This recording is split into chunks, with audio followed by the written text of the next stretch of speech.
So much better.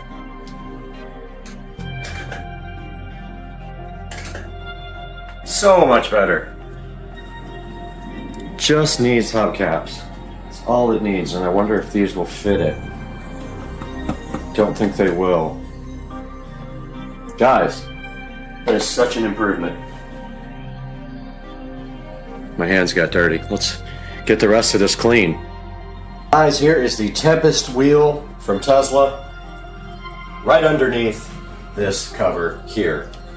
And what we are going to do now, right here, is clean this wheel.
right, so we have successfully uncovered the mystery of what is behind the aero covers on a 2023 Model S Plaid. I just ordered the wheel cap cover kit from Amazon. I will put that up on the screen right now and link it in the description. And here is a look at the car without the aero covers, and it is a humongous improvement over stock with the aero covers. Of course, it looks way better. So I encourage you, if you're not doing long distance on the highway, to take off your aero covers. If you're going on a trip, you can throw them back on. They do nothing in the city. They don't help you in the city that much. I would say negative 20% or more. But, and I'm making a joke. But yeah, the car looks awesome. I am going to get a picture of this and tease it in the thumbnail. And man, I'm hyped for some better wheels for this car. And that is coming in about 2 months after the car gets the special treatment from All Set Auto. And that wheel that we are getting is a surprise, and it is going to take a while to get. So this is how the car looks now. I'm going to step back and give you guys a view. It's too bad they're not black, but they are gunmetal, like a dark gunmetal. They look great. They will look even better with the center cap kit that I just ordered. And I hope you guys enjoyed the video, and we will see you for the next thing with this amazing 2023 Tesla Model S Plaid on Supercar Street Racing. Guys, Dukes of Duval is seriously lacking in security at his new house, but we're going to change that today with the Wisecam pan and we're going to be installing this for Dukes of Duval at his house today on the channel. Stick around.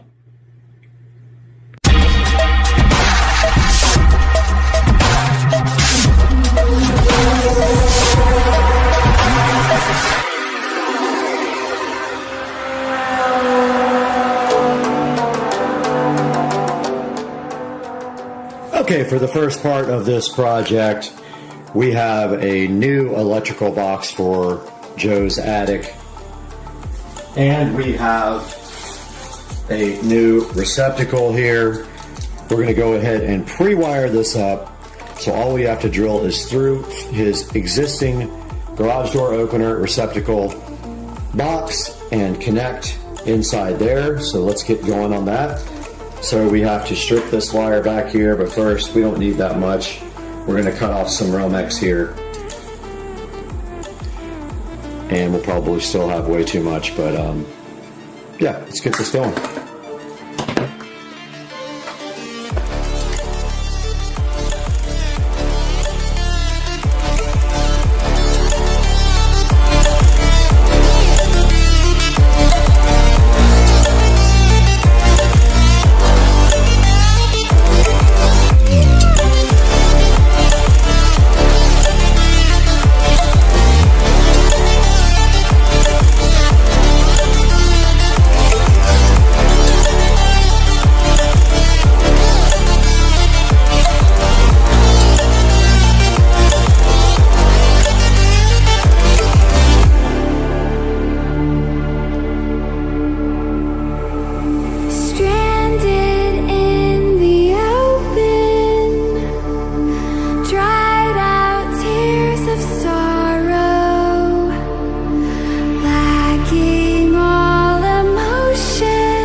Alright guys, so you just saw us make the electrical outlet to tap onto his garage door opener plug. We will drill right through the back of that, and put the wires directly to that receptacle. And now we have the unboxing of the WiseCam pan, which I have never used before.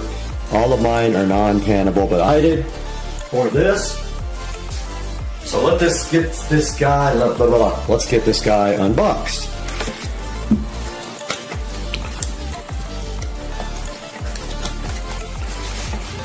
And inside of the box, we have another box, of course. And that flips open with a quick start guide and a mounting guide. So I guess you stick this and then you mount using this template here.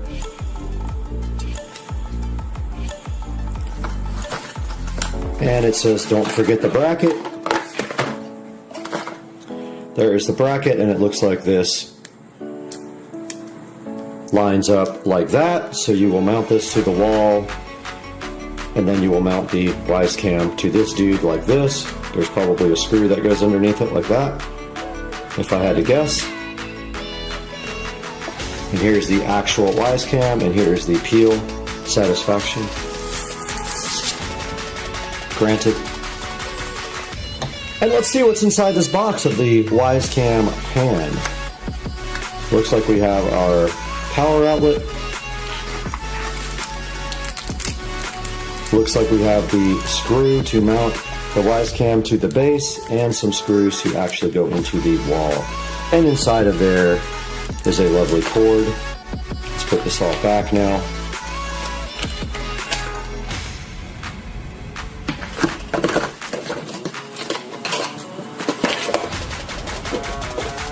And that is a look at what is inside the box of the WiseCam pan.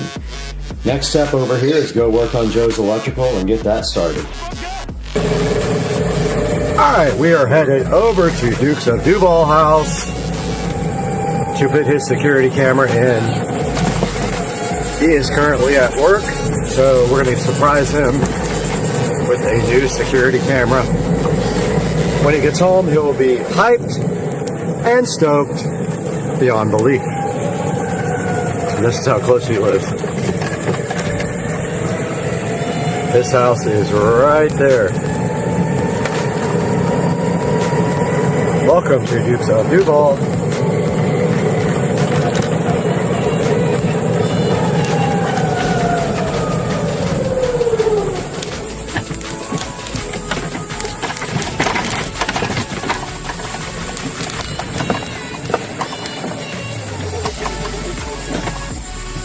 We are here at Dukes of Duval's garage, and the first thing we need to do is take this receptacle out, and we can then run our existing receptacle that we made in the bag, but we need to get a ladder in here, so we can get to that first. And he said there's a ladder on the side of the house, so let's go try to find a ladder. Alright, if I was a ladder, I would be right there, apparently.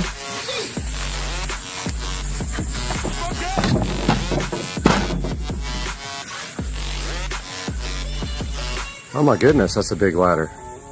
Huh, okay.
Forgot every bit of the lights, so I went back to the house to grab the headlight and a work light, and I'm going to head back over to Joe's as soon as the coast is clear.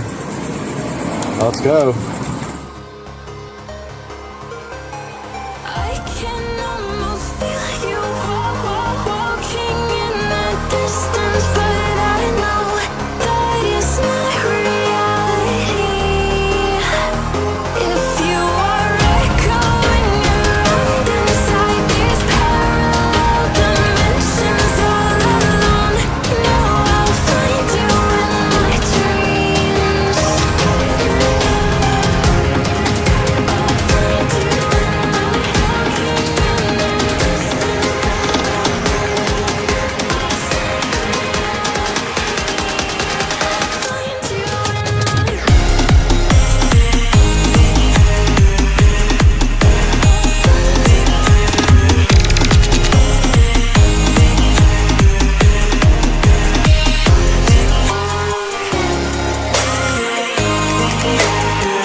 Okay, we should have our wire for power fished up through the attic.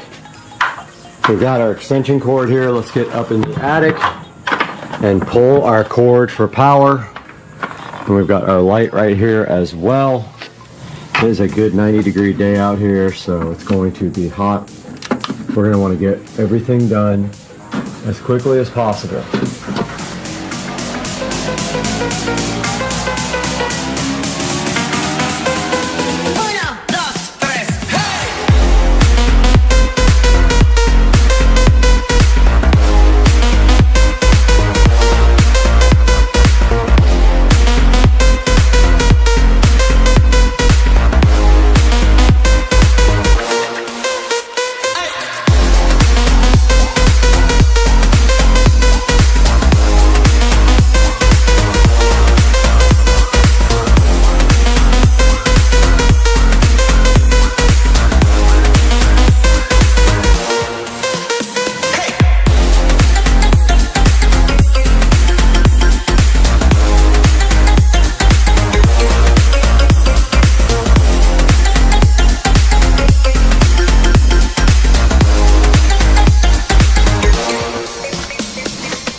Okay, I was unable to connect this camera to Joe's Wi-Fi network, so I ordered him a Wi-Fi repeater, which we will probably put in the garage somewhere here because the Wi-Fi signal is not strong enough. So he is connected to my phone right now for hotspot. So I am just waiting for this to update, and the thing turned backwards, so I'm wondering if we have it the wrong way.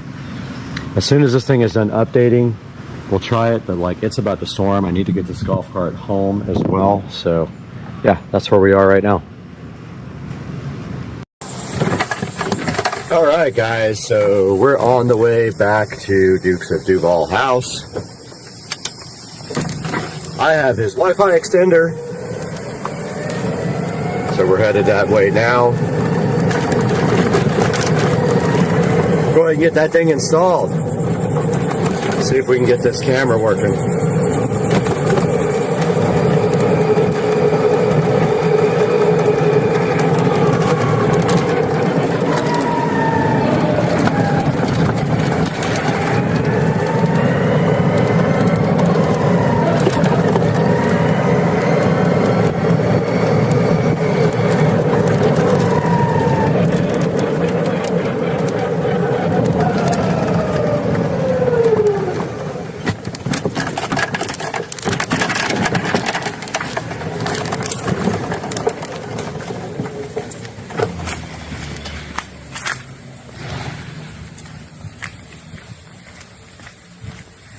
Here is the SD card for the camera. So while we're up there, we will install his SD card. And the SD card will allow him to record on the camera. We're going to go ahead and open this right now. Check it out. And here is the SP Superior Pro SD card, looking so fresh and new. For the camera, this will allow him to record for weeks at a time and go back and review the video. But first we have to get the GoPro and stuff out, which I already did. It's right here. Bad memory. And we'll get out the Wi-Fi extender. We got to install that. I just got to figure out where. But I'm thinking right here, right there is what we'll do. So let's go over this and how this happens. All right, installing the wireless repeater is as simple as just plugging it in like this. Or actually, I don't know if this will take up a plug, but like maybe like this. And once that Wi-Fi repeater is completely powered up, you then just go into your phone and connect to the SSID of the repeater, and we will show you that on the actual phone. We will do a screen recording, but you notice here that that thing is booting up right now, so we're just waiting for that thing to completely boot up. And then we open our phone up and connect to the Wi-Fi repeater network, and then we will configure the wireless N repeater for Joe.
Alright, there is an annoying guy over here with something on, like an automated device, being a dick. But we're going to open up Wisecam and see if we can configure this camera. We got to go to cameras, pan. Oh man, this guy killing me, killing me. This guy.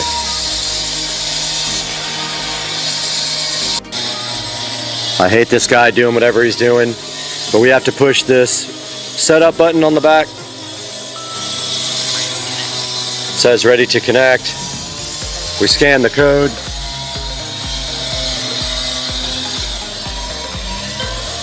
It says scanned. This guy's killing my video.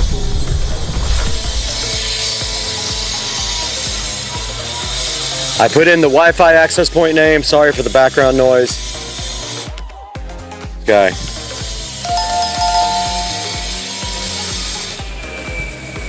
It is connecting right now.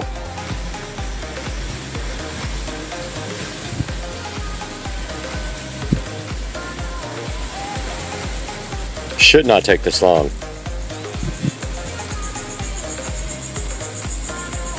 All right.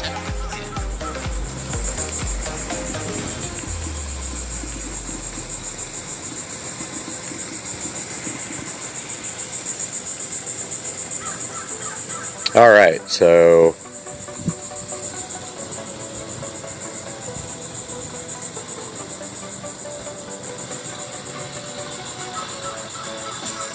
we are done setting this up.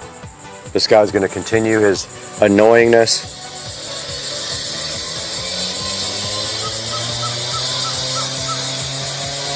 And we might have to change the way this is oriented. But it does go all the way around like this. Actually, we probably want to rotate it more. Yeah, so we need to take the screw loose and make it go more that way, because it's limited by the way we have the mounting. Let's do that now. Alright, for the conclusion of this video, we have stepped into the Echo-y Joe's Crab Shack, and we will be surely having echoes in our voice, but we wanted to show you the camera. And there is the camera. And as you can see here, we have pan and tilt control. When we go back to this version, and we can go like that, and we can tilt all and pan all the way around to the side of his house where you can see the gate. And so this is a successful conclusion to an awesome project for Mr. Dukes of Duval and his Joe's Crab Shack. So I hope you guys enjoyed the video. Please like and subscribe and buy all your Amazon products through one of my links. It doesn't matter if it's the link for the exact product, you can still purchase through my links and help the channel out. And we will see you guys next time on Supercar Street Racing. We got this Wi-Fi security camera, we got a guitar, we got the Wi-Fi security camera, and we got the peel satisfaction. That peel sat is so good. That peel is so good. On the camera with the guitar. This is huge. Literally. That's gonna leave a mark. That's blood. Let's go. Let's go. Let's go.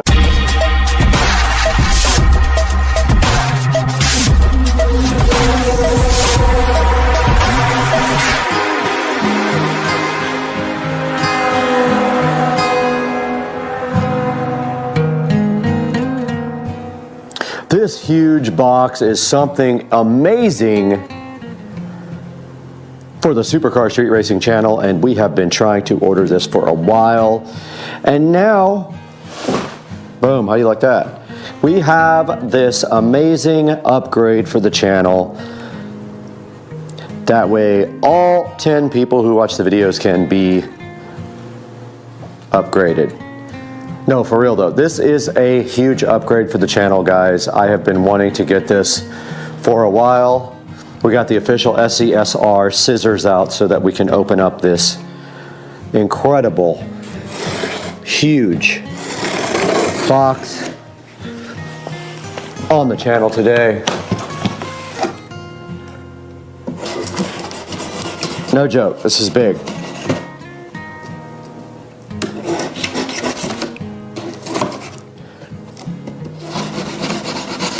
Suspense is killing me, guys.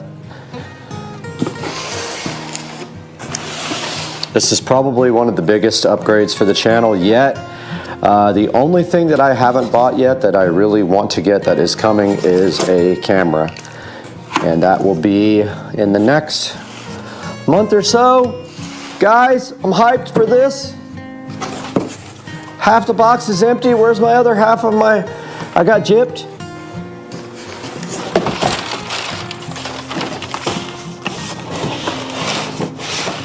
And inside of this box is another box. And probably inside of that box yet another box. Hopefully this is actually recording. I got this SD card off of Ali and it immediately said, oh, you can't do everything you want to do with this SD card. But I did play back the video and it seemed fine, but if this doesn't work, I am going to be one upset individual. Ooh! Alright, well, those scissors are sharp. I just cut my finger hard. Not good. I just sliced myself open. So, lesson learned, don't grab a scissor. That was quite a little slice. That's gonna leave a mark. Just thinking how the scissors weren't sharp and they sliced my finger wide open. Not good. All right, so inside of this box, trying to keep my finger from bleeding all over the place, but inside this box here, I know, it's a lot of drama. I look like I opened the bottom of the box. I don't know. Let's see. Look at that bag, guys. I am hyped. I probably need to get my finger taken care of real quick. I'll be right back. Alright, those scissors took care of my finger pretty good. I went ahead and washed that off, but yeah, I didn't think those things were that sharp, but I just literally pushed on the blade and it took a chunk out of my finger there, but that's okay, guys. I am not discouraged because no one can ruin this. And inside of this box, I don't want to bleed all over this stuff either, so I may need to get a Band-Aid. Yeah, we're gonna go get a Band-Aid real quick and we'll be right back. All right, so you can still see some blood there, but hey, I'm not gonna bleed blood all over my brand new light kit. But yeah, this is my new lighting kit for the channel, and you guys can see right here and right now inside of this nice canvas bag what should be a set of lights for the channel. And right there we have a couple of power supplies, guys.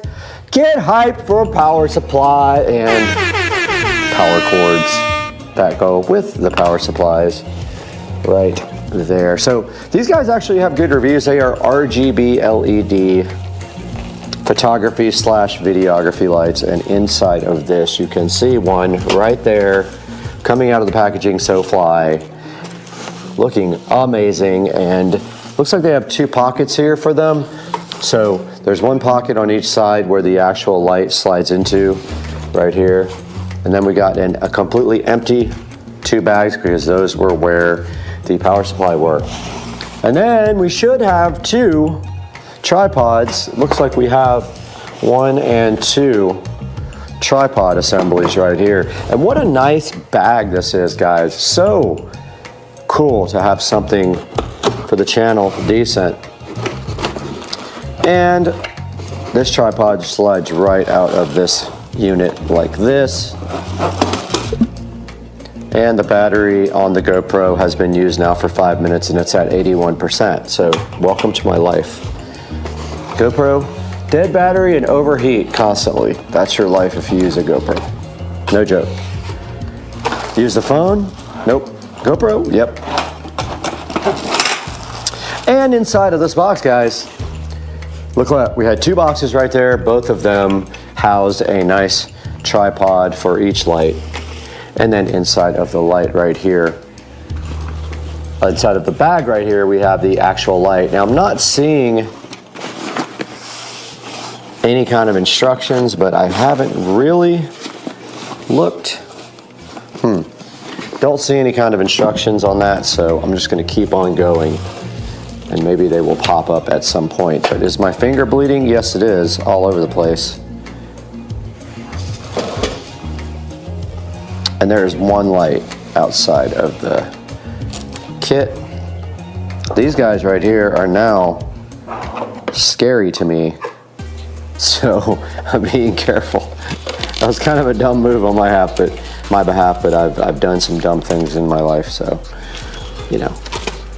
Wouldn't be the first time, brother.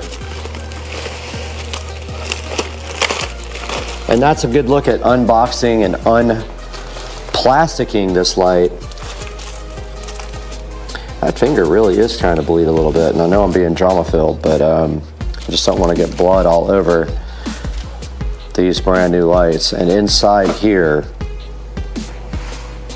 we have the nice K80X lighting right here and right now, and you can see, looks like there's a spot for a battery right there, I guess. Not real sure, it didn't come with one, but I don't know what, I guess this is a slot for 2 batteries. Not sure, I'm gonna investigate this a little bit more. Those sharp cuts though. So this manual does say use the Pixel LCS app, so I'm gonna go ahead and see if I can find it. Pixel, I haven't even powered these on. LCS. All right, there's the Pixel LCS app. We're gonna go ahead and download that. Now, you have to buy batteries for it, that's fine. I didn't expect it to come with batteries, I don't care.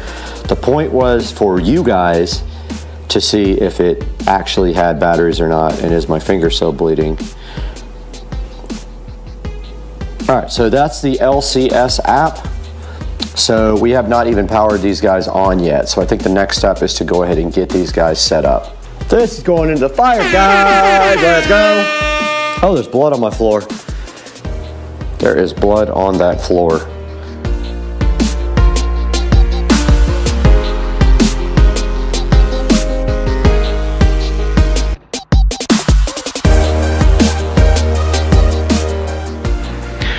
right, blood and all, we are back in full effect on Supercar Street Racing, and we have our lights set up left to right style here. They do have barn doors, and you can see right here and right now, when you make an adjustment to the back controls, it does affect both lights, which is pretty cool. These things are like joined. Very cool. This is 45% brightness. You guys can already see how much a difference this makes on a production. Like, I have nothing set up here except my Echo Show 15, and look at the nice stage we have here set up. I'm gonna need to grab my tripod real quick so I can get you guys on a tripod and we can go in front and do a little presentation. All right, I was able to open the app and add the devices to the app, no problem. And yeah, look, it says devices added, and they are right there now. So I don't know how to use the app yet. I don't know if I will use it, but there is the K80 lights. Definitely working in the app, even though some people said the app does not work with the lights. I beg to differ. The app is right there, and if you hit power, one light went off and two lights went off, so it does work. Guys, we are back in the Supercar Street Racing. Wonderful compound here, as you can see. Hurt finger and all, bleeding all over the place. There's blood on the floor, and who cares, because today the channel got a serious upgrade, and we have these wonderful lights now for productions, and it's so intimidating to actually do production with lighting. If you've never been in front of lights, these are very bright. This is 30% actually, so you can imagine what this would be like on full blast. Perfect for night shots, I would think. And right here in my hand, I do have the carrying case that came with the light, so you guys can get a good look at this. Now inside of this, there's two nice pockets right here for the lights to go into. They come off the tripods and they slide right into here and here. And then the actual tripods themselves can slide right into the bottom of this. And as you can see right here, right now, we have the Supercar Street Racing channel called up right here, if we can ever get it to work. And of course, it does not want to work for us, but this is our beautiful Echo Show 15. But yeah, so I just wanted something for you guys to look at while I was presenting with the new lights. And this is what they look like, guys. I mean, this is gonna be huge for us. The only other thing we have to figure out now is getting a good camera. We're on the GoPro now. The GoPro is set to 5.3K. We usually downsample that or down-res that to 4K and get it to you guys on YouTube that way. But we're looking at a really good camera, a Canon R5C, which shoots in 8K, no problem. And this is just the start of what I wanted to show you with these guys. We'll take off the camera off the tripod now and see if we can show you guys some more stuff with the actual lights. All right, we're right behind one of these lights now. As you can see, we have one light lighting up the other, and it is incredibly bright. So I'm gonna go ahead and crank down the brightness a little bit. And also, there is a bit of a glare on it because it's only lit from one side, but that might be better. But as you can see right here, right now, here are the controls on the back of the lights. We have two slots here for lithium-ion batteries right there, which we have to order. It uses Sony lithium-ion batteries, so we need to order 4 of those. And then, of course, your controls are right here. You can see we are at 3000K, and to adjust the 3000K, you just go to the mode where you see the color temperature, and then you move, that's the brightness, so you go like this. You hit this multi-function button, and then as you raise it, the color temperature does raise. You can see that clearly on the other light. 2600K is more towards yellow. 2900 is warm white, which is where I want to be for what I'm shooting today. And then of course these guys also do RGB, so they have plenty of RGB settings as well that I haven't even gotten into yet. We're going to look into that now.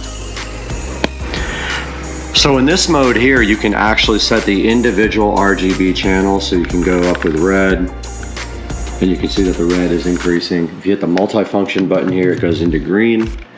You can add green. If you hit it one more time, it goes into blue.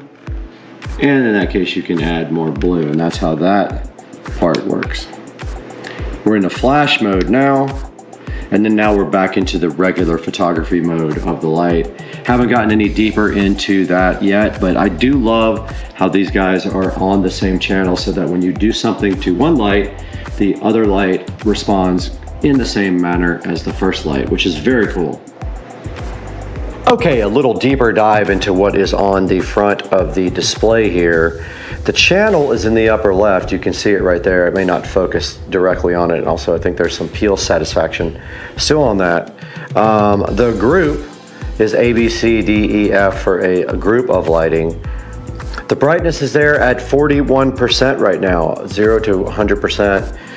And the DC mode is right there with the plug, and you can see right here and right now it says Bluetooth, and then the color gamut would be on the left, but right now it's color temperature. If you have it in a different mode, it would show you the color gamut and the saturation, but right now it is set on 2900K for the color temperature.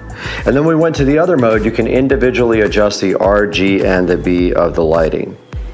All right, guys, so this is a good look at how it looks with the RGB turned on. And right now we are a nice hue of blue, looking like a bunch of Smurfs right now for you guys. But this is how the RGB lighting effects work on this. It's pretty bright still, like it's literally hurting my eyes right now. I can imagine that these guys are so good at night when you don't have any light, or in the dark garage where we're always working. This is gonna be awesome.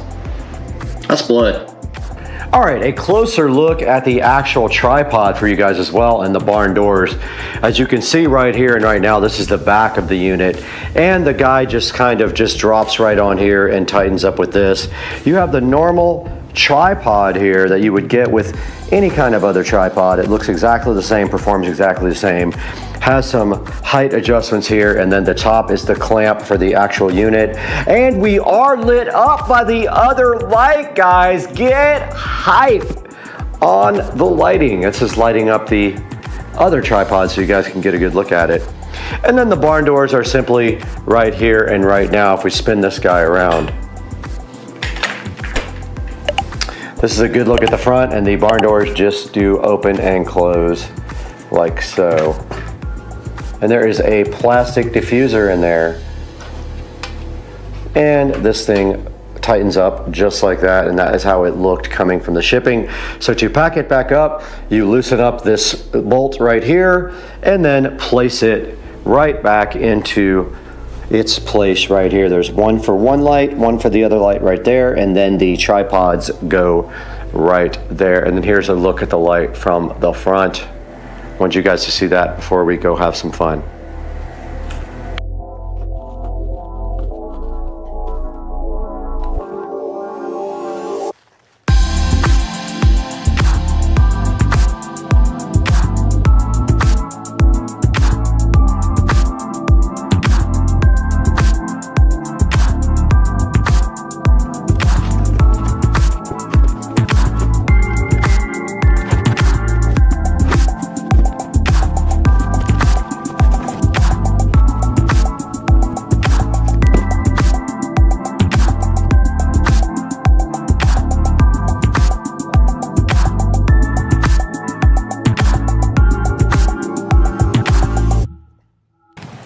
Let's go!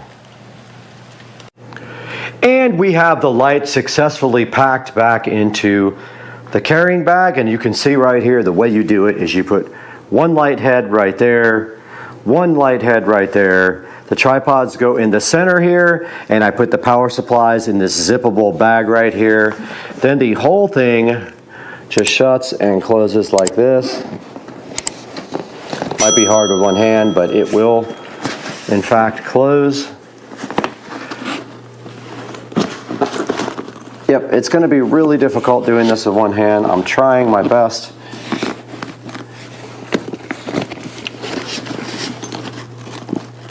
And yeah, not going to be able to do it with one hand. Let me get that zipped up. I'll show you guys.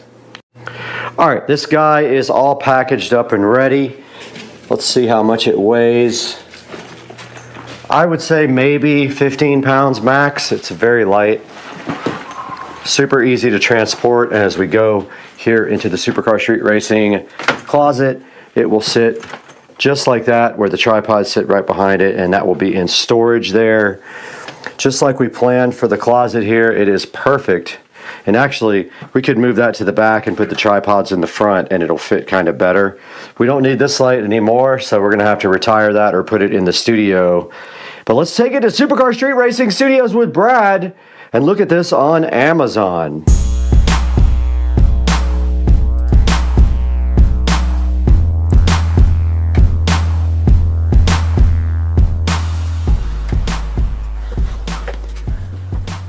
Guys, we're back once again in the Supercar Street Racing Studio. I'm Brad, and I'm so glad you're with us here today to take a look at these lights that we got for the channel.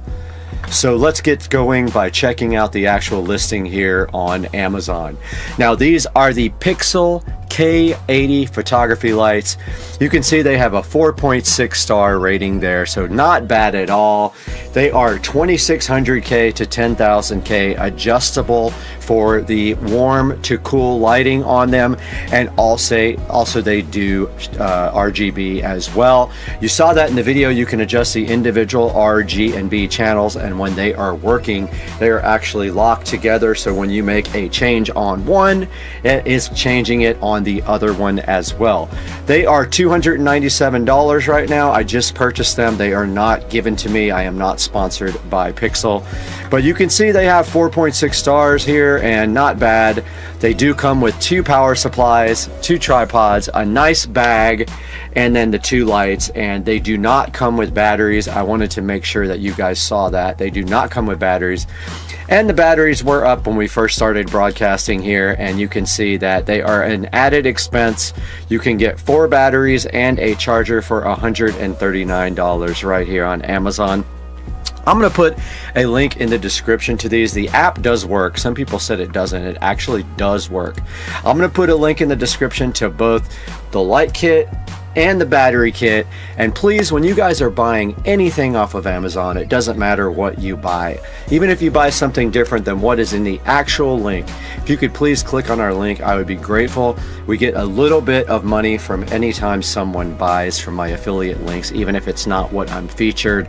Amazon understands and still gives me a little bit of tiny bit of money to keep the channel going here. And as you can see, it's not cheap to run the channel. We lose probably about $300 or $400 a month on the channel, but anything you can do would be great. And I'm gonna leave links. Like I said, go ahead and click and subscribe and like the video, guys, and we will see you next time on Supercar Street Racing. I'm peace out. All right, welcome back to the channel. We're out here with Dukes of Duval, Joe, and we're going out because we need to pick up some stuff for the bench. We're gonna grab a vise and a, what else? A grinder. A grinder. Brad has to up his tool game. Yep. Brad's tool game's a little lacking, so we're gonna give him a little boost here. Yeah, and my plan is that everything that we take off, we want to clean up and kind of paint and get really nice again. I know the leaf spring is kind of jacked. I don't know if there's a way we can clean that up. I have a hand grinder. You'd have to pull, I mean, you could pull the whole thing out if you wanted to. We're gonna be taking a lot of stuff apart to get to it. Yeah. The bushing, So we're gonna get some wrenches too. I don't have a good wrench set or a good socket. I got one socket set. It's all deep well metric sockets. So we're gonna grab that. We're pulling up at the big orange store right now, and we'll update you guys once we get inside.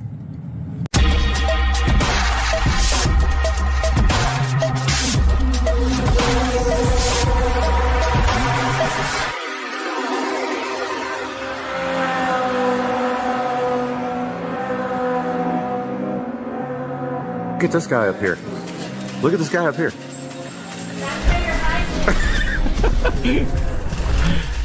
All right, so we are out here. Oh, look, there's the wrenches, ratchet wrench. I thought she said they were here, but I don't see them. But there are ratchet wrenches. Okay.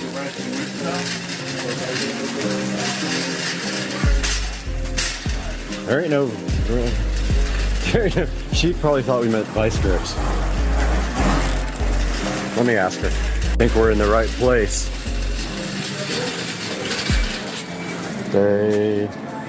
Only carry one.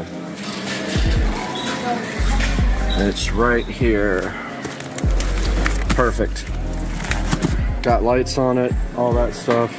Fine, whatever. All right, we got our. So, oh, you know what I don't like about it? What? Is that it doesn't move. It doesn't pivot. Oh yeah. And I mean, you could work with it without pivoting, but I like the pivoting. I do too. Yeah. That one there does. Yeah, so it's 99. Fine. Yeah. You're gonna do it. Might as well. Yeah. Great. That's fine. Sorry. Picky. Yeah. Fine. Okay. Now we'll find the ratcheting wrenches. Found the ratcheting wrenches, and we found this Husky set here for 89 bucks. And then they got this gear wrench set. This one you carry around. This guy mounts on your wall, and it's $10 cheaper, but I think we're gonna grab this one. It's got 2 extra wrenches in it. freaking anti-theft on it. We can't even get it. I'll go get it. All right. $300 later. $300 for all this goodness. Ratchet wrench, grinder, vise, wire wheel, and drill wire wheel. All right, we're breaking these open because we're going to get some bolts.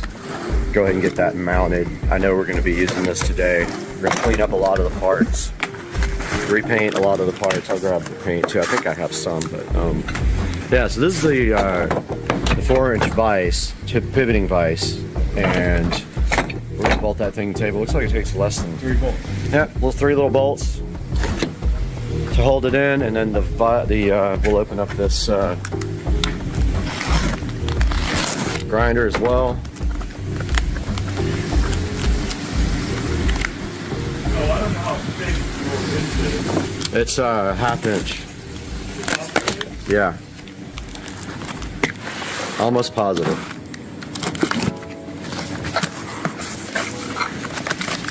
That's Joe's cart too. I don't think we really ever showed. Yeah, we did. We showed it on the race. Epic Street Racing, $1,000 bucks. $1,000 nights. Oh, it's got lights on it. So hyped. What's the battery for? Why does this thing have batteries?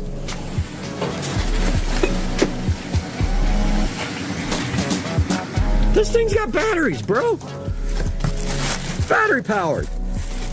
Oh, this is a tiny little freaking thing.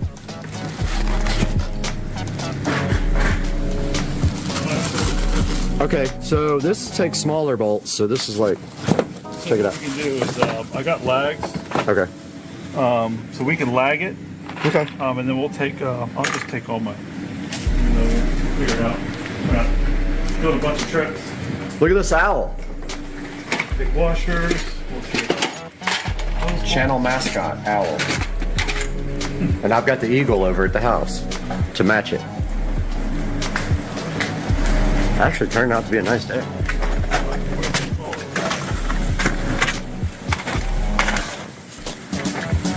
We got hardware to last forever. Look at the battery powered fucking thing, whatever this is. Batteries for lights? yeah, back up. That's stupid. Why don't they just use wall power? Ignorant. Hey guys, welcome back to the channel, and don't forget to look right here. Oh, that spot? Right into there? the lens, because I always have trouble doing that. Hey, welcome back guys. So today we got Joe over here, and we are going to install this vise and this bench grinder that we just bought at Home Depot. We also bought some ratchet wrenches, so just hang out with us while we do this. We're gonna put the, what are we putting here? We're putting the vise here Bench grinder? and the bench grinder on that side, so we're gonna get to work right now. We got our lag screws here. What else do we have? We have our drill bits. We just need a battery for the drill, and then we're gonna get to work. You got it? Yeah. Cool. All right. Very good. We don't need this, right? No. Okay, cool.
She's all wrapped up.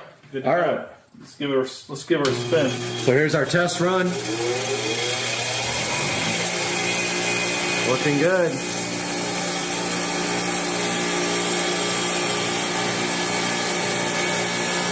Thing rips. There you go, man. Now all we got to do. That fucking thing. Did it almost hit you in the eye? Yep. A wire. That would have got you. You'd have been in the hospital with a freaking Wire mine. All right, guys, we are out here in the garage this morning finishing up.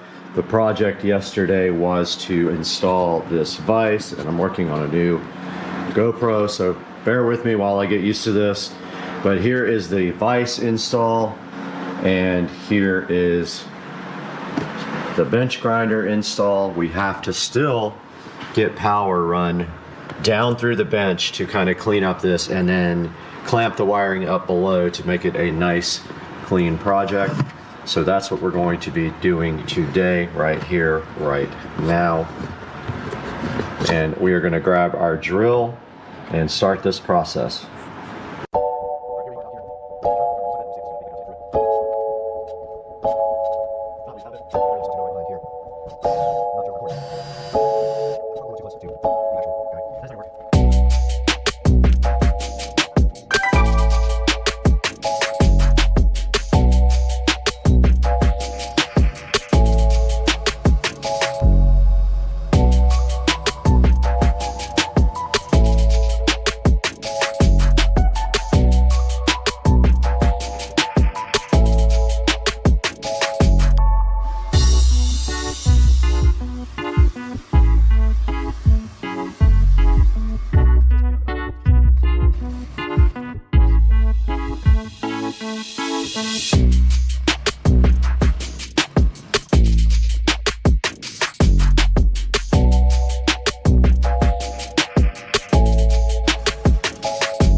All right, we are underneath the table here, and all we need to do right here, right now, is clamp this wire up over here, and then run it down this post.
day.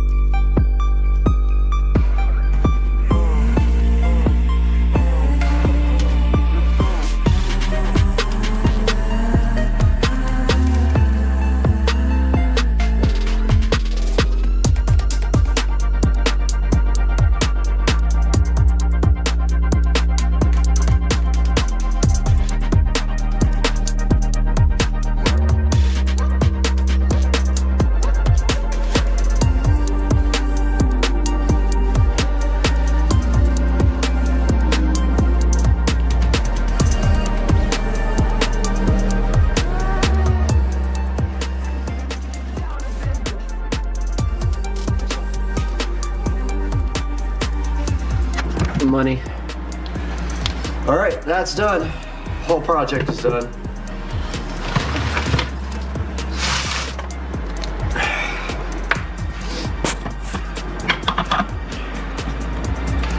And you guys see, cord goes through there,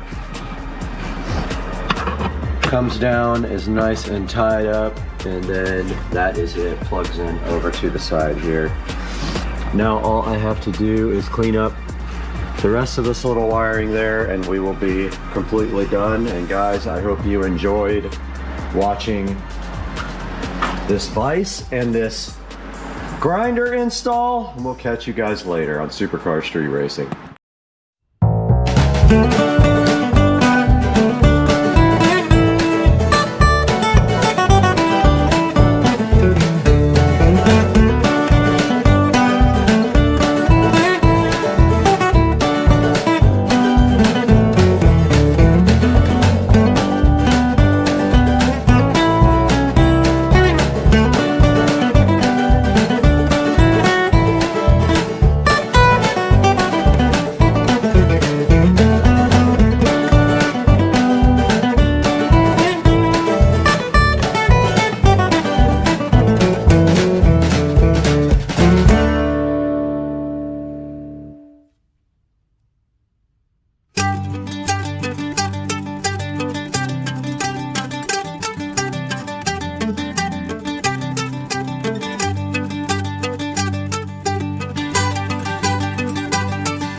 right, dude. Get some birdseed. There's 2. Mama Cardinal left, but there's 2 on the feeder now. Yeah. I wish that one would come back. All right, we got the Silverado trying to race the other Silverado. And this dude thinks that he's got a 5400 HD, but he's diesel. He doesn't burn regular fuel, he burns diesel. Correct. Right? So is that truck slow? Not as slow as A weird fire picture. We're just throwing the pool, you'll wake right up. Oh! You will wake right up. You're not though, Trish. Yeah, I'm gonna go get. Oh, Bubba, you love Squirrel TV. Give your friend a hug. Oh my goodness, I love that. So cute. Oh, that's so nice of you to pet your friend. And then he ran away from you.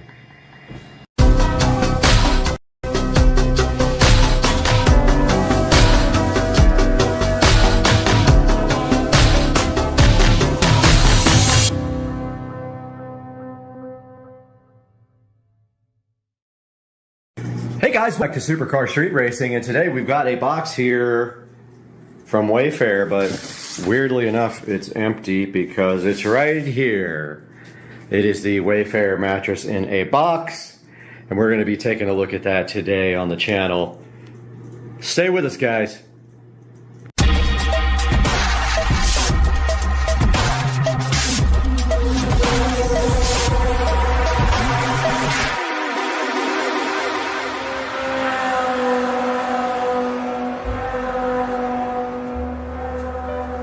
Alright, welcome back. We have the Wayfair Sleep mattress here that we're going to be taking a look at, and it came in this box. Box is kind of beat up, no matter. It is a foam mattress. I doubt you would have damaged that. So I took it out of the box, and it is ready to be unfurled right here, right now, on the channel. So let's get to doing that. We'll start cutting this open and see if it pops out and reforms into its shape. Rolled the mattress on its side, and it had these lovely instructions. It says right here it's going to take up to 48 hours to return to shape. It could take longer if it's cold. And we got to lay the package on its side and remove it and use the scissors to cut off the plastic. But actually, we probably should wait till we have the bed to actually do this unrolled. So let's wait till we have the bed. We'll continue the video then. Actually, it says foundation is fine. So let's go ahead and get this bed unboxed. First, we have to find something to actually cut this guy open with. I did have my Smith & Wesson knife. Here it is. So the trick here is going to be cutting these little supports without damaging the mattress. There's 1 tape and 2 tape. And I'm going to need 2 hands to do this, so I'm going to go ahead and unroll this mattress pretty quick. Okay, there is an outer bag on there. And I believe this is upside down, so I may want to get it the right side up before I actually cut it.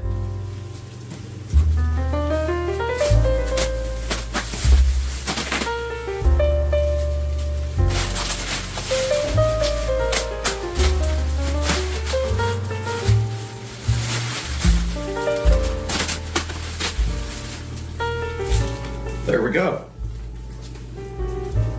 Mattress is officially able to expand now. I'm going to leave the plastic on it to kind of protect it and keep it white. Alright, it has been 24 hours almost since I opened this, probably a little bit less than 24 hours since I opened this Mainstays Wayfair, not Mainstays, I call it Mainstays, Wayfair sleep bed, and it has taken shape fully. You can see now that it is full height and full width of California King, and it will be sitting right about there underneath that Red Hot Chili Pepper sign. Also got the Amazon pillowcases in, the Elegant Comfort fitted sheet, And we got the oversized Sherpa blanket California King sitting here waiting to be put on. Tomorrow, the bed frame will be delivered. It is a basic bed frame with no headboard. It will be here tomorrow. The side tables will be here tomorrow, so I will have a project for the channel with the side tables. I'd like to review them. They're the LED side tables with charging ports. So that is a good look at the bed, the Wayfair Sleep Bed Foam, memory foam mattress, as it has taken its full shape now in its glory, and it is ready to be inserted onto a bed frame. Guys, today we've got the Ackerman 16-inch bed frame here. It is a California King, and we are going to unbox it and build it. All right, here's the Ackerman 16-inch bed frame ordered from Wayfair. We are going to be unboxing and taking a look at today.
We got the bed assembled, took about 30 minutes of time, and yeah, that's it. It's super easy.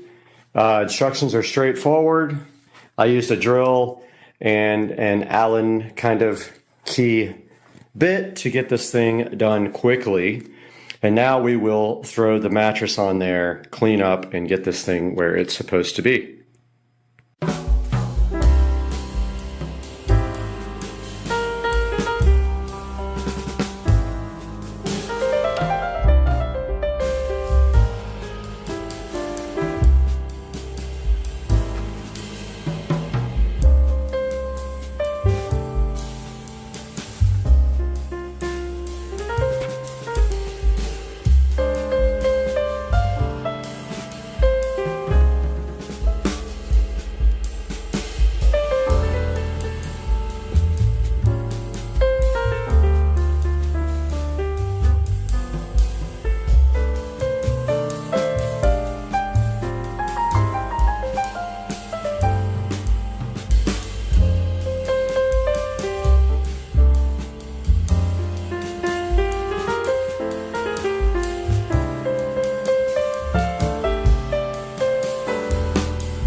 Ladies and gentlemen, here we have the finished product of the bed frame and the Wayfair memory foam mattress all put together in one package. I would like to get some skirts for the side of the bed that hang down. The bed frame actually makes up for having no box spring by being a little bit higher and getting it off the ground. It's a little higher than I normally like, but actually not bad at all. Would be probably the height of a standard bed. And I did sleep on it last night for testing it on the channel, and it is definitely a medium firmness, I feel. I did get hot under this Sherpa blanket, but that's expected. I slept with the door open. We had nice 60-degree temperatures last night. It is 64 right now. And so to summarize, I definitely like the Wayfair mattress. I like the bed frame. The whole combo was under $650, and the whole combo to put together probably took me no more than 30 minutes of time, and that is all on this video. Guys, please like and subscribe and buy products from Amazon through my affiliate links. Even if you're not buying what I have on the link, please click through. It costs you $0, and it helps support the channel so that I can keep buying things to review and to put on the channel and to help the channel grow and to use for the channel production services. And that is all for this video of the bed frame and the Wayfair wonderful foam, memory foam mattress. See you next time on the channel.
We're back here at Supercar Street Racing Studios once again in beautiful Jacksonville, Florida. And today we have this mini camera sitting here so fresh and fly right in front of us, ready to do some detection of some shady characters around your house or my house.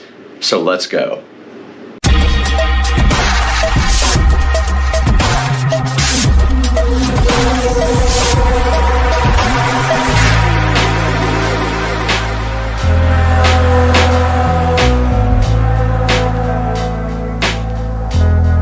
We're sitting in the beautiful Supercar Street Racing compound now with this mini spy camera that was so graciously provided to us from the manufacturer to check out. And this guy basically is a rechargeable camera. It does charge with a standard USB cable with a Type A. Now just a bit of a warning on the side of this guy. It doesn't have a USB Type C. It has the older style USB connector. So it's the kind that's longer at the top and smaller at the bottom. And you will have to have a cable, and it does come with one.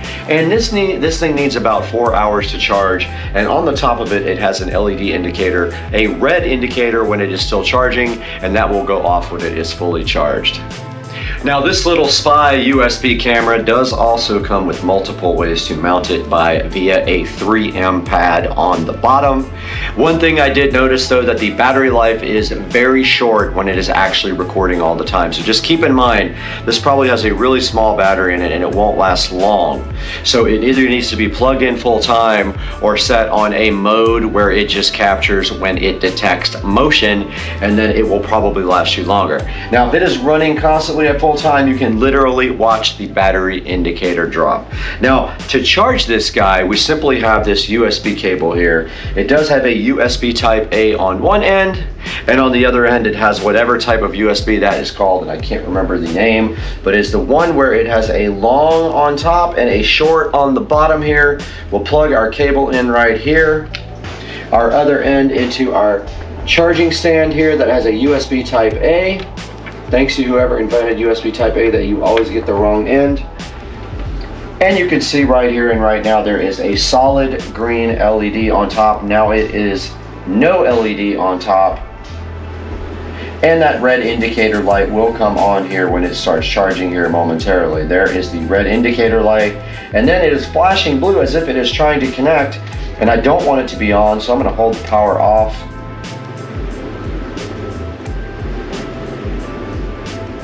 And it did not power off. There it goes. It powered off and it is red, meaning that this USB spy camera is now charging, and it actually did come back on and came on with a solid blue light.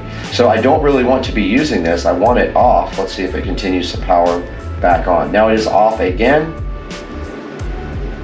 and it did power itself back on one more time. So it is wanting to be on so bad that it is now solid blue again, and there are some indicators in the manual that say what solid blue means.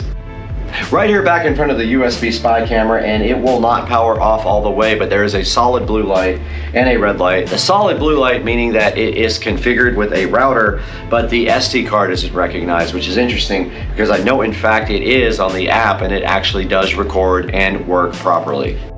Now let's take a look at this guy on the actual Android phone so we can download the app, see what it's like to set up, and start busting creepers at your house. All right, guys, we are now on the phone trying to get the app downloaded. So the name of the app is HID-VCAM, and there is a scannable link. So let's see if that actually works. It does. So we go to the link here. Let's see if it loads. Or you can do it in the Google Play Store. There it is. So let's go ahead and install this.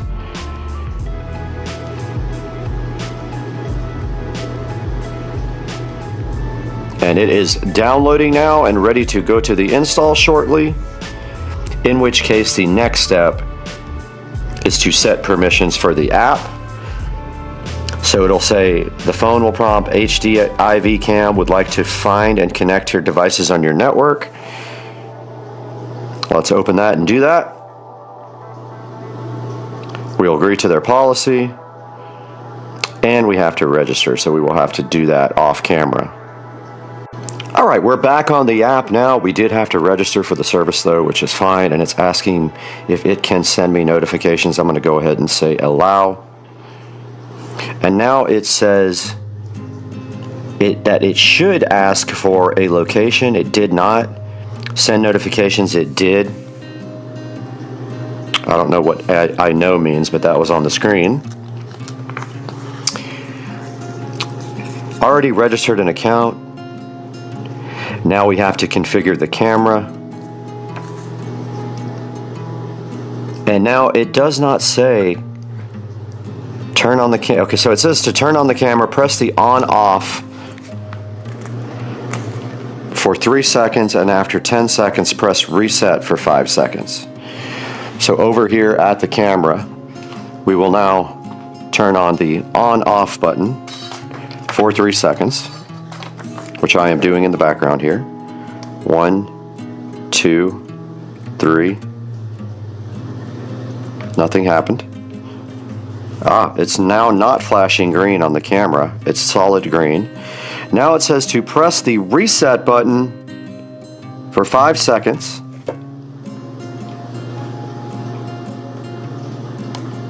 One, 2, 3, 4. We did hear a beep at the camera. Okay. Open the Hdmi Cam app and click plus. Add device by scanning QR code.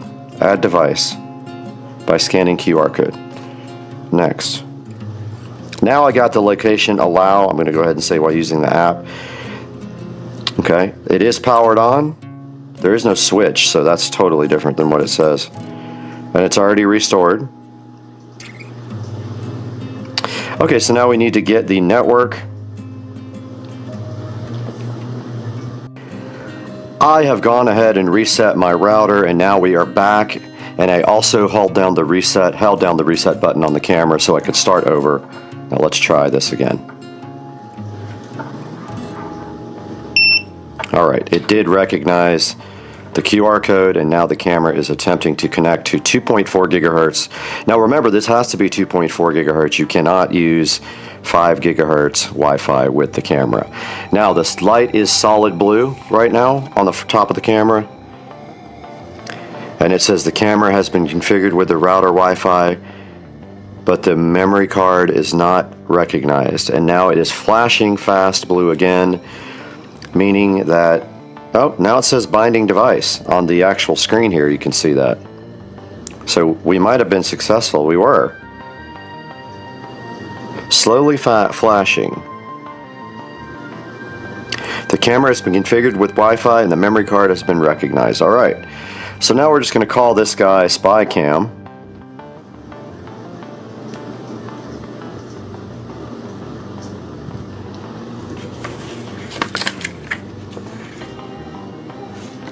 And we're in the part of the manual. Device has been accessed to confirm. Place the device and mobile phone close to the location where the camera is installed, and then click Next. Okay, we're close to it already. Now we're supposed to be looking at a real-time preview here, and there we have it. We do have video from the spy camera, which is pretty cool. You guys can see it right here on the screen. There's the lights and everything. Okay, so that says completed. And now we should just be able to hit play here. And there is the spy camera, full screen, and there is Supercar Street Racing in its full glory here. Okay, we can see the camera is plugged in and charging. We can see that in the upper right hand corner of the video here where it says 70%. I will continue to let that charge, but we're going to take a look at some other settings on the camera. You can do multi-phone sharing if you click settings and go to share device. So let's go back out.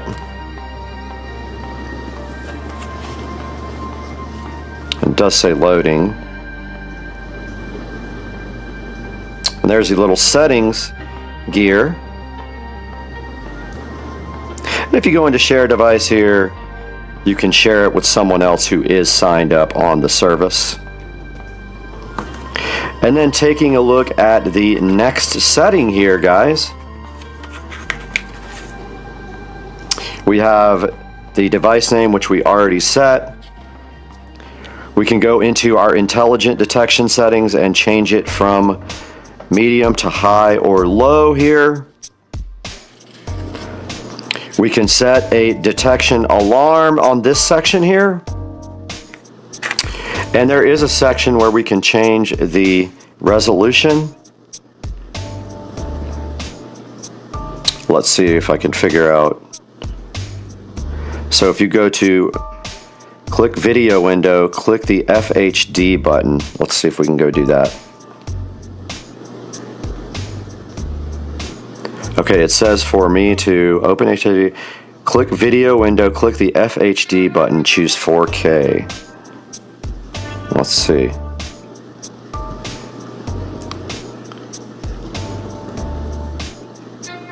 Alright, we did choose UHD and now our video is supposedly in 4K. It is probably highly compressed and laggy, and you can see my charging indicator going up, but the video did stop. Network is unreachable. Let's see what that's all about. Probably too far from the router, but there it is again. In 4K with that setting, and it says network is unreachable. Interesting. But if we go back to FHD here, I bet it'll let us do some smooth video. Alright, I changed to FHD and now the video quality, the timeouts are not happening anymore, but let's go back to the last page. Go into settings.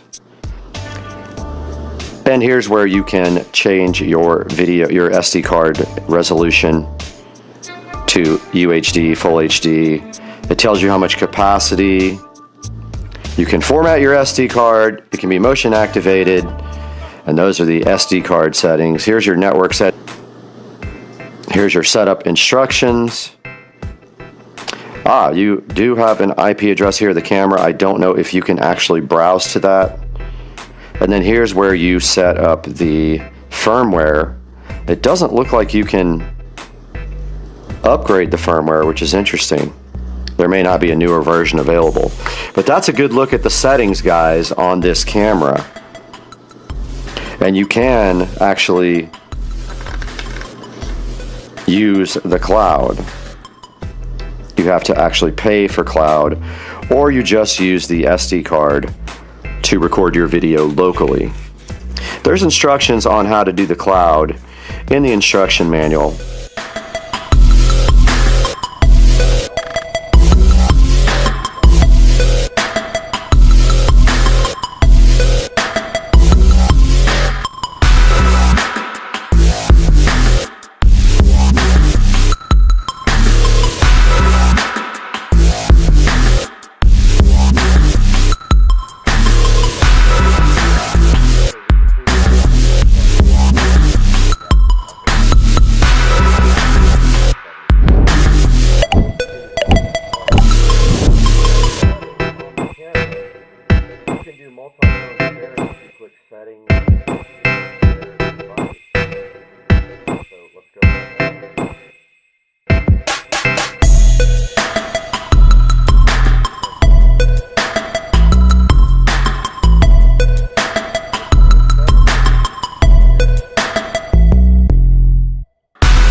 Hey guys, and welcome back to Supercar Street Racing. We are sitting in our 4K production studio where we bring you high quality reviews and videos almost every day if we can. And today we have the AOBO spy cam that you guys saw a little bit earlier, and then you actually saw some footage from the camera. And I just have a few things to say about the camera, which is up here on the screen right now. A few little things about it. So it is $39, but there is a coupon available for it. Now, I was able to get this camera up and running relatively easy. The instructions are not great. It does charge with a USB Type-C cable, and it does take about 4 hours to charge completely. And one thing I will say about the camera, a couple of the negatives are the video quality was not tremendously good. It only outputs at 720p, and it is actually, it's not even 720p, it's 1280 by 720 by 15 frames per second. So it's only 15 frame per second video. It is actually being converted to even be used in DaVinci where I'm editing, because it outputs in this format called MKV, and that format was not compatible with DaVinci Resolve, so I had to convert them all over to MP4s in order to use them on DaVinci Resolve. Now, taking a look at the camera here, it actually is that small. It has a little stand on it that you can actually take off a sticky pad and use that to mount it however you want. And taking a look here, you can see that you can sit it right on a shelf here if you want to, and it is a couple of inches wide. Let's go into this a little bit harder.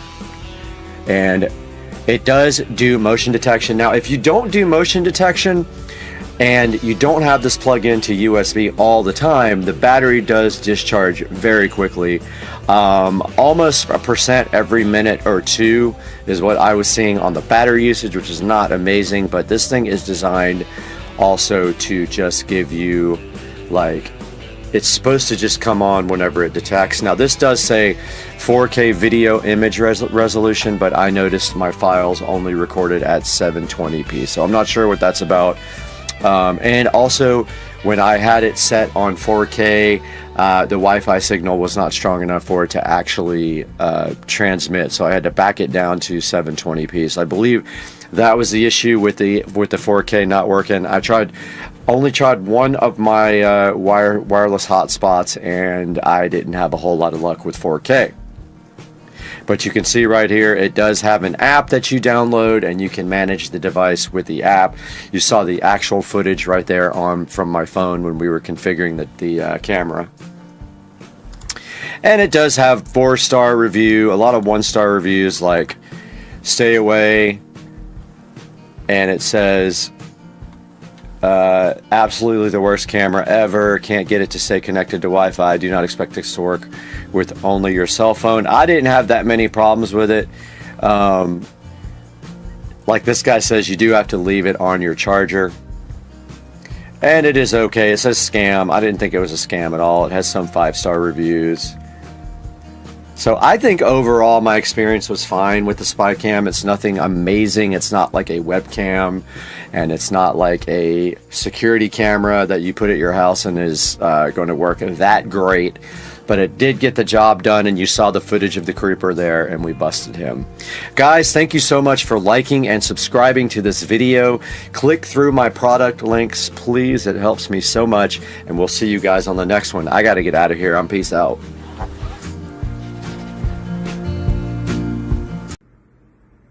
Look at this dude. Birdage with his mouth open. Birdage, what are you doing on my pool deck?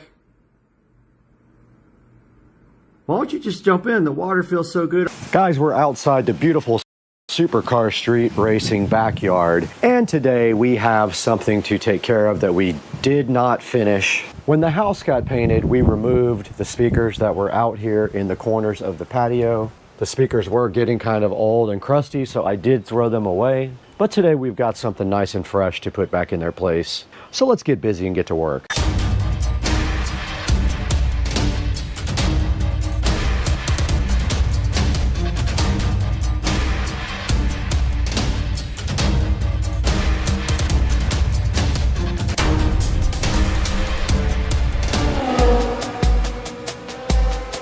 We are back inside the lovely Supercar Street Racing abode, where today we have right in front of me these amazing Polk Audio Atrium 6s.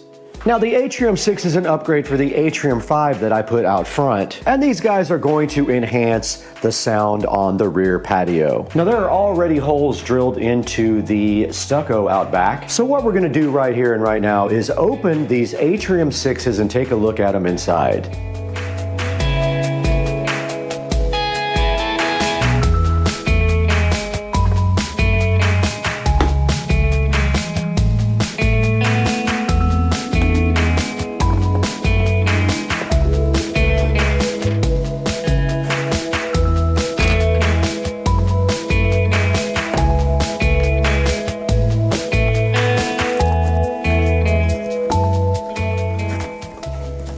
Alright, we are back here and in front of the Polk Audio Atrium 6. And looking into the box here, we have the familiar cardboard packaging. Put that to the side here. Make some room for these nice speakers. And out of the box, they are bigger than the other ones that I have. They are bigger than the Atrium 5s out front, and that is probably expected. They are higher quality and cost more. Don't forget, I'll have a link in the description to these for you guys. But here are the Atrium 6s. And you can see here by the brackets on the back and the side that they are very easy to take apart. You just flip that open a little bit, unscrew that all the way. You unscrew the side thing all the way. And these are cool because they pop right out. So when you're installing them, it makes it much easier to install. They just pop right out of the thing. That way you won't drop them while you are installing. They slide right off like that. And so if you turn them like this and pop this, the bracket will come right off. And they are ready to be installed. So let's go set up to install these guys.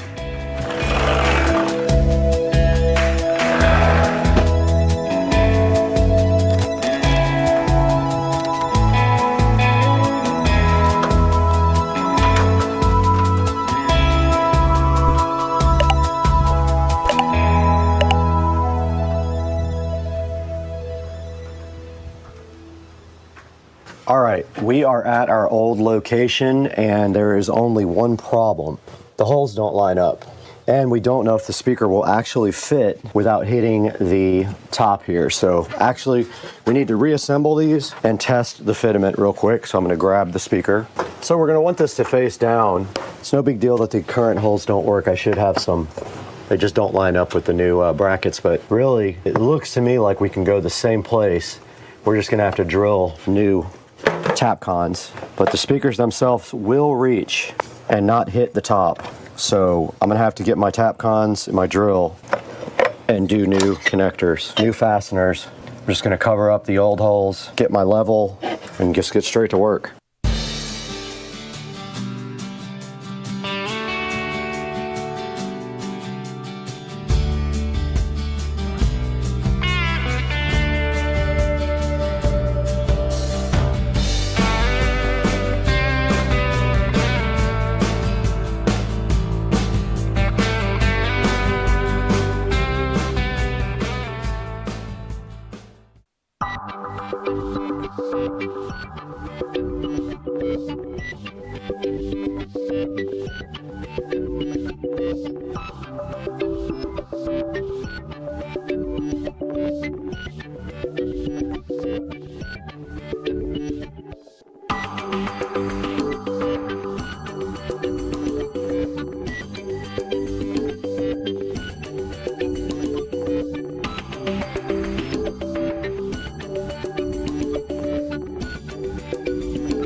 Okay, we got the second speaker bracket installed and all of the wiring disconnected. And now all I'm going to do right here and right now is clean up all this wiring, get it tied up really nice, wipe everything down really good, and reconnect everything in a much cleaner fashion. So I'm going to get to work on that right now.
All right, guys, we have successfully gotten the second speaker hung and also tied the wiring all up back there.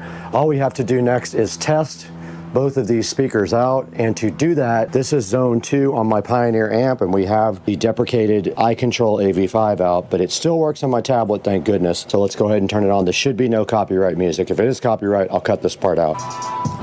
All right, so that side's working great. This side's working great. Let's see if our rock speakers are working. All right, that speaker is on, no problem. Let's see if this one's on. This one might be burned up.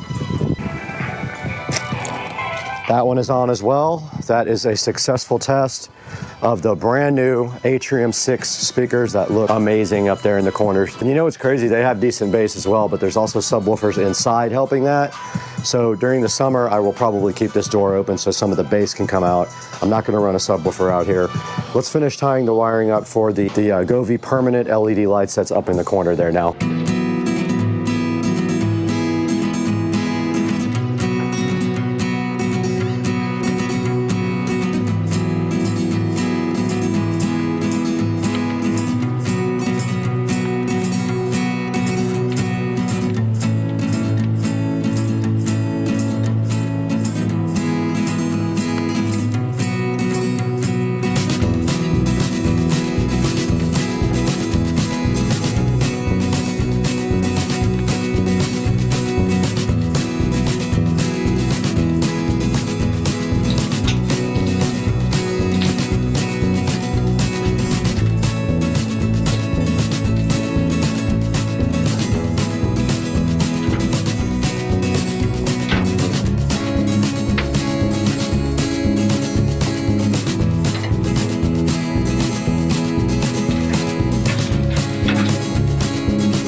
Alright guys, as you can see right here and right now on Supercar Street Racing, we did finish up this project in the back.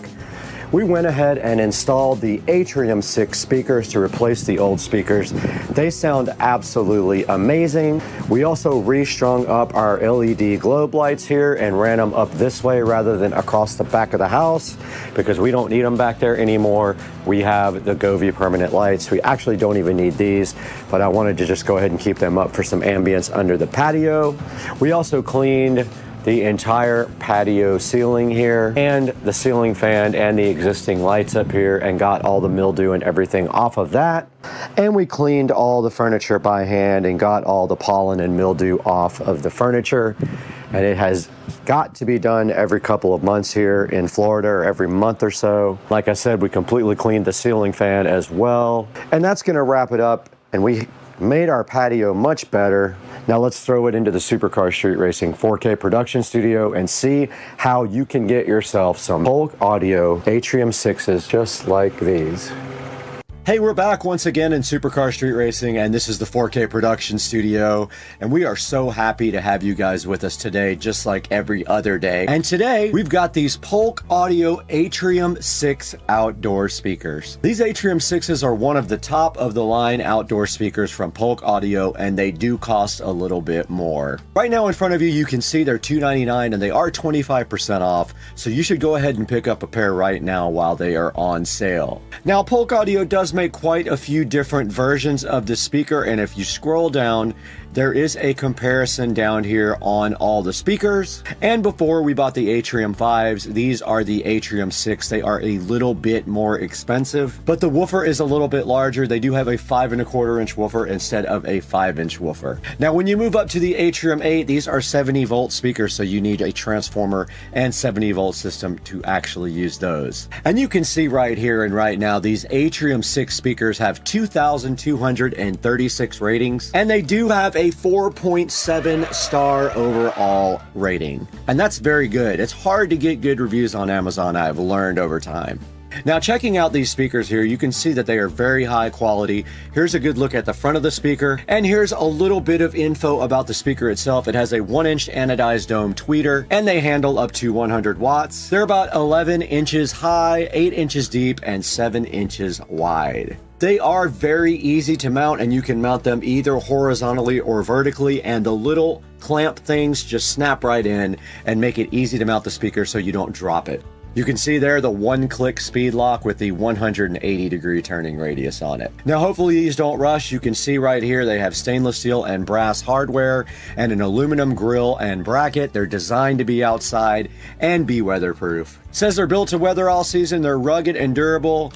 They're exceeding baseline and industrial military specifications for environmental endurance. And it does show you the specification there, salt fog at the bottom. And here is the whole line of Atrium speakers, with the 8 being the ones that you can have either 1 or 2 for stereo, but they are 70 volts. And here's a good look at how they look mounted on a patio outside. Not bad, huh?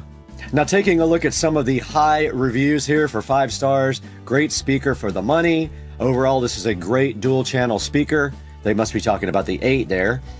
Love this product. This one says nice size and sound quality for an outdoor patio space. Impressed how well these sound. Great powerful sound. Great sound with a Sonos. Taking a look at the 1-star reviews, which is only 3% of the total. This one said pole busted and Polk Tech rep said it was impossible. This one says it was returned item. They only lasted 2 years. Terrible customer support.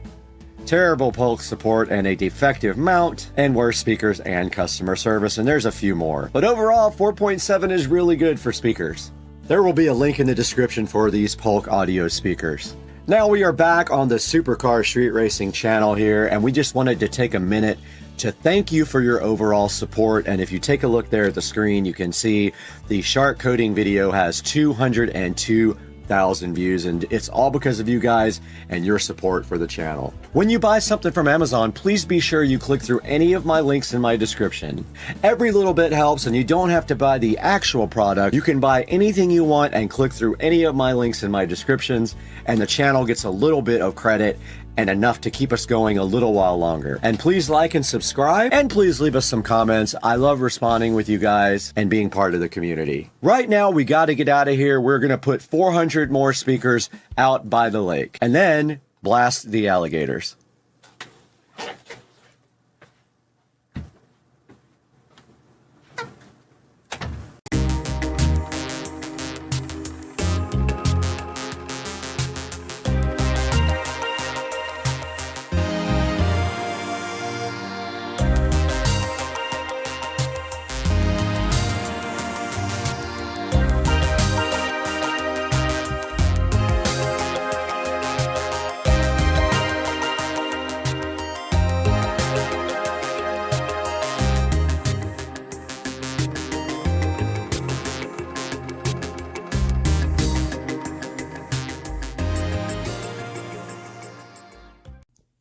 All right, we got the alien, we got the mirror, we got the alien, we got the mirror, and we got the peel satisfaction.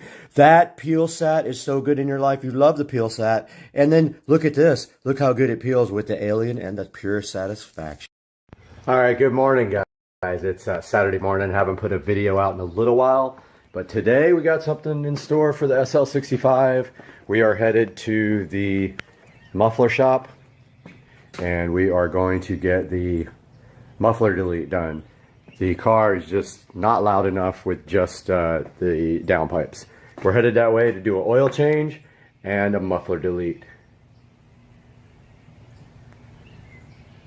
So I'm going to show you guys a cold start now with mufflers. So here is a cold start. I'll try to jump out and get to the back.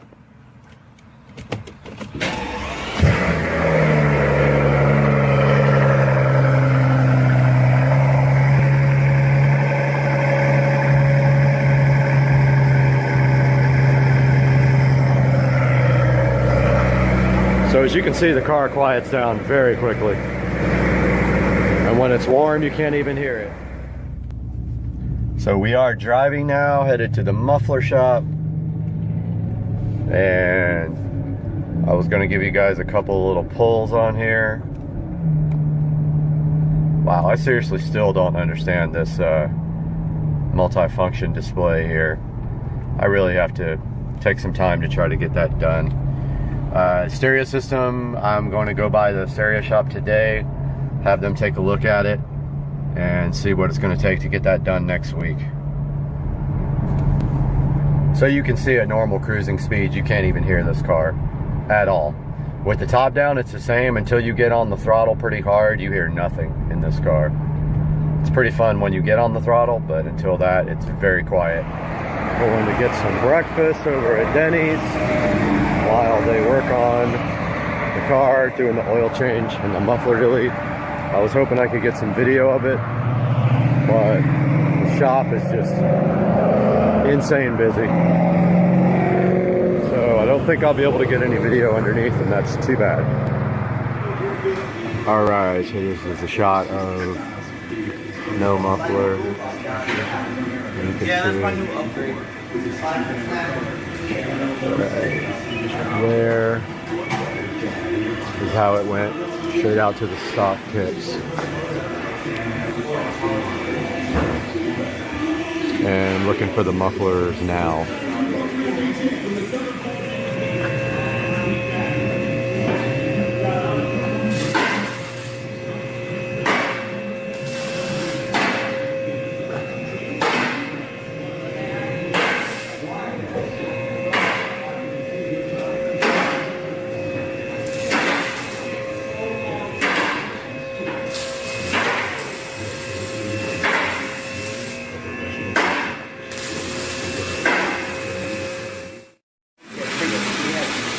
Here's a look at the factory mufflers.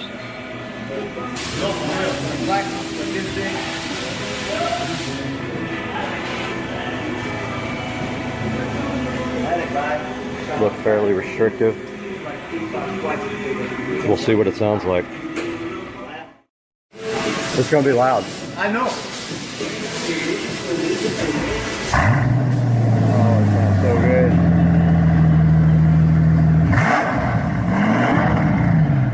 That's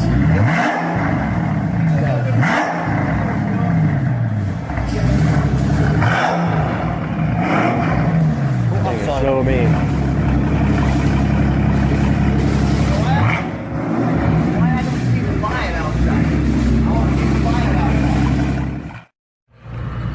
So first impressions, definitely louder.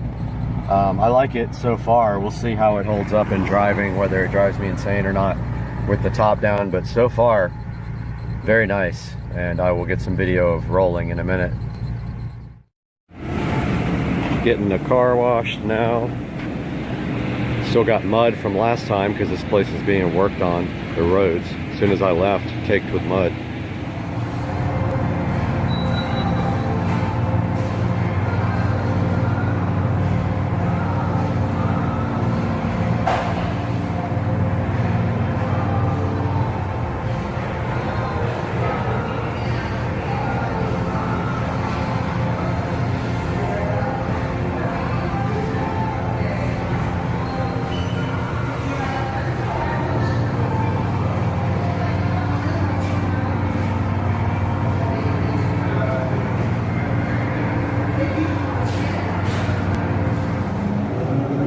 Just got the car washed, looks beautiful. Doing some driving now. Definitely with the windows open, it's not loud at all. But it is louder than it was before. I definitely like it. I'm keeping it like this for a while at least. Next up is intakes. All right, guys, here's some video of the car. Right out of the car wash. The tint in the front was redone yesterday. Some fingerprints on the inside there. I'm gonna have to get off. But yep, that is the way it looks right now. There's the new exhaust. So pretty much the only thing you have to worry about when you take out your mufflers is drone. If you can handle a little bit of drone, then deleting the mufflers definitely is a especially on a turbocharged car. The issues with a non-turbocharged car is, excuse me, sometimes it can be a little bit too loud. But the turbochargers on this car definitely muffle the sound enough where it's not overbearing. Now, if it's too much with the mufflers removed, then you can put back some glass pack exhausts, like some MagnaFlow glass packs straight through. And that's going to be it for this edition. See you guys.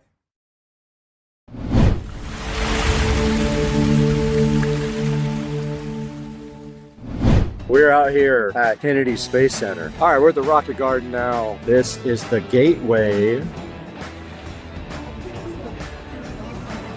Artemis going to the moon.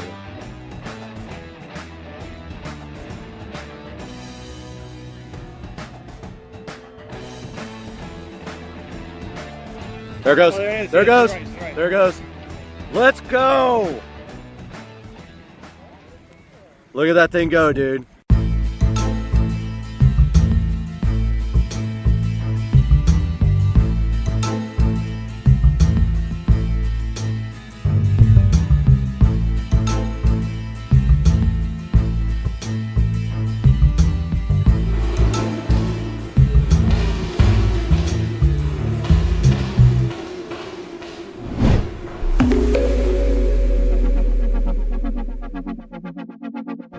This is going to be all wind, but we're out here at Kennedy Space Center. We're about to go to the Rocket Garden right in front of us here. These guys, crazy people.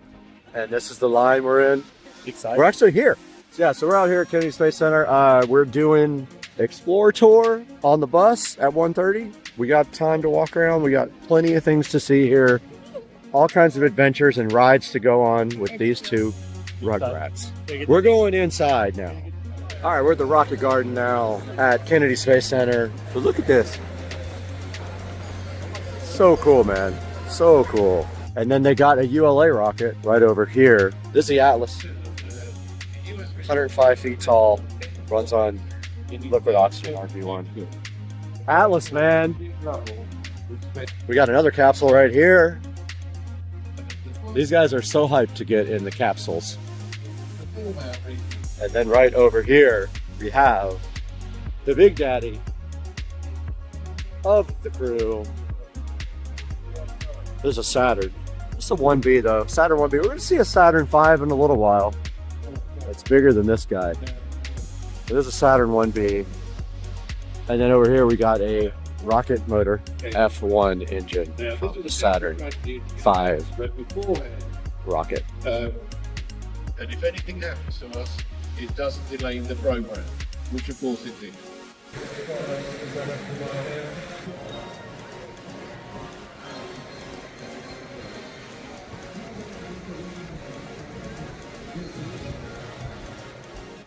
You use your hand and crush these leaves. Okay, right now, they're mostly water, 89% water. And like I said, water freezes at 32 degrees Fahrenheit. After a few seconds, you'll feel the leaves. My friend Audrey, go ahead.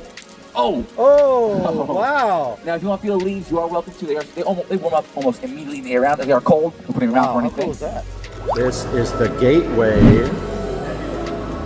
Gateway building at Kennedy Space Center. Yo! Right above your head, that's a Falcon. This one is? Yeah, it's a Falcon. Look at the grid pins. Oh yeah, It's a Falcon. Okay, look at the So soot. that's when they return people back to Earth. So just the other day, those 2 astronauts that were stuck in space, I'm pretty sure they came back on something just like that. Yeah, they did. Look at this though. Proof that thing in space. You see the soot? That's been flown. That came back in space. And it landed right over here. All right, so we are in front of the SpaceX new spacesuit. It's got Isaacman, the dude, you know, the private guy who went up to space and paid for it. It's got his name on the sleeve. Yeah.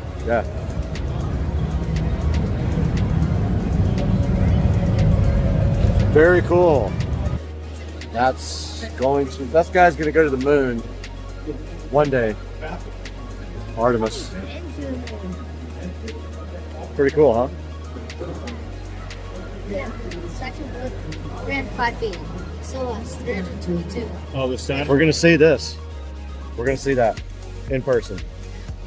What's this? All right, we're going into this IMAX thingy now.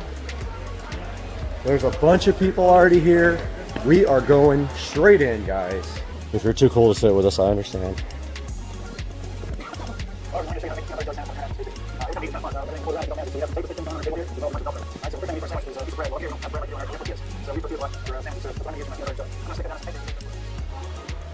Atlantis, Discovery, Atlantis, whatever, center. And there is the mock-up of the fuel tank outside. I'll get video of that outside.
So cool. That thing, look at the payload bay. This was the snake shot. This is what? That's the trident.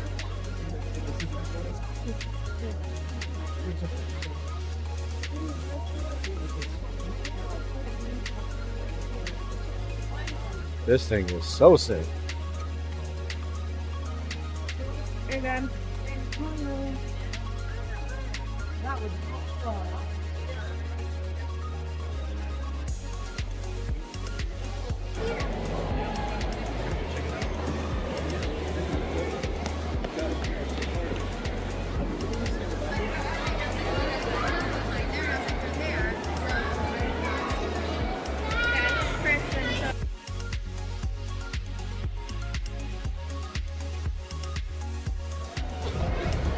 Roger, you got to go back and get your shoes. You crazy? You can't walk on it. All right, this way.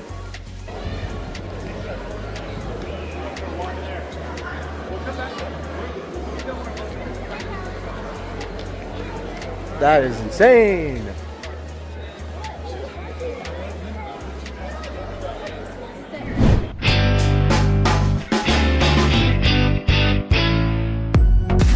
All right, we are out here at Kennedy Space Center with the crew right now going to the Explore Tour. What'd you think about the Atlantis? It was really, really cool, man. Honestly, what an experience, right? To see that shuttle, the real shuttle. Wait till we ride on the shuttle simulator. It's one thing to like see it, but then like to be at it. Yeah, it's a lot bigger than it looks. Huh? Yeah, it's awesome. From TV. But yeah, we're waiting to get on the 130 bus right now. We're the only people that paid extra. All right, guys, we'll get back to you on the bus. All right, we're out here. I know it's probably windy, but we are at the vehicle assembly building now at Kennedy Space Center, and this thing is insane looking. Absolutely huge. It's those doors on the side open right up. You can see those doors will open so they can bring a rocket in there vertically, and they roll it right in there into those doors. See the doors? There's the VAB. You said about the lines of the American flag. The bus could drive on those lines. Can sit down there too, and we were launched because launch complex 41, 40, 37, 36 are all in the vicinity, and it becomes a great prime viewing location for our guests. Insane. Just the greenest water ever. And right over there is where the astronauts get launched for SpaceX, right? Across the way, and then there is the new Starship Tower right there.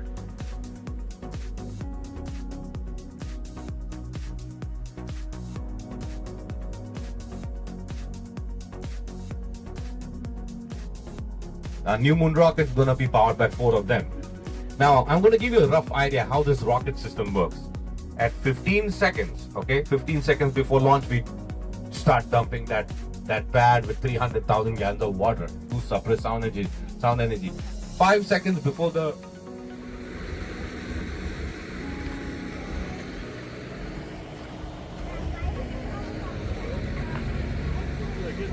This is the side.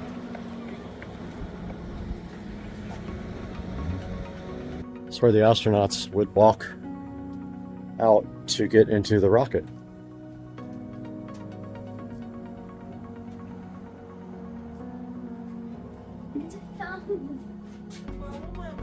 Sits on top of the rocket, pulls it away with rocket motors here. That's how it escapes from trouble if they have issues with the launch. This will pull the capsule away from the vehicle. That's where the rocket thrust comes out. Empty right now, but all right, we just got done at the Saturn V Rocket Center. Didn't take any video there. I wasn't feeling well, but this is the fuel tank and simulated look at the boosters from the space shuttle right in front of the Space Shuttle Atlantis building at Kennedy Space Center. That is wrapping up our little tour at Kennedy Space Center today. Unfortunately, I was sick and I missed out on the Saturn V Rocket Center. Great time today. We walked probably 30 miles and now we're headed to the truck to find the VRBO. We'll catch you guys later.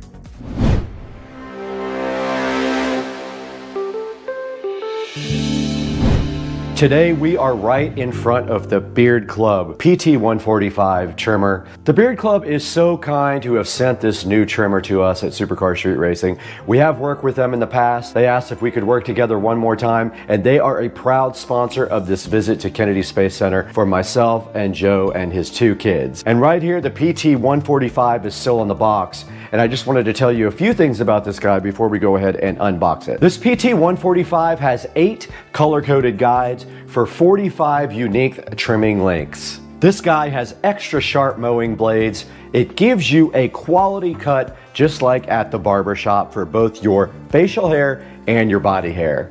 This guy has a 7,000 RPM motor. It has a lithium ion battery, and that battery will provide you over 3 hours of use. That means if you go on vacation and you don't even bring the cord, you still will have enough power to last you probably your whole vacation. Now this guy is simple and easy to clean. All you have to do is just wipe it down, and its blades repel oil, dirt, and buildup. That makes it great for you when you need to clean it because you don't have to go through a lot of trouble. It just cleans right up. This guy comes with a 1-year limited warranty. It also comes with built-in travel locks, which makes it both completely portable and convenient. Now this is a great gift for anyone. This makes for a great Valentine's Day gift, birthday gift, or Christmas gift. Someone would really enjoy getting one of these guys for a present for themselves. And it's sitting at a strong 4.5 star review. Now here is the trimmer itself sitting right here, and also inside the box will be a cord, and this is the rechargeable base. This did come with a charge already on it, so when I go ahead and push the power, it lights up, and it is at 61% power left. It's pretty strong. You can actually feel how strong it is when you're holding it right in your hand right here. And to charge it, you simply turn it back off and stick it right in the base right there, and it will just start charging right up for your trips or just your overnight stays at your house. Opening up the box here, we do see the included length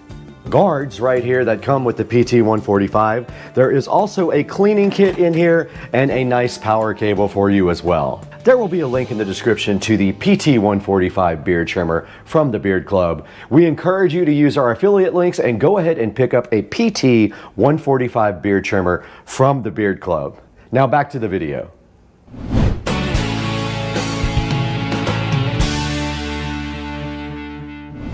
All right, there's Blue Origin, guys. I wanted to get a quick video of that to add to the video, but we're passing right by Blue Origin. I guess that's also part of theirs. All right, there is the first stage right there from the last launch, sitting at the port, ready to be brought back for processing. And we are at the port right there.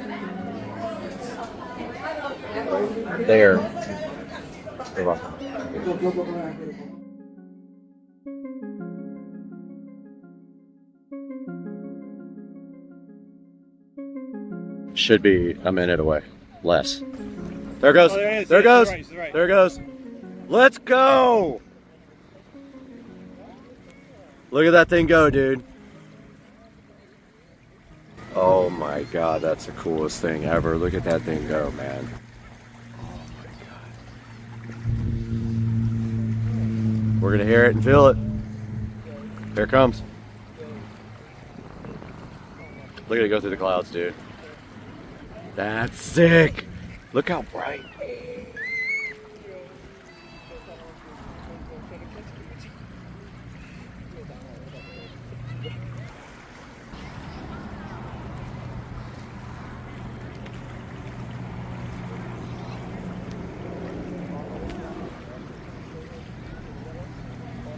There it goes.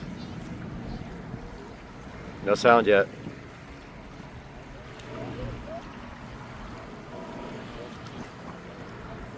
There it goes, man. You're gonna see it stage in a second. You're gonna see it break apart. Where's the sound? You can hear the build up and everything. It took that long. Look at it pitching downrange. They just staged. It's coming back. Where'd it go? It's gonna be over to the top left. Yo. Wow, that sound is crazy.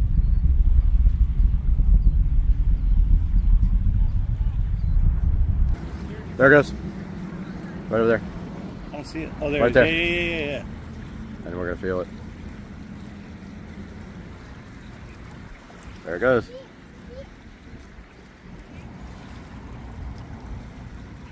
We're gonna get that sonic boom. Land, baby, land. That looks good. Yeah!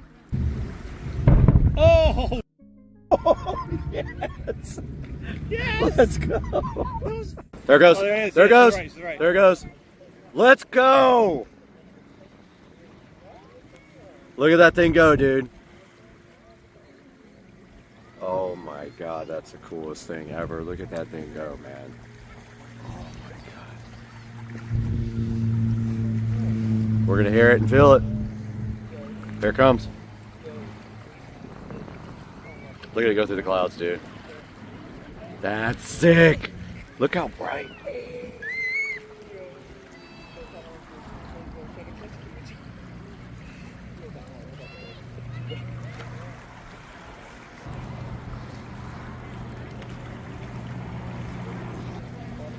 There it goes. No sound yet.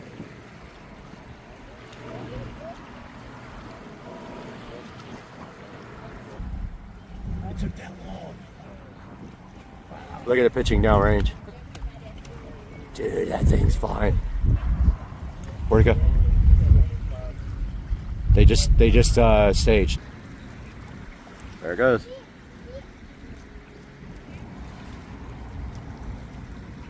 We're gonna get that sonic boom. Land, baby, land. That looks good. Yeah! It's good. Woo! Where's the sonic boom? Guys, welcome back to the channel, and today we're going to take a look and unbox this Nylon wireless lavalier microphone for the iPhone. So stay with us.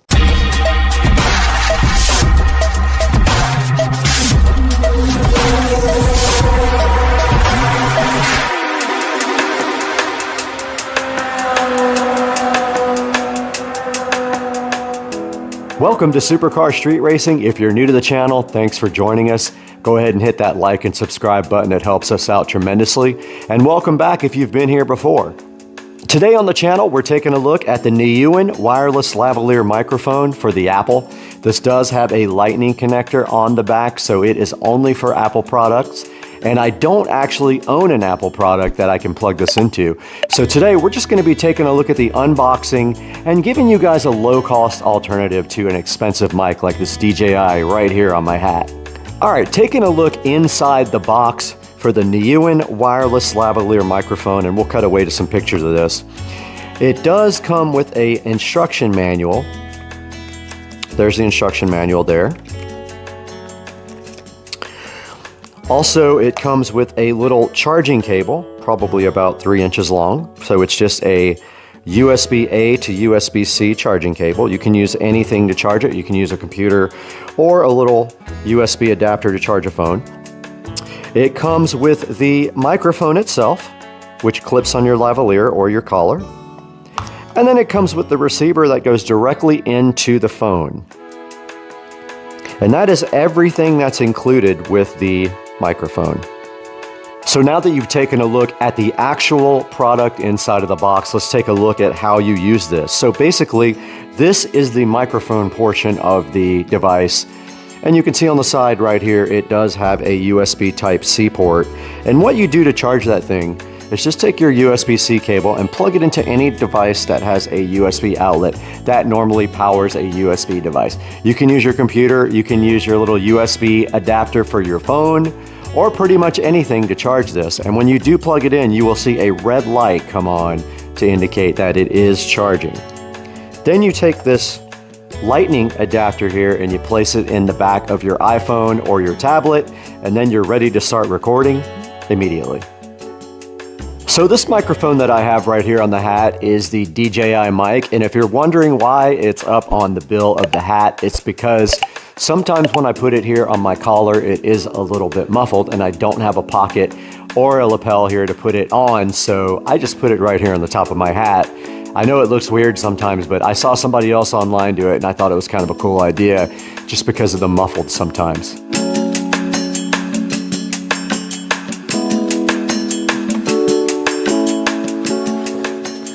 Welcome back to Supercar Street Racing. We are here in the beautiful 4K production studio once again to be with you guys to talk to you a little bit about this wireless microphone from Nylon. But first, I just want to encourage you guys to please like and subscribe to the channel. It helps me out so much.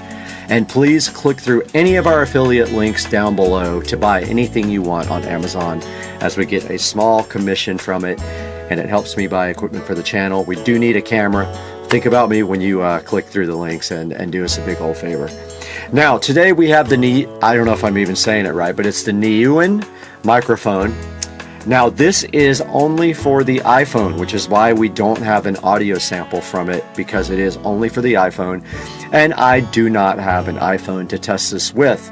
Now, you can see right here on the screen, it does have the lightning connector there.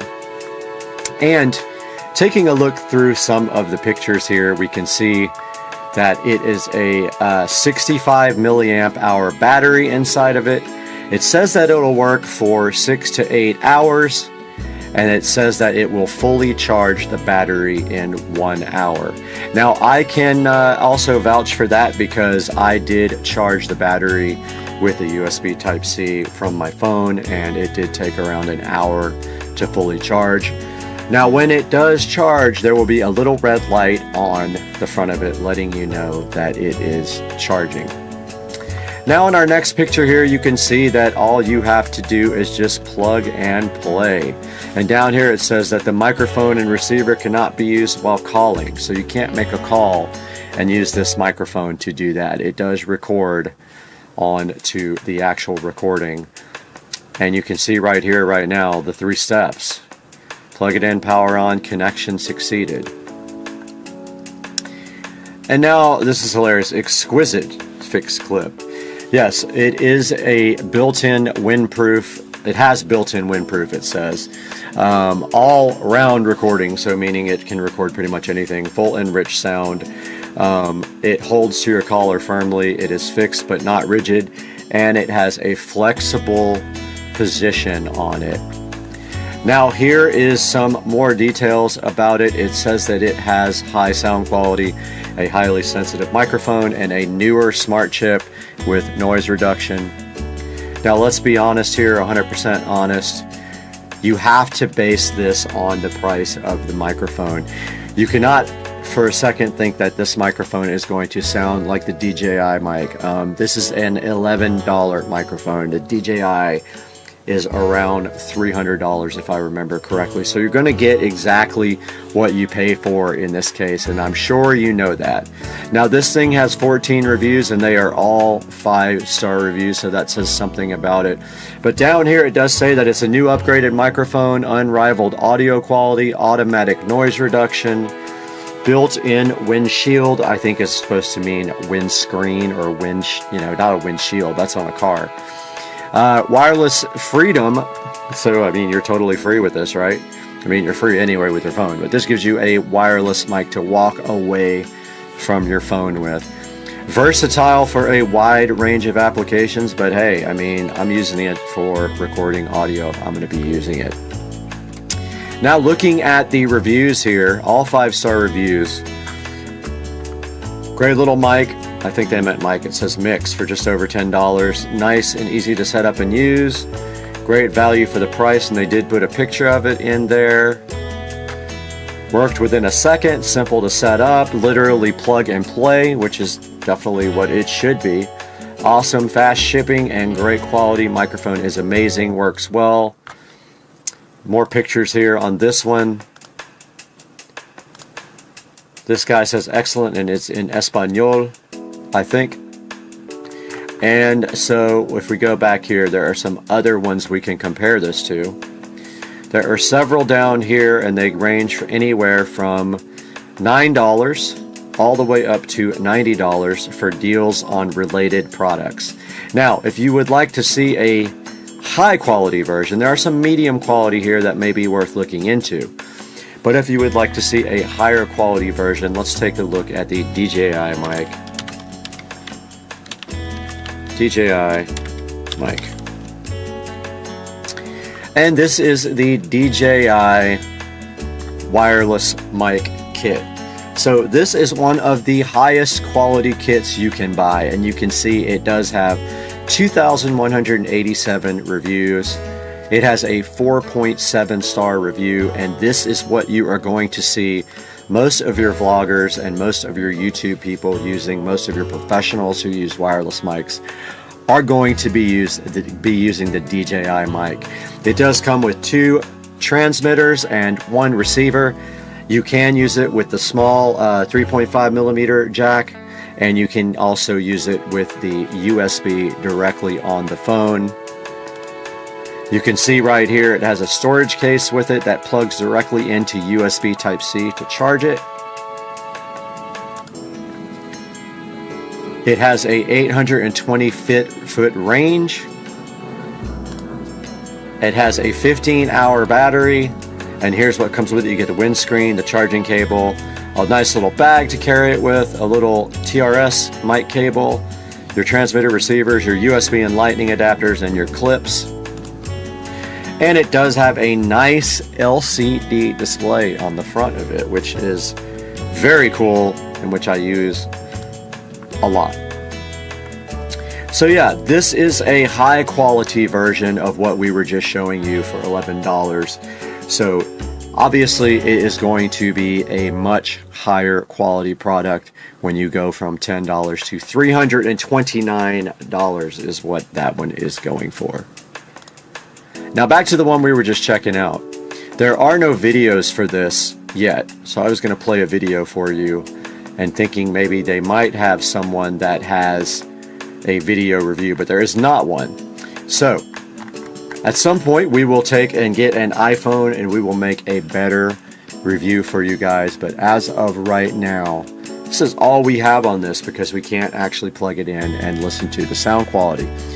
Buyer beware, it is an $11.48 microphone, so you know what you're getting for $11.48. Now let's talk a little bit about the channel again. Supercar Street Racing is a channel. We do video reviews, we do house stuff, we do power sports, golf cart, mini bike, Tesla, everything. And we so much appreciate you coming to the channel and supporting us. And please, once again, like and subscribe and click through our product links. Even if you're not buying this microphone, I'll have a link to it in the description. But even if you're not buying this, go ahead and click through that link and purchase anything on Amazon, and we will get a credit and we will get a small amount of money to put back into the channel because, as you guys know, we do lose money on the channel. Thanks again for tuning in. We'll see you next time with some more content on Supercar Street Racing. See you guys later. What's going on, guys? We are back here with the craziest hair today because we have a crazy thing going on at Temu. You're not going to believe it. You're going to think it's a scam, but they are offering you free, I'm talking about zero, absolutely free merchandise. A lot of people said this was a scam, like I said a minute ago, but no, it is absolutely legit, and we're going to prove it right now because we're recording on the phone as well. But all you have to do to take advantage of a lot of absolutely free merchandise is open up your Temu app. Now we have the Temu app open right here. Check this out. So the Temu is open right here in front of us, and we do see right here the search bar. Now what you have to do, you have to put the code into the Temu search bar. So my code is DXA9632. DXA9632. Let's hit search. Look at that. Free gifts came up. And look at this. All free. You can see it right here. It's saying, am I ready? All these gifts are completely free from Temu. There is so many cool things here. If I scroll right here, you can totally see how much stuff. It is not a scam. Type it into the search bar, DXA9632, and you'll look right here. There's a drone right here. I know you guys have to try this out. There's a Bluetooth speaker. There is a camera here. There's a tablet. There's a translator. Look at all this cool stuff. I mean, all this stuff is completely free. $0 for new users. Download the link through my bio right here and try it for absolutely free. $0 for new users. Scrolling through this, there's like all kinds of cool stuff. There's like battery banks. There are drones again. There are fishing stuff. All this stuff is free on Temu if you use my code DXA9632 down in the description. You'll see that. Drop it into the search bar in Temu. You got to use it there. You don't use it on checkout. You don't use it anywhere else. All free on Temu. Make sure that you go ahead and check out my code. It's DXA9632. It'll be in the description, and you can get all your free stuff here, just like I did. Go ahead and check out Temu.com. Go ahead and check out the Temu app. Get your free stuff today. Tell them Supercar Street Racing sent you. Have a great day. We got to get out of here, though.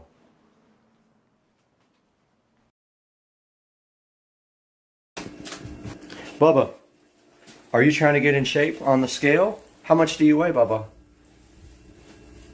I can't see your weight if you block it with your big body, Bubba. Are you on keto? Guys, welcome back to Supercar Street Racing. Wonderful day here on the channel. And we just got these skylights replaced. The old plastic ones were replaced with nice modern glass skylights, and it's really weird to be able to see through them. But today we have some added fun for these skylights on Supercar Street Racing.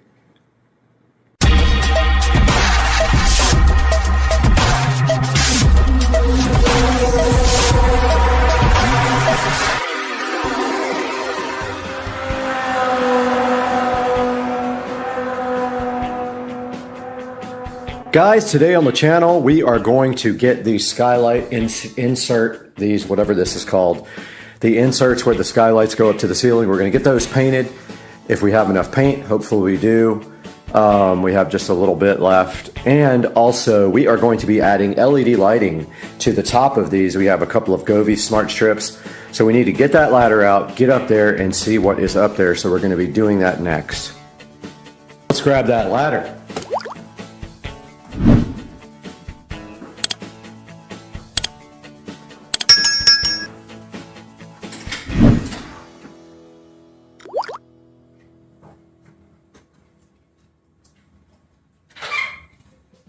All right, I think it can be done on the lip of the skylight, which is just above the white part there before you hit the glass. It's going to be fun, but I am going to have to try to get this ladder all the way up and in the center up there. See if I can do that.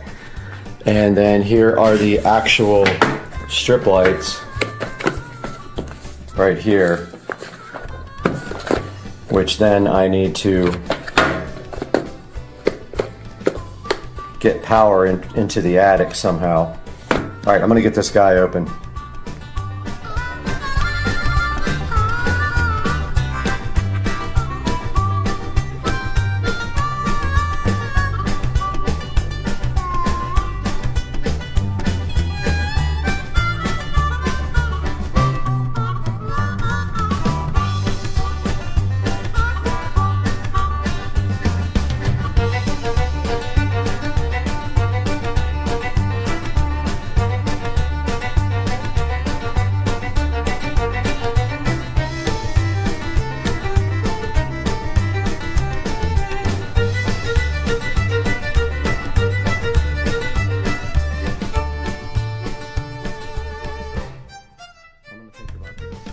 Okay, so I have to get at least this part through the wall up there into the attic to get power to these things. So I'm thinking the lowest part up there is the best place to do it, so I'm going to shoot for that. I'm going to go ahead and just start running these LEDs, I guess. Okay, I'm not 100% sure if I got the wire actually to where I can get it in the attic. That means I have to get in the hot attic. This is gonna suck big time.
Okay, I'm not 100% sure if I got the wire actually to where I can get it in the attic. That means I have to get in the hot attic. This is gonna suck big time. All right, the first LED light is connected in the attic. We just need some long extension cords in the attic to connect it to power, but I did good. However, this time I don't need to drill such big of a hole. I'm gonna send one of my paddle bits right through it this time.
As you can see, the lights came on. I have power in the attic now. And I think they are set to microphone. They are. All right, let's get them hooked up to the Gobi app. Guys, we are back in the Supercar Street Racing living room where I've been working hard to finish this project of these refurbished skylights. And as you can see right here, right now, we have replaced these skylights with glass, and you can see how clear and good they are. And then we did some work afterwards, and we are about to witness that now. We installed some special Gobi LED lights, smart lights, into these skylights, and also painted the skylights for the first time since I've owned the house. So let's check out what this looks like. This should work something like this. Alexa, turn on the skylights.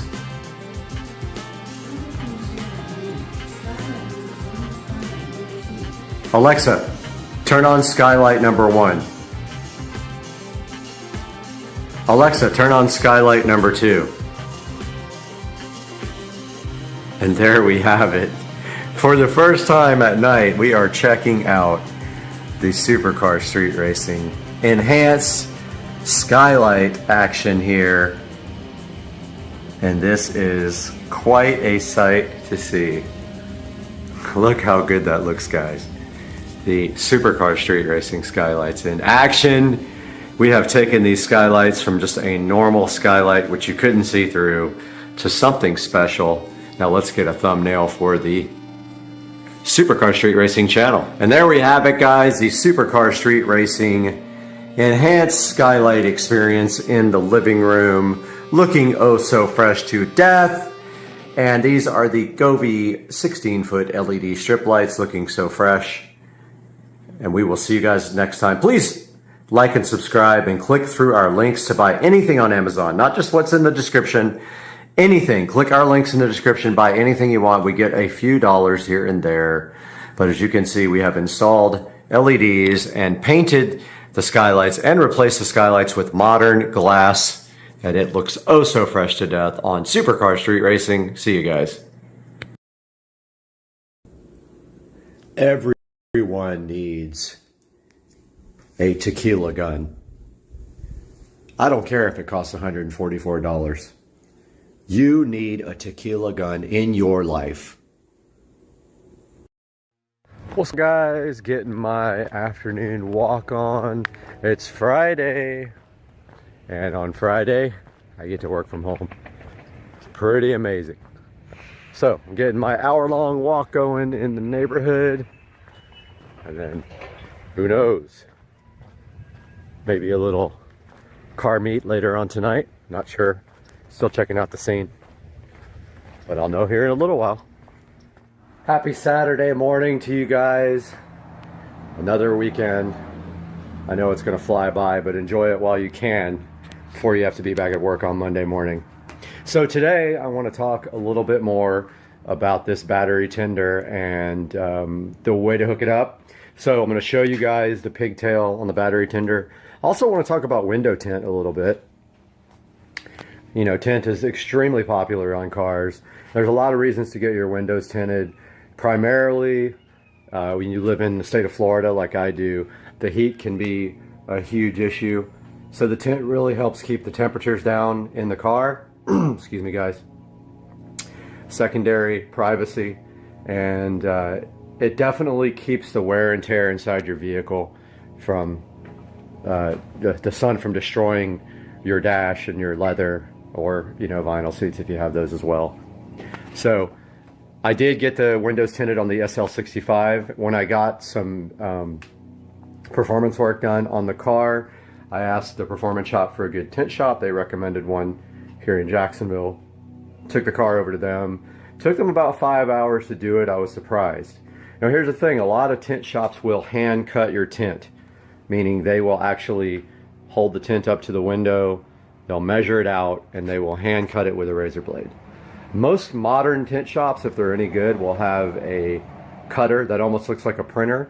It has all the vehicles stored inside of it, the patterns. They'll go in there, they'll press a button, print your tint right out. It's awesome.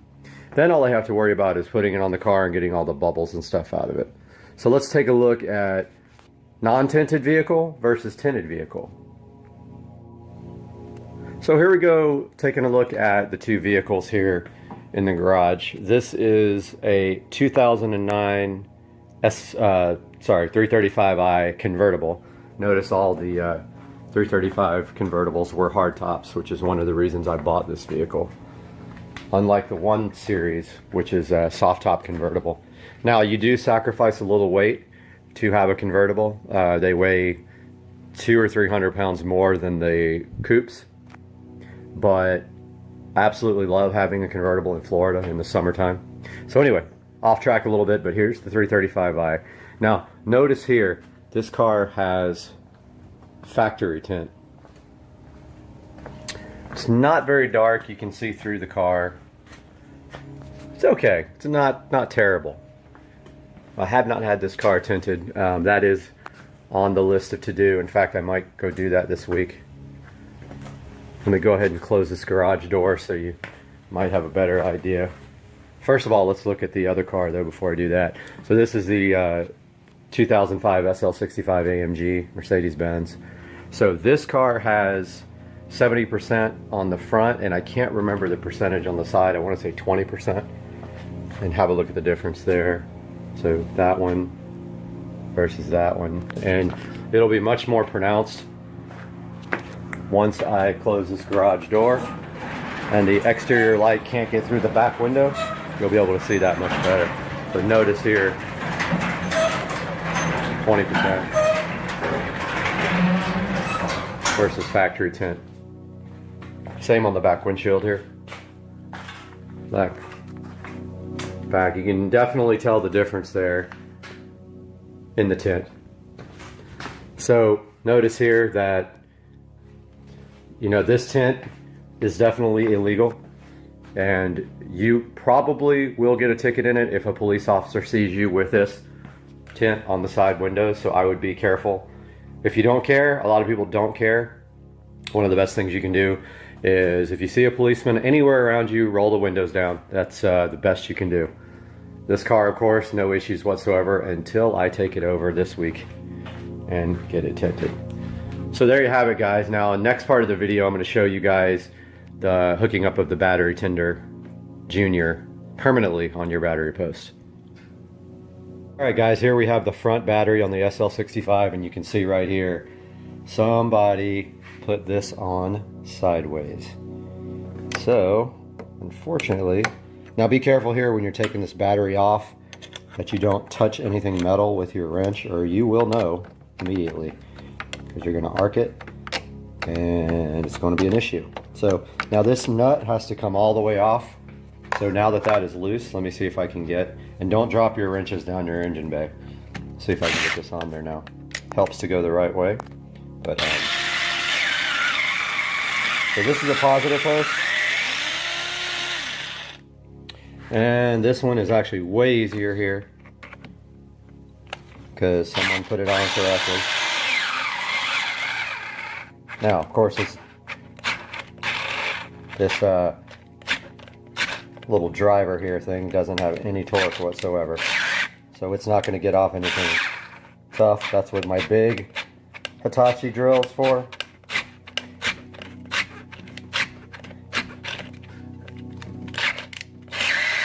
But sometimes you can just, you know, manually do that. This one's going to want to fall into the engine bay, so I'm going to do the rest of this part by hand. And now, notice I'm going to twist that back. Twist that where it's easier to get to next time, because someone torqued it down sideways. Next thing we're going to do, come over here, grab our pigtail device thingy, whatever it's called, and got to be very, very mindful in this part not to cause any arcing. Now notice here that the plug is undone, the cap. So first thing I'm going to do here is put this cap back on, then come over here to the clearly marked positive post right there, and that thing's going to want to push off. You're going to have to help it. Now this is a little bit of an issue because of the way this post is in here. You can see it's going to have to go backwards like that in order to fit, or be bent. So forgot to grab the nut from under there. Being a little tricky. And of course the bolt. Now I did notice also that there's a little bit of corrosion on this post. That's something I'm going to want to deal with, because this car is pretty much spotless in the engine bay, and that I do not like. So let's see if I can get this post back on.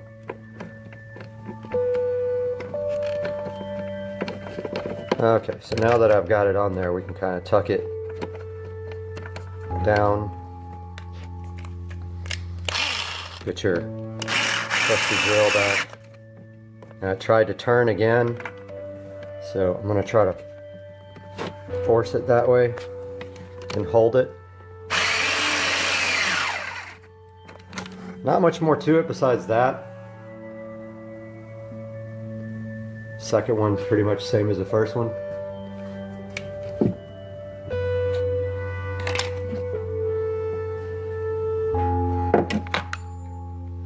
Whatever happens, do not let this nut fall into the engine bay. I'm gonna go ahead and put that on there, and I'll get back with you guys. Alright guys, so the next thing we're gonna do is take some of these zip ties. I think black works good, it matches the engine bay. These are a little long. I mean, we don't need 12-inch long zip ties, but this is all I have right now. And so here's what we're gonna do in this case. We are going to take this cable and we're going to nicely tuck it out of the way. So, see if I can get a good shot of this. So the first thing we're going to do is, looks like there's a nice place here to tie this off to the battery bracket. So I'm going to do that right here. Throw a zip tie on it right here. Get it nice and level. Make it look presentable. To me, the most important thing is that the car be immaculate. So there's the first zip tie right there. I'm going to put another one right next to it down here on the battery post. It's going to run right along the battery post right here.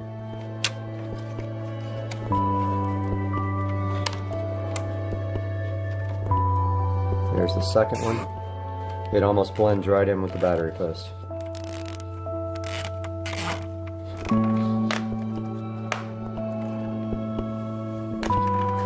Now, so you have this extra pigtail now laying in here.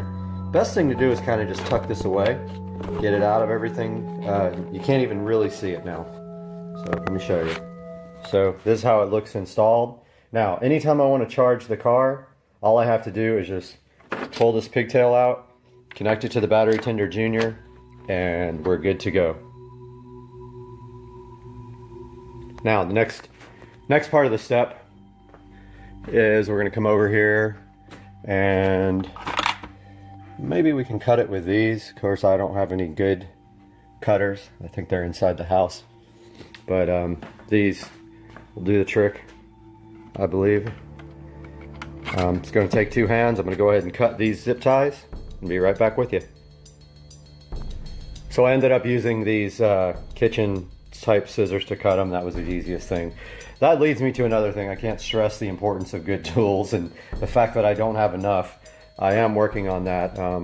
Had a lot of tools, but going through a divorce, I lost most of them to my ex. So next thing is I just noticed is that now the battery cover is going to be hard to put on because of this battery tender. So I'll either figure out a way to get it on there. Yeah, it looks like I got it. Did get it on there. It turned out actually pretty good. So there's the finished product of the pigtail installed. Wow, the car is really dusty. That's what happens when you blow your garage out. So there you have it, guys. That is all for today about the tint and the battery tender. Please like this video and subscribe. I'll be coming out with videos almost every day. And we'll see you very soon. So you guys are familiar with OpenAI ChatGPT, right? Well, today I asked OpenAI to write his own version of Little Red Riding Hood, and then I let him both edit it and voice over it. Let's see what happened. Tell me about Little Red Riding Hood in your own words.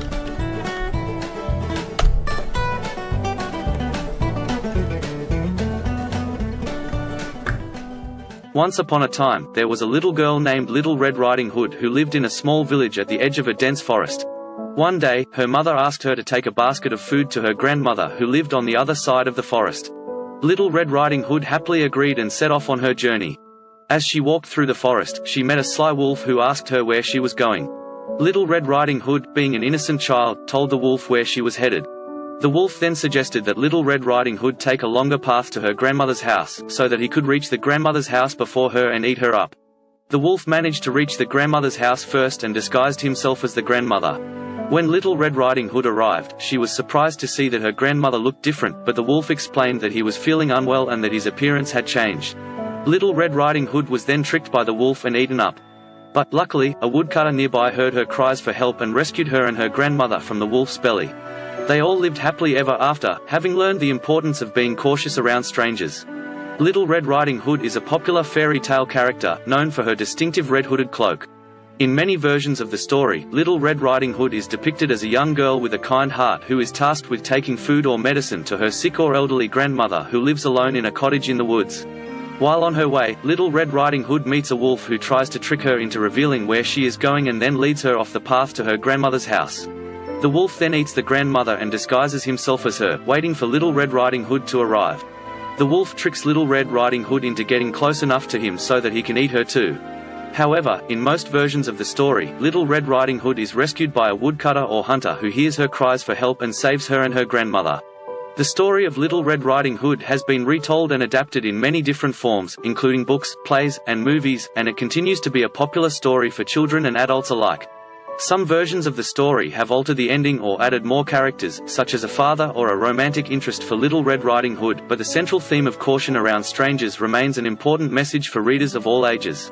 Little Red Riding Hood is a European fairy tale that has been retold and adapted many times over the years. The story typically involves a young girl, known as Little Red Riding Hood, who is sent by her mother to deliver food to her grandmother, who lives in the woods. On her way, she meets a wolf who convinces her to take a longer path so that he can reach her grandmother's house first and eat her. In some versions of the story, the wolf eats both Little Red Riding Hood and her grandmother, while in others, a hunter or woodsman saves them by cutting open the wolf's stomach. The tale is often seen as a cautionary tale about the dangers of talking to strangers and wandering into the woods alone. The origins of the story are unclear, but it is thought to have been passed down through oral tradition for many generations before being recorded in written form. The earliest known printed version of the tale was published in 1697 by French author Charles Perrault, who added some of the most famous elements to the story, such as the Red Hood and the moral at the end. Since then, the story has been adapted into countless forms, including plays, films, and books. It has been retold in many different cultures and languages, with variations ranging from humorous to dark and violent. The story revolves around a little girl named Red Riding Hood, who sets out to visit her sick grandmother who lives in a cottage in the forest. Before leaving, Red's mother warns her to stay on the path and not talk to strangers. However, as she walks through the forest, Red meets a wolf who asks her where she's going. Red innocently tells him she's on her way to visit her grandmother. The wolf then decides to take advantage of Red's naivety and sets off to the grandmother's cottage himself, where he devours the old woman and disguises himself in her clothing and bed. When Red arrives at the cottage, the wolf pretends to be her grandmother and tricks her into coming closer. However, Red quickly realizes that something is wrong and sees through the wolf's disguise. Fortunately, a nearby woodsman hears the commotion and saves Red and her grandmother by killing the wolf. All right, we are back, and I have not watched this yet. I wanted to watch it first with you guys. You guys have already seen it. I have not, so let's go ahead and give this a play. Once upon a time, there was a little girl named Little Red Riding Hood who lived in a small village at the edge of a dense forest. Okay, not bad. One day, her mother asked her to take a basket of food and her to grandma. her grandmother Okay. who lived on the other side of the forest. Little Red Riding Hood happily agreed and set off on her journey. Debatable. As she walked through the forest, The she wolves met a are sly good. That wolf actually who asked matches. her where she was going. Little Red Riding Hood, being an innocent Maybe child, it's a little told the girl wolf with where she bubbles. was headed. Not sure if that's The wolf then suggested that pertinent. Little What are the Red people Riding swimming? Hood take a longer path to her Like, what grandmother's is house this? so that he could reach the grandmother's house before her and eat her up. The wolf managed to reach the grandmother's house first It's and a house. disguised I himself mean, as the kind of grandmother. fits. When Little Red Riding Hood arrived, she was surprised to see that her grandmother looked different, but the wolf explained that he was feeling unwell and that his appearance had changed. Not bad. Little Red Riding Hood Another was then house, tricked so by just the kind wolf of a and eaten up. generic. But luckily, a woodcutter nearby That's heard a her cries woodcutter. for help and rescued her and her grandmother from the wolf's belly. They all lived happily ever after, having learned the importance of being cautious around strangers. Grandma? Little Red Riding Hood Okay, is a that popular actually fairy is tale a Little character Red Riding known for Hood, her maybe, distinctive except for red hooded the cloak. superhero mask Little Red there. Riding Hood is depicted as a young girl with a kind And now heart it's just who is kind of tasked going with off on a taking food or tangent medicine about to her sick or the elderly story, grandmother who lives alone in a how cottage it, in the woods. what it's about, and While on what her it way, means. Little Red Riding Hood meets a wolf who tries to trick her That, into yeah, the revealing forest where shot she is not going too and then bad. leads her off the path to her grandmother's house. The wolf then eats the grandmother and disguises himself as her, waiting for Little Red Riding Hood to arrive. The wolf tricks Little Red Riding Hood into getting close enough to him so that bicycle he can eat her tricks, too. I guess. However, in totally most doesn't versions of the fit. story, Little Red Riding Hood is rescued by a woodcutter. This kind of fits what he's actually saying, but not the story itself. The story of Little Red Riding Hood has been retold and adapted in many different forms. I mean, it's a including library. Books, plays, and movies, and it continues to be a popular story for children and adults alike. Some versions of the story have altered the ending or added more characters. Again, such as I a had father nothing or to a do with romantic these scene interest for choices. Little Red Riding Hood, but the central theme of caution Hey, around it's working so strangers far, remains an mostly. important message for readers of all ages. Little Red Riding Hood is a European fairy tale that has been retold Unicorn? and adapted many times over the years. Blade Runner? The story typically involves Hey, a young there's a girl unicorn. known as Little Red Riding Hood, who is sent by her mother to That has deliver literally food to her nothing to do with grandmother, it. who lives in the woods. On her way, she meets a wolf Or who this convinces is her like to a guy take along running through path the so that he streets can of a reach city. her grandmother's house first and eat her. In some versions of the story, the wolf eats both Little Red Riding Hood and her grandmother. You while could in make others, this a fit. hunter or You can't woodsman see her saves them back. by Maybe cutting she's got open a the red wolf's hood stomach. on. Who knows? The tale is often seen as a cautionary tale about the dangers This of kind talking of to fits strangers what and wandering the into the AI woods is alone. saying, but not the origins story, of and the that's story are unclear, but it some is thought sort to of have been instrument. passed I down don't through know oral what tradition that for many generations has to before do being with recorded in anything. written form. The earliest known printed version of the tale was published in 1697 Maybe you could call by this French author okay. Charles Perrault, who added some of the most famous elements to the story, such as the red hood and the moral at the end. Since then, the story has been adapted into countless forms, Okay, I think including it plays, took the word films, film and on books. this one, and It like has been retold in many I don't different know what cultures and welcome languages, with variations languages. ranging Okay, I from put humorous to welcome in dark and every violent. language. The story revolves around a little girl named And now Red it's sort Riding of going Hood, off who on a sets out to tangent visit about her the sick story grandmother, again. who Same lives thing. in a cottage in the forest. Before leaving, Red's mother warns her to stay on the path Red. and not talk to strangers. It keyed in on the word However, as red. she walks through the forest, Now this Red girl's meets got a red wolf who shirt asks her on. where She's she's walking, going. so I think Red it sort of innocently got tells him that she's on her wrong. way to visit her grandmother. The wolf then decides to take advantage of Red's naivety and I mean, sets this off to could the work. grandmother's Like, I cottage mean, you himself, could throw where it he in there. devours the Nobody old would woman really and ever disguises notice. himself in her clothing and bed. When Red arrives at the cottage, the wolf pretends to No be her driving at grandmother all in and the tricks her into story. I coming don't closer. know what that's about. However, Red quickly realizes that something Looks is like wrong the and Humpty sees through the wolf's Dance. disguise. Humpty Hump. Fortunately, a nearby woodsman hears the commotion and saves Red and her grandmother by killing the wolf. Just like that has nothing to do with it. Okay, so that's it. That's the OpenAI and artificial intelligence version of Little Red Riding Hood. I thought it would be funny to just let it do everything and then see the reaction afterwards, and that was pretty funny.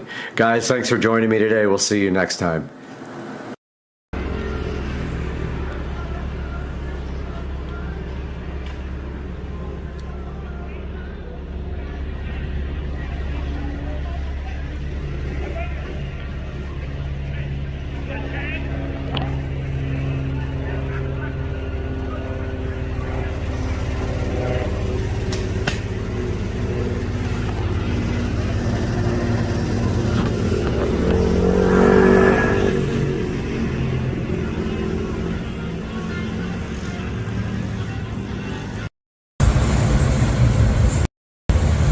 Fight, people. No, they know you're watching. They're not gonna do that.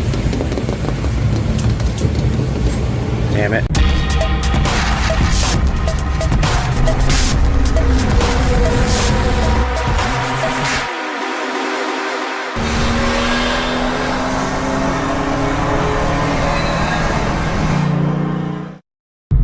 We are out here, and that behind me that you can't see because there's a big truck blocking it, that is New York City. In 1,000 feet, use Thank the you. right lane to exit right. Right, so the truck and the navigation system moved. That's New York City, right over there, if you can see it. And we are headed to the train right now to go to Exit right to exit 15W, Right. I-280, Newark, Kearney. New York City, right there. All right, there is something related to a city right over that bridge. We're headed to the train station right now. That looks like part of the city. Don't know which part. We are going to the city, guys. Hello, New York. All right, here we are. Secaucus train station. Getting our tickets to head on the train. And we will be on the train here shortly. Cool.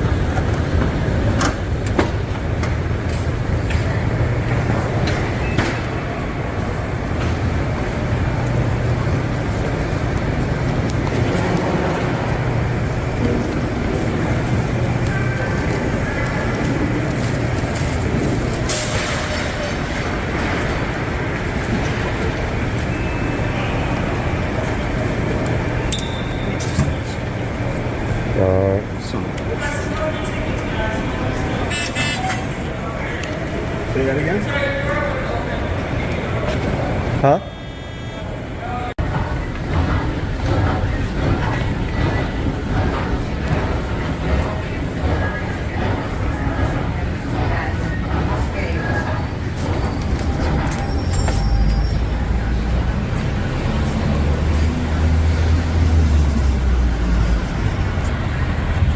Must have just missed it.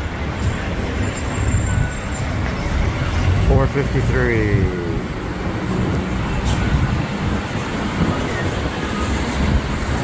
Oh, it's no, it's in 7 minutes. Oh, 9 minutes. Yeah, that's good. Out here, waiting for the train.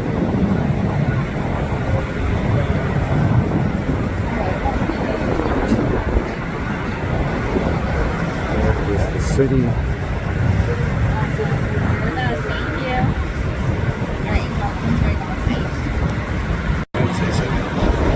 World Trade Center.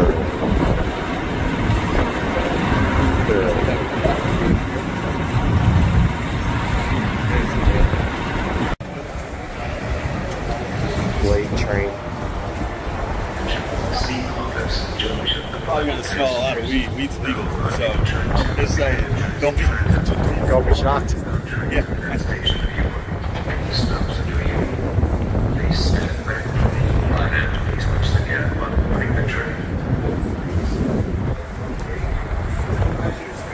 Train is late. Oh, I hear it.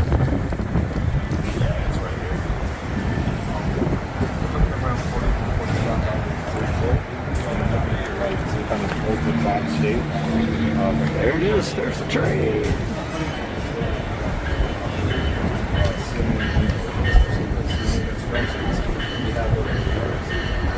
I think it's moving.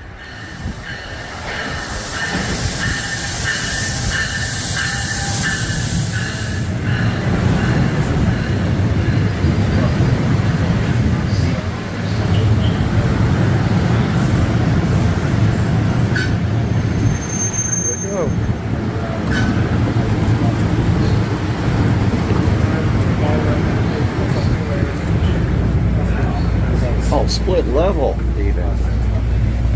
You gotta love that, man. Where's the drinks now? Oh, we could have Where's the bourbon? We could have gotten beers. We should have gotten beers. Cool train.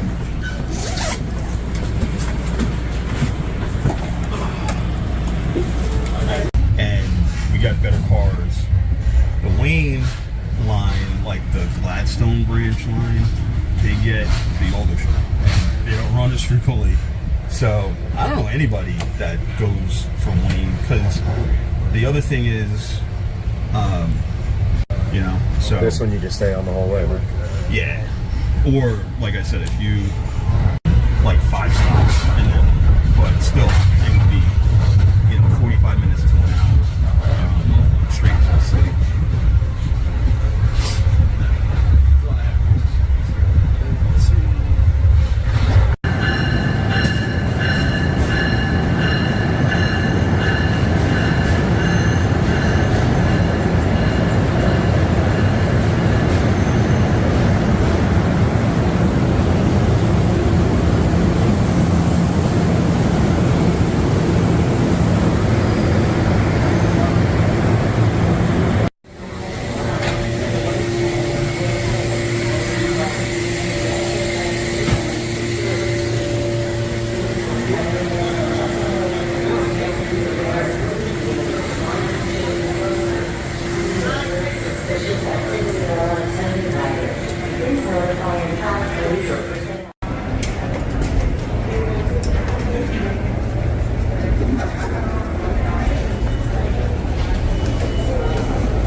Stay clear to closing doors, please.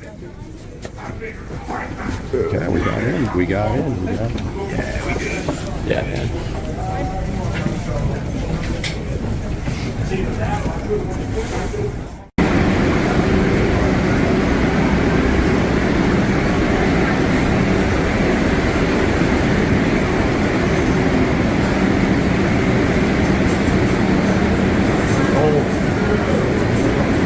History down here, man.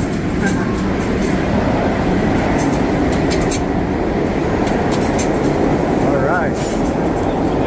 See daylight.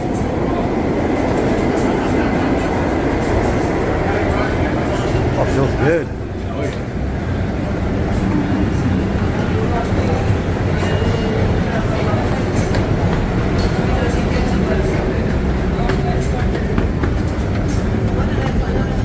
Oh yeah.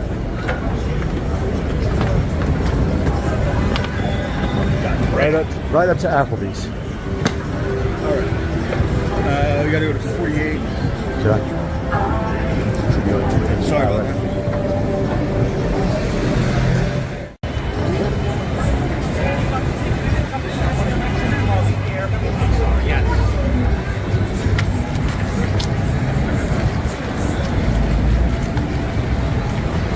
Love it. Yeah, man. City's awesome. That's the cool thing, you know? It's so cool. Weather's perfect because we're walking, so you don't need it to be hot. Right.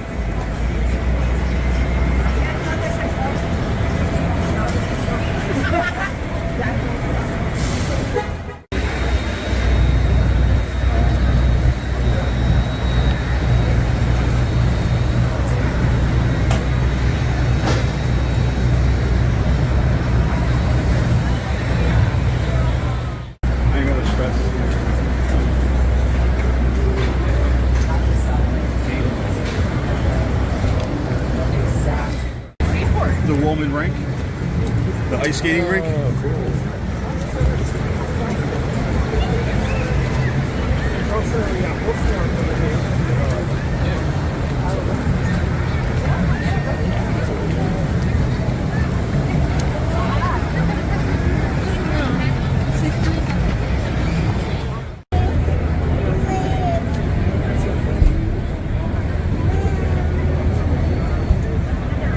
Wish it was sunny, but I know.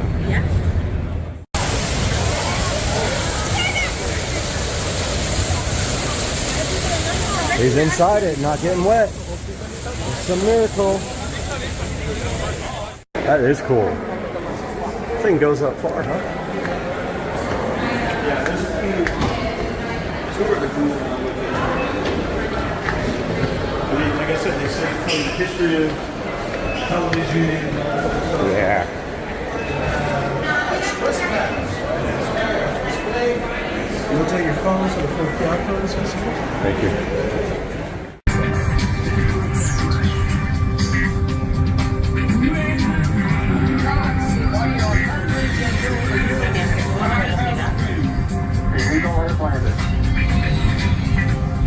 I shall resume.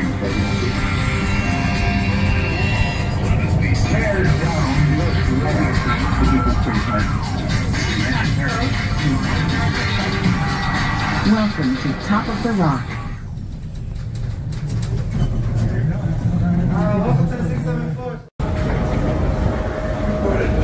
All right, here we go. Top of the rock. The tip top of the rock. Wow.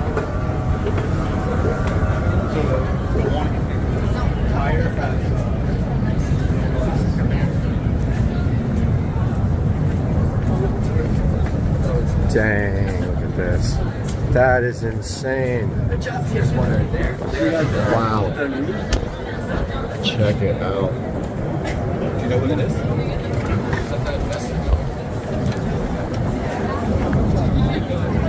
We go up again. No way.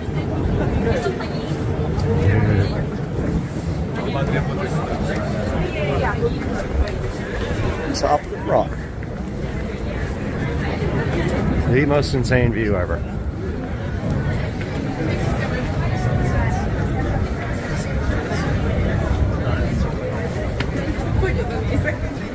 And we keep going. Cool. If you're scared of heights, this is not for you. I'll tell you right now.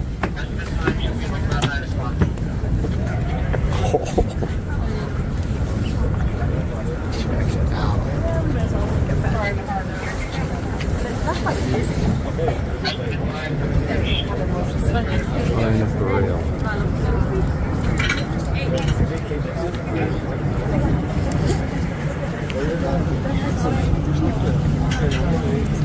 Jest taka pionowa ściana jak na tym jednym z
갔다 와가지고 한번 이렇게 쫙 거기 여기 사이는 안 갔으면 여기만이라도 갔다 왔잖아. 중심거리만이라도. 해보고 싶어가지고. 갔다 와가지고 그리고 본 거야. 근데 이런 세세한 거 있을 거야.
They put they look like Christmas ornaments in the middle of it. Oh, nice.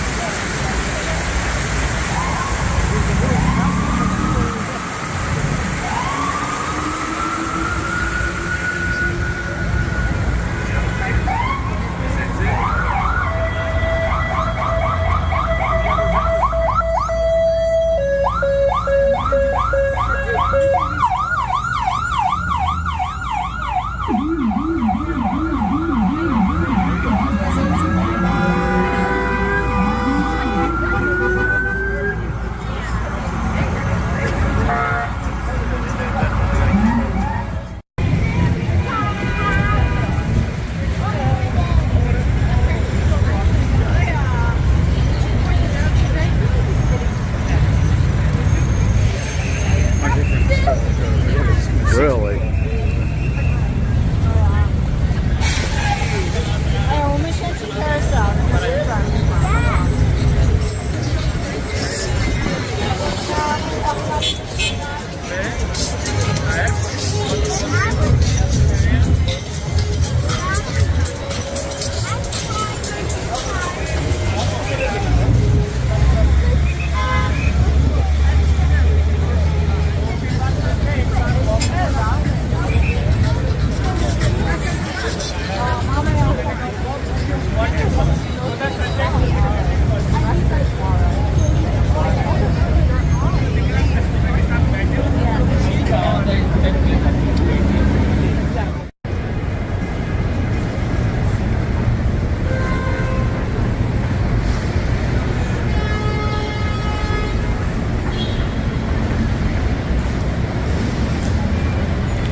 Oh, that's cool.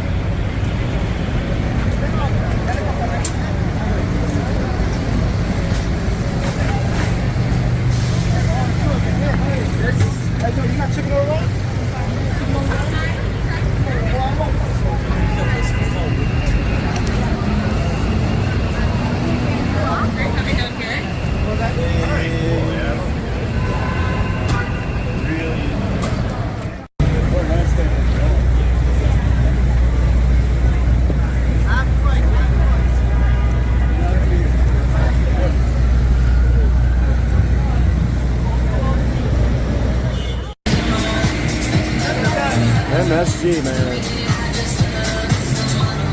Boxing.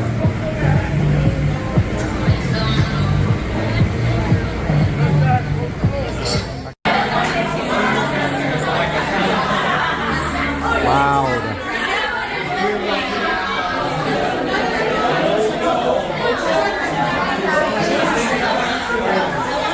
Hey, what's up, everybody? Welcome back to Supercar Street Racing, and we have worked with Wildcatch in the past. They did reach out to us and see if we wanted to work with them on these Wildcatch glue traps. These things are pretty awesome. You just stick them anywhere you want to control rats and mice and other pests, and they literally have 30% better sticking power. You can literally just put these anywhere you want, and then when you're ready to dispose of them, you simply just throw them away. You get 6 in a box from Wildcatch. I will have a link in the description on Amazon to these guys for you. Now, these things are indiscreet and they are flat, and you put bait right in the center of them. You can see it right there, and they will get a lot of different creatures. They can get rats, mice, snakes, spiders, lizards, ants, flies, all kinds of things. These are also non-toxic. That means they're safe for both your pets and your children. There's a center bait slot right in the middle right there to put the bait in for you to try to catch whatever is bugging you at your house. Now, once you put these down, it's pretty simple. All you have to do is basically put these back down in a different area every 2 to 3 days, and try again, and probably you'll figure out where your problem is and start catching things. These things are about 5 inches by 3 inches. Now make sure you pay close attention to where you put these things. The placement could mean the difference in you catching something or not catching anything at all. And the best part about these are they are non-toxic. They will not harm your pets at all. These things catch all kinds of different creatures. You can see right here on the screen, they catch like 5 different things with no problems at all. This thing will be really effective also when it gets colder outside, because mice are going to try to get into your house. But if you have these outside your doors and everywhere else outside, there's less of a chance that you'll get mice inside during the wintertime. There's a comparison on the screen right there between WowCatch and other brands, and you can see right here with the WowCatch all your advantages you get. And this is not the only product they have. We have their insect catching UV trap as well. That is on the channel. I'll put a link to the WowCatch down in the description of the video here. Make sure you let them know Supercar Street Racing sent you and that you're enjoying the channel and them being a sponsor. WowCatch is awesome. I'm so happy to have them on board, and I am very grateful for everything they've done for Supercar Street Racing. Bubba, why are you trying to always mess with Mr. Binks while he's just trying to relax and we're trying to watch football? Mr. Binks just wants to hang out, and all you want to do is fight all the time. Here we are inside the Tesla, about to watch a video about me buying the Tesla. Pretty crazy, and we are watching it as it premieres on YouTube. I love this car. Go.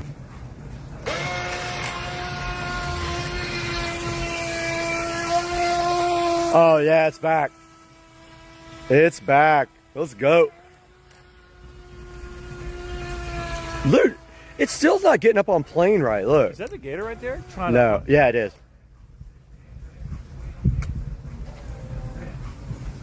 That's a little one, though. He can't even get his mouth around it. He ran. But the big one?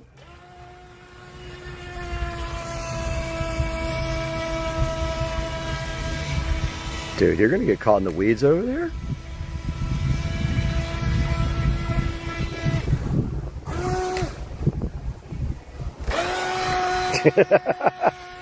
It's something's up, man. No, it's back to normal. No, it takes a minute to get on plane. See, do I have driving straight? Dang, that thing rips.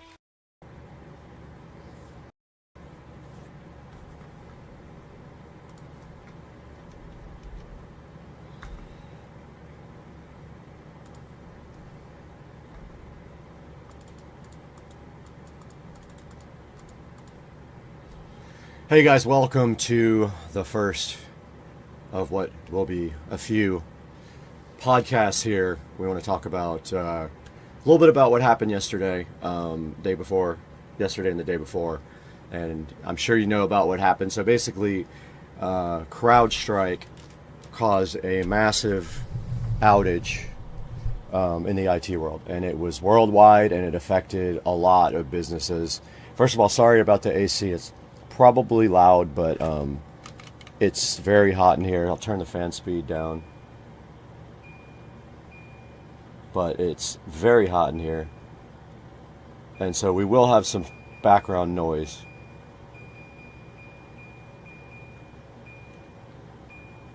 Yeah, so basically there was an outage yesterday related to CrowdStrike. And what that meant is that, and I knew some people that were personally involved in not only it happening to them, but also in the fixing of this crazy thing that happened. Basically, computers, servers, devices are always patched to mitigate security risks. I'm an IT security professional, so that's part of my job, is understanding, mitigating risks. And part of that is when a vulnerability is found in software or hardware, even in Internet of Things, things like your thermostat or, you know, anything that is controlled remotely through the internet, maybe your pool pump or things like that.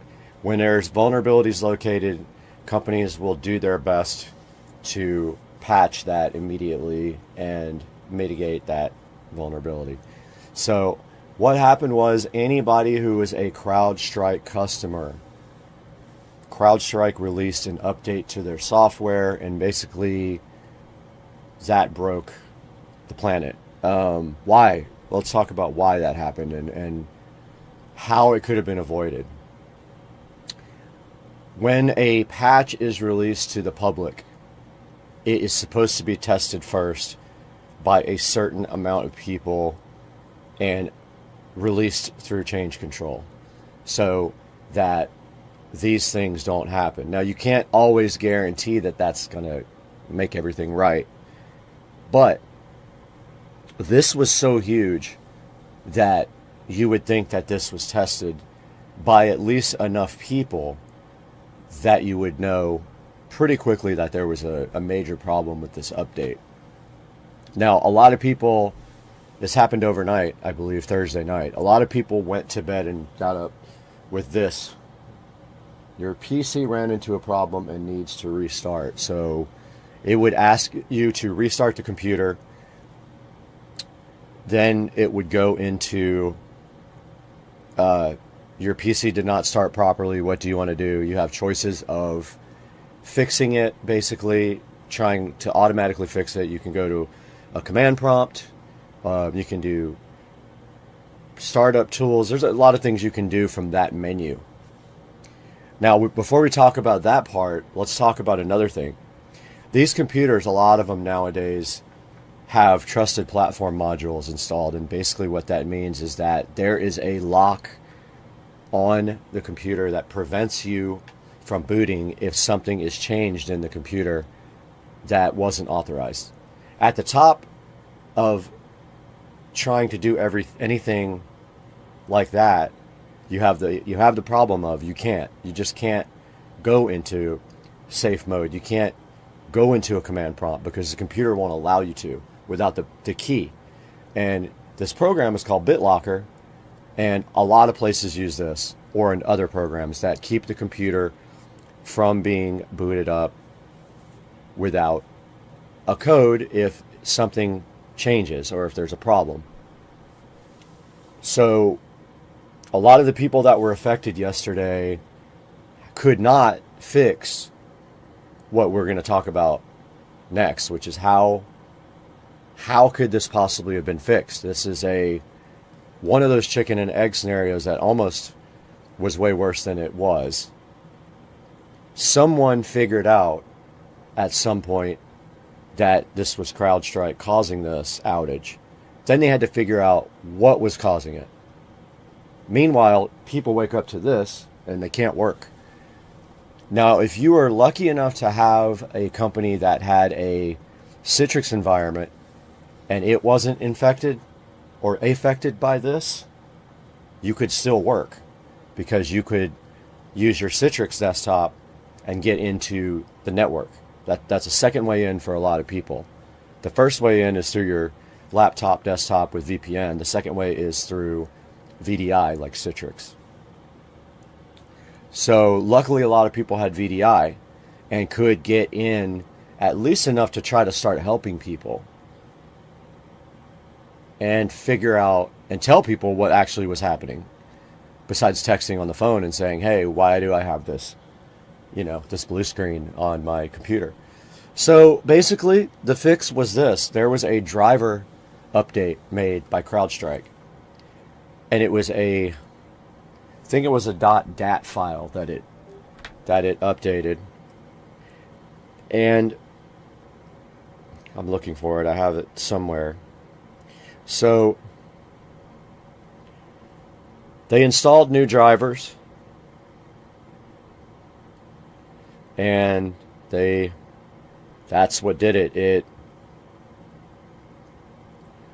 It broke a lot of people.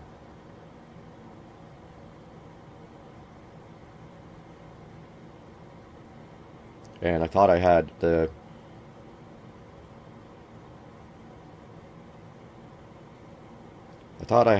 oh, okay, yeah. So basically, there was a file. It was actually a .sys file, a driver file.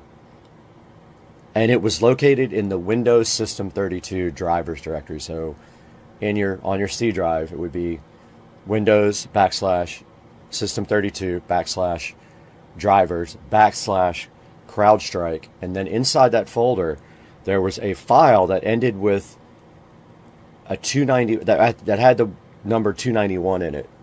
One single file did this, and it had to be deleted. Now, manually, by every single person that this affected, everywhere. That's how it was deleted. Think about the fact that when you're not in Windows yet, you're not able to be remoted into. The only way you could ever get help with this would be like FaceTime or like Messenger video or whatever, because you're not in Windows yet, so nobody can remote in and delete it. And then also think about the fact that a lot of these people aren't IT professionals, so they don't understand how to navigate in a directory. You have to manually navigate. Now this is Windows 11. It affected Windows 10 differently. You have to open the command prompt, but to do that you had to have a BitLocker key first, which had to be done by your IT pros. They had to give you the key when you feed them a code.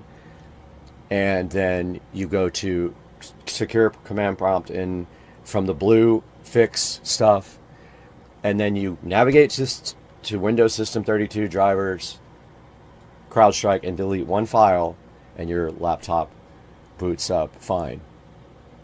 For thousands of people. How many employees do big companies have? 15, 20,000 employees had to do this yesterday. The fix didn't get out to a lot of people until well after 9 a.m. yesterday. It wasn't available. Nobody had it yet. So it was just on the news, but nobody understood yet quite what was doing it. So this cost the world a lot of money yesterday. So I expect there to be some kind of fallout from this with CrowdStrike and or Microsoft. Now, don't get it twisted. This wasn't a Microsoft outage. It was a CrowdStrike related outage. And that's why you'll see Microsoft on a lot of the news articles and on the videos. But just remember, this was a CrowdStrike driver that pulled down, half the planet Earth. And it not only did it affect PCs, laptops for businesses, it also affected applications and servers. So if it was patched and it had CrowdStrike, it was definitely a problem. Now, this patching happens every day. It's not anything new. And this can happen anytime a patch is applied, but the patches are necessary. Sometimes you can test them, sometimes you can't, sometimes you don't have time to, but most of the time the patches are rolled out to the enterprise when they're released because of security concerns. So yeah, I just wanted to kind of take, a little bit of time to talk about what happened here with CrowdStrike on Friday morning. And of course, at worst possible time you could have it happen on a Friday morning to half the country.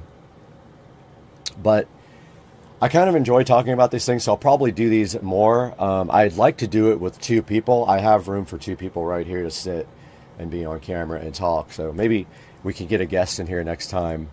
But that's kind of what happened to planet Earth on Friday morning. CrowdStrike took down a lot of businesses were affected. And so guys, thanks so much for watching. I'm going to get editing on the next video, but I really appreciate you guys tuning in for the first podcast here. It's a short one because there's not a lot to talk about yet. When we know the fallout, we can do another podcast here and talk about what happened to CrowdStrike and what is going to happen to them as a company in the future. Their stock's already taken a big hit, of course. So let's see what happens. And we'll see you guys next time on Supercar Street Racing. Later. We got the Jaguar socks. We got a freaking dishwasher that's brand new. We got a Tesla hat, and we got the peel satisfaction. That peel hat on the dishwasher that's brand new is so good. And you got the Tesla hat here. You got the dishwasher. You got the Tesla hat, and you got the dishwasher. And the peel hat is so good. Hey, what's up, everybody? Brad from Supercar Street Racing checking in with you on Wednesday. Just got a couple of texts and some emails saying that my new car is going to be here on Saturday. So my car is being picked up from Chesapeake, Virginia, and apparently it's going to get here on Saturday.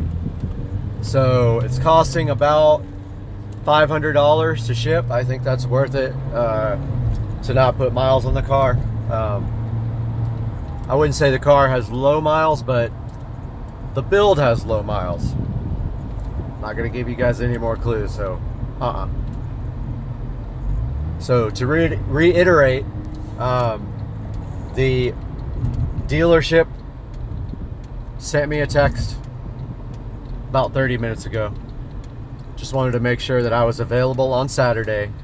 The car is going to get picked up tomorrow from Chesapeake, Virginia, and we'll be here on Saturday. I'm going to keep you guys posted. Super stoked for some projects coming up. A lot of good racing for sure. You guys know that we're going to do some racing, right? If the car's fast. We still haven't figured out what it is, so it may just be a Toyota Corolla. You never know. Might be a Smart. I have had one of those too. Stay tuned, guys. I'm going to update you guys with a video when this vehicle comes off the truck on Saturday. We're going to have a whole big thing. We might do a live stream at that time. Later, Gator.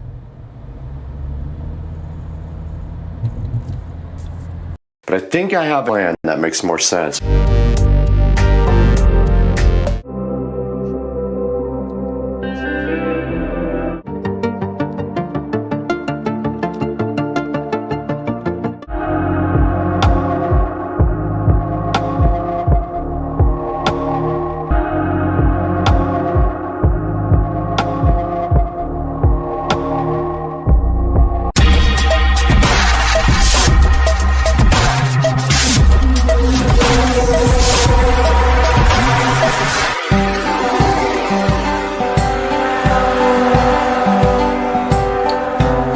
All right, guys, we are here in the bedroom with the brand new Bi-Cold smart mirror that we are about to unbox. And I'm looking for my scissors or the SCSR knife, but I can't find them. So let's use this drywall saw. So what we're doing today is we're gonna unbox this guy. We're gonna take a look at the back and the mounting because I've already done 2 of these, so I kind of understand. But I've never done a wide one. And so we're gonna look and see what the mounting mechanism is, but it's usually like a metal bar. And then you put that on the wall and then this just hangs from the metal bar, but we also have to do electric behind it. So let's see what's in this box now as it dirties up my nice white comforter. All right, first of all, it is boxed nice and secure. I almost have no energy left, man. Been a crazy couple of weeks. It's like people running over my stuff and stealing my stuff.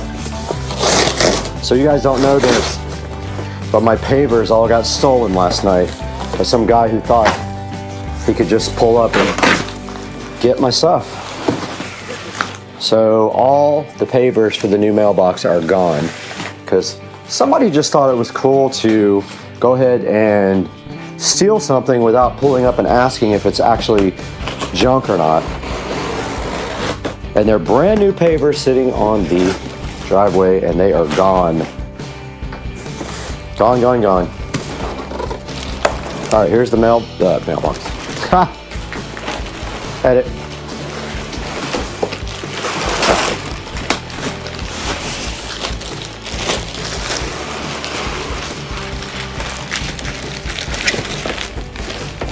There is the smart mirror. So fresh on the bed. And as you can see right here and right now, it just mounts with 2 screws here and here. They give you inserts, but I have purchased some way better inserts that will be perfect for what we're doing. And then they give you this template And so the confusing thing about the template is you have to know which device that you have. So you take this guy and you put it like this, and this device is going to be A and N. So it's going to be that hole and that hole. So we put this up on the wall, we level it, we put our drywall anchors in, and then we hang the mirror from our drywall anchors. But first, we have a whole process to do of putting LED strips on the back, and also we have to put a box in for electrical. So let's do that peel sat for our shorts. All right, we went ahead and did our short for the peel sat, for the peel satisfaction. We still have another one for the front, so that'll be awesome also. But back here is where we're doing the RGB IC LED strip. So we're going to take that guy and we're going to run it right around the edge there, and then we're going to put that control box right here and Velcro that on or whatever, or 3M tape it, and then we're going to mount this to the wall.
Before we mount this, I totally forgot that we honestly need to get this thing programmed and make sure that it's good. So we'll take our power supply right here, regular power brick. We're going to go ahead and plug that into the wall, open up the Govee app, and get this guy all set and tested before we actually mount this. The last thing we want to do is take the mirror down if we have problems. So let's get this thing powered up, powered on, discovered in the Govee app, named, hooked to Wi-Fi, and see what we have available. So let's do that now. We got the power cord here. It should come on when we do this. It did, so it does actually work. And it looks like it's set to audio, which they all kind of default to, but let's open up the Govee app. We got the Govee app open here, so we just have to discover new devices. So you hit the plus. It already knows it, so we add. It's probably going to want to update the firmware. Let's see.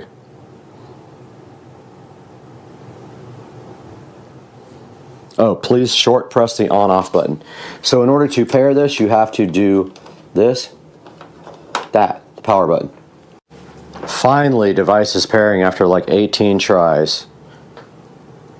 Please press the off on. Alright, we finally got the device to pair after I had a small heart attack, and it is the guest bathroom smart mirror. As you can see here, we'll hit done. It's looking for Wi-Fi. We're going to go ahead and connect to that Wi-Fi network. It might fail because I just rebooted the router. Let's see. Ah, it did connect. Let's see if it wants to update firmware. And here goes the upgrade, so we will come back when it's done. Now the whole thing is getting the mirror template lined up so we can cut the box for the power and then also get it lined up correctly and get it mounted to the wall. So let's go do that. Back in the bathroom here, and we have our template. Sorry if it's echoey, but basically I have also reskimmed this and just sanded that, so they need paint before we do anything. But I guess that's kind of the next step. We wait for this to dry, wait for that to dry, paint both. And then this needs to go centered. I think C is the center. And we know the light's going to be like right over the stud, so we're going to do that right like that and level this template out, put it up on the wall, and then put our marks for our drywall inserts there. That's the next step.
Alright guys, we're back and we have the light here, and the goal right now is to just install this light.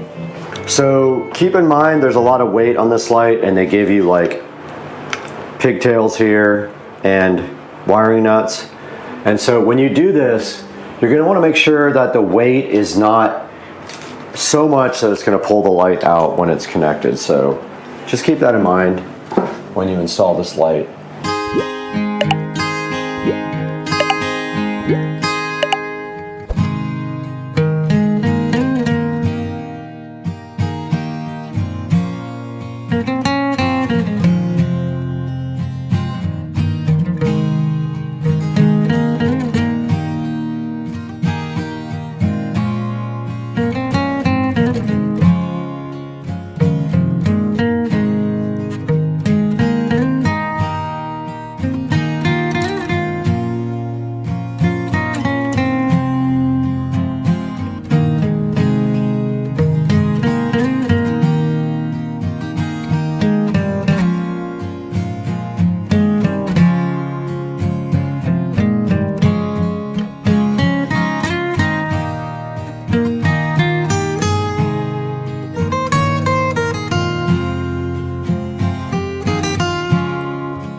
Alright, so it's kind of the same color as the top lights. No, it's perfect. No issues at all. I just got to fix this that little screw hole. This other one's completely covered, but yet looks crappy because I can't ever do good patch. So we have our template up here, and what we did was center up the template with the sconce, or whatever it's called, the lighting. We leveled this guy right here very carefully. A little off. Level this guy very carefully. Yep. And now that's where the mirror is going to be, but this is 48, so it's going to come way out here. So we put 24 in the center. It's going to be way out there. Literally 24 on each side, so put 24 here. And then 48 there. That's where the mirror is going to sit. So now we know A and N are our mounting points, guys. Let's go! Hype train. Guys, welcome back, and we have the template up here, the center marked out like right between the lights. So 24 is right between the center of 48. This is 48 by 24 this way. The bottom of the mirror will hang here, which is great. We're going to put our marks right here and go ahead and put our drywall inserts in there so we can hang our mirror. But after we do this, we'll test that, then mount our electrical box somewhere in here. Let's go. We got our Hillman toggles, and we just have to put a hole right here.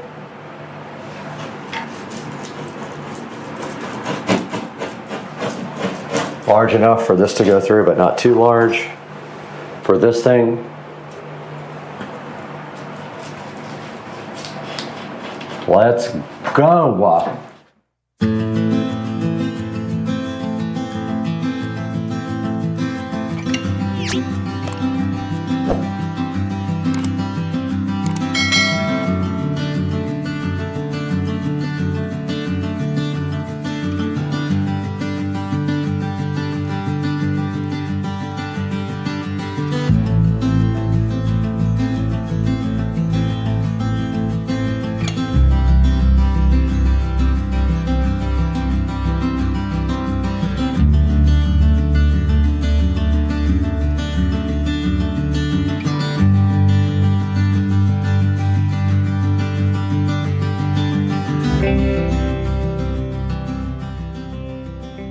Guys, we're all prepped for our mirror. We have our hangers here, our electrical hole here, our false positive here, and what we're going to do right here and right now is figure out electrical through this hole, and we'll tie it into the back side of the wall. But I need to figure that out now, so I got to make a little extension cord to go through to the wall and make a electrical box, guys. Let's go. All right, so I had a meltdown yesterday and threw the mirror after it was broken. And I kind of scratched up my floor, so I ordered a kit to kind of touch that up. But given a little update in here, my receiver microphone is dead, so I can't use the wireless mic. But I got everything painted in here. I got the new light put up yesterday, and I just repatched a couple of holes that were there because it looked terrible. So I'm going to try to do that better. That was my worst thing ever. I got the show mounted in the wall. And now I'm going to put these plates back on and work on this light here. All right, this is the new puck light to replace the one that is there. This one just literally will come right out probably. Yeah, I don't even remember how I got that thing in there, but this is the new one. It runs on 110 volts and it's LED, and this old one is incandescent. So this will be a upgrade for it, and here is the actual new puck light that is going right in its place, and it has a little, oh, that's interesting, it has an in and an out, I guess. I don't really know, I guess so you can chain them. And then it's got on the bottom, it has a adjustable color temperature. Very cool.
Coming up today on Unboxing and Reviews. This is fine.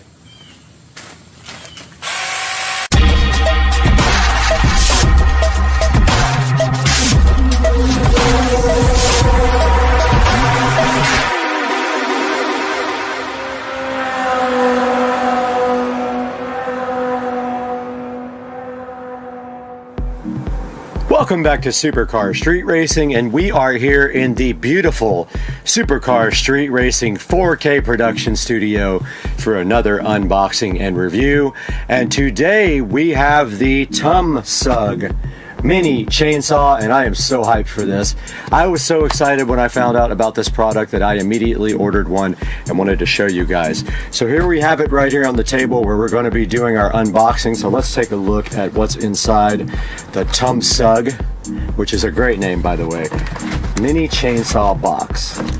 Was a little bit damaged right there, but no big deal.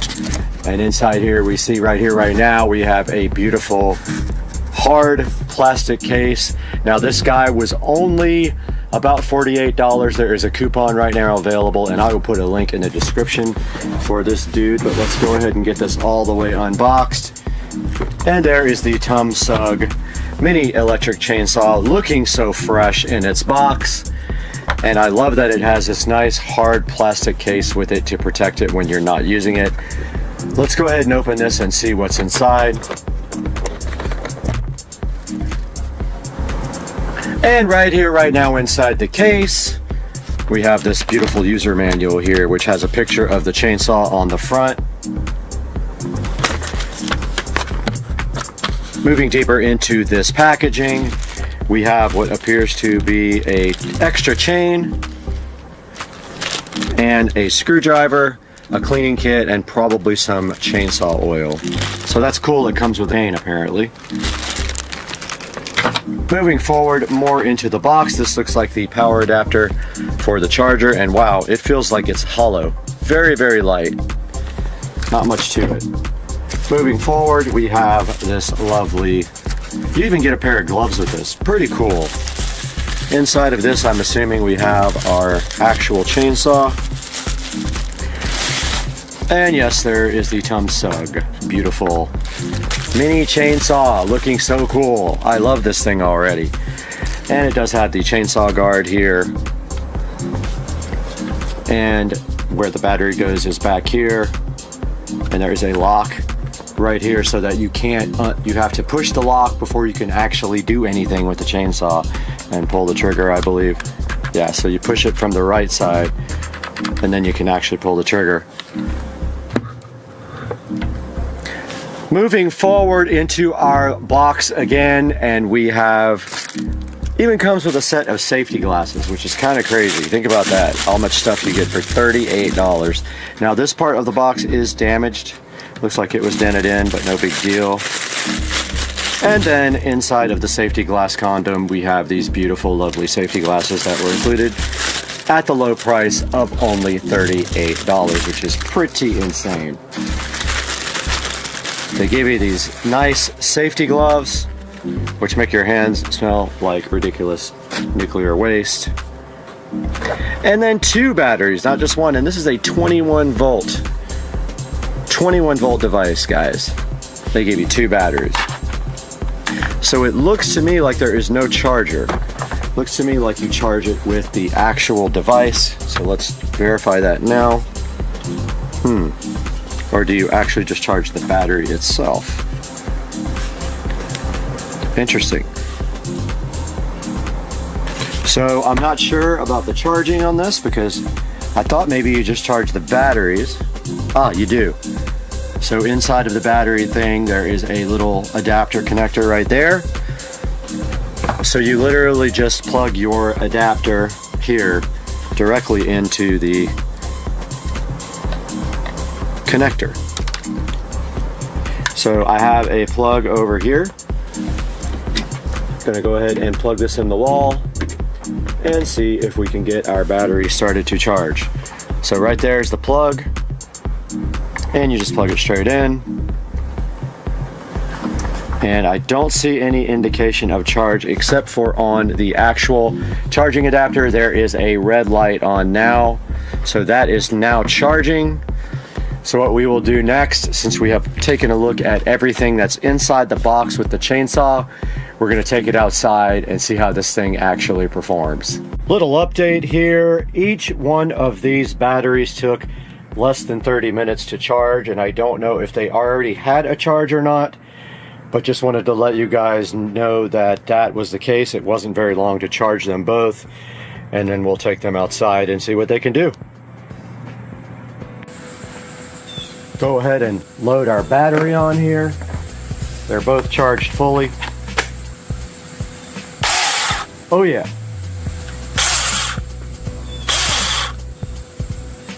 Let's get this thing out there and see what it can do. But first,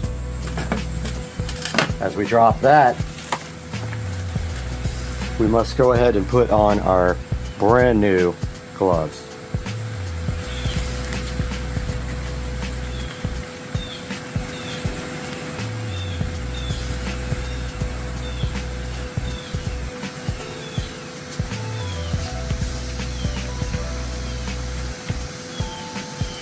And our safety glasses.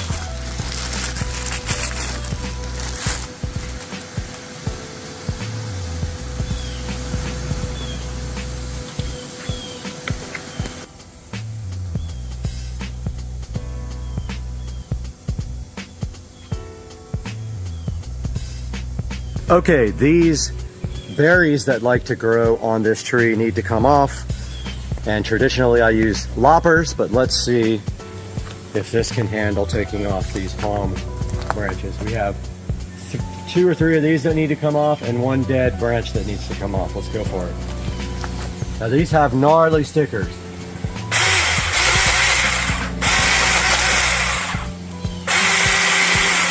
All right, it hopped a little bit on it. I don't know if that's my fault or what. Okay, if you get it closer down to the bottom of the blade, it works better.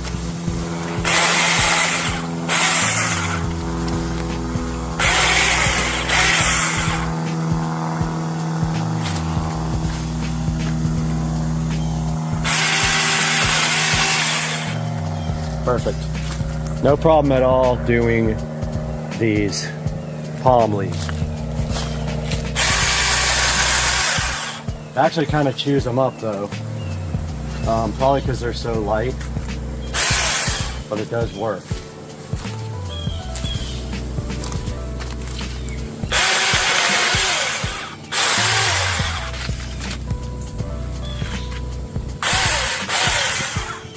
No problem.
And the chain came off.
We're back in the SCSR beautiful production studio with Supercar Street Racing, wrapping up our review of the 6-inch mini chainsaw.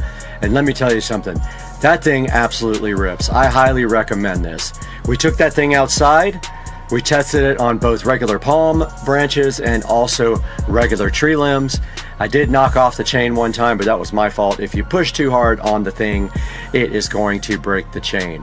I am going to put a link to this in the description of the video. Please click that link to buy this or anything from Amazon, as we get just a small amount of commission off of everything.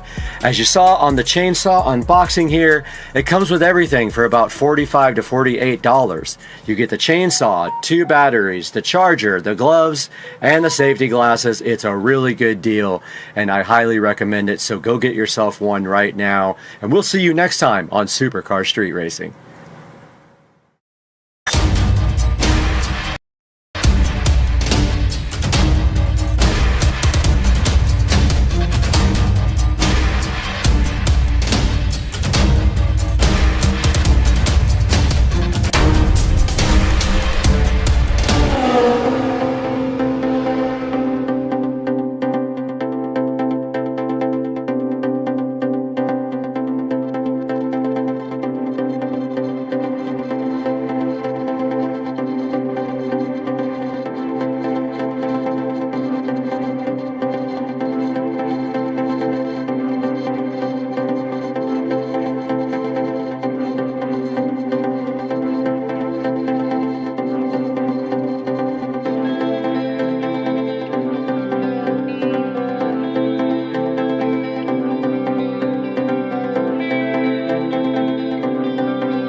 Oh my god, this alligator actually took the onion. Shut up, he's eating the onion. You have got to be kidding me. I've never seen an alligator eat an onion before, and he took it. Hey, what's going on, Supercar Street Racing? Today's Friday. Haven't updated in a long time, but today we are going to pick up the car finally. It's been about 2 months since I dropped my car off. We've done some major changes to it. So today is the day that we are heading out to Tuners Inc., me and Chad, and we are going to pick up the car. So first I want to show you this craziness though. So I have quite a few native plants in my yard back here, and this is a century plant that bloomed, I would say, about a year ago, and when they bloom, this crazy thing shoots out of the top, and it was taller than that tree. And so I cut all the leaves off of the century plant, and finally this thing broke off, and it fell on my patio furniture, but fortunately everything's metal. Don't have any damage, but it's pretty crazy, this thing. That's a living century plant. So these things bloom once in a lifetime and then they die. But yeah, pretty crazy. So tomorrow I have to deal with cutting this thing up and getting it out and trying to remove that base somehow. Oh well, that's just something I'll have to deal with. Waiting on Chad, we'll have another update. Hey, what's up everybody? Me and Chad here. We're headed out to Orange Park, worst place to go in the world to go. Watch out, vehicle stopped on shoulder ahead. Okay, sorry about that. Wait, this is running. But we're headed out to Tuners Inc. and we're gonna go check out the car, see what's going on with it, see if it's really drivable, see if we're taking it home today. We're taking it home today on the back of this truck if we have to. Tow it, we have to. Yeah, we're gonna tow it if we have to. We'll call AAA. I got AAA. So we're headed out there, and I guess we'll shoot some more video when we get there. I'm almost positive he's gonna have this thing on the dyno still. So we'll talk to you in a minute. Got the motor back together. What's going on? What are you thinking? I'm thinking it's gonna make some noise today. It's gonna be loud as hell.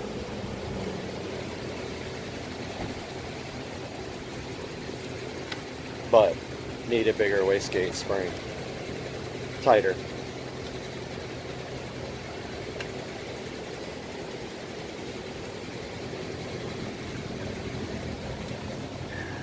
It's the new turbo.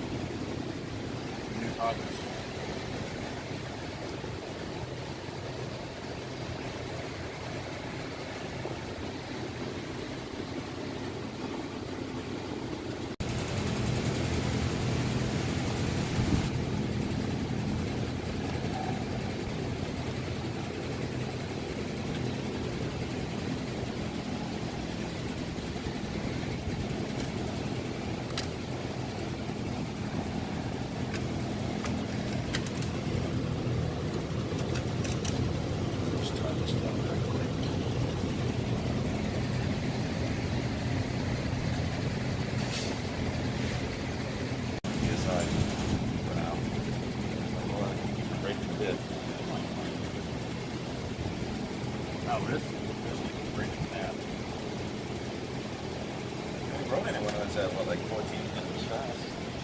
Yeah.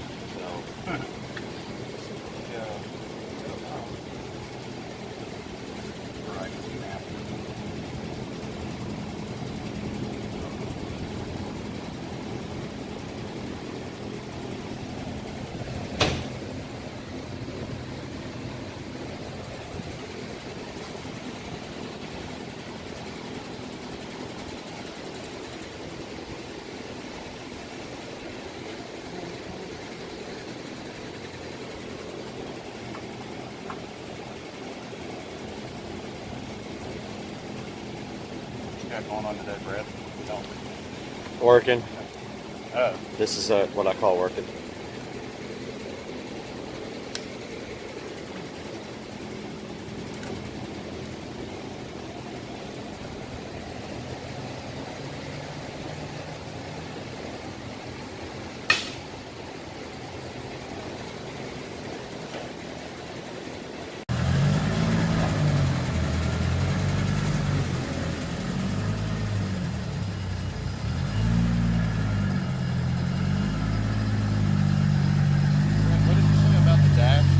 About what? What did you say about the dash, about changing the dash? Oh yeah, the guy's got my new dash ready to go. Oh, okay. And the new center console. So he's removed it and all that, sanded all that sticky shit off, right. Repainted it, polished it, and same with the center console. So we're just waiting to put all that in now. Oh, okay. Cool. Yeah, it'll be good. Awesome. Can you turn on the two-step while you're in there?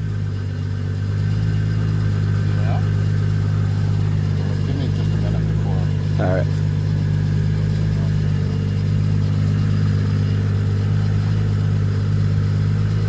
What do you want to control it with? This thing has no DS ASUS wired to it. Oh, so we would have to have a switch? Okay, don't worry about it then. I mean, we can do it. Do whatever we want. Nah, don't worry about it. He's good at the clutch. That sucks. Get some video of him going crazy. It's pulling already. Oh, yeah.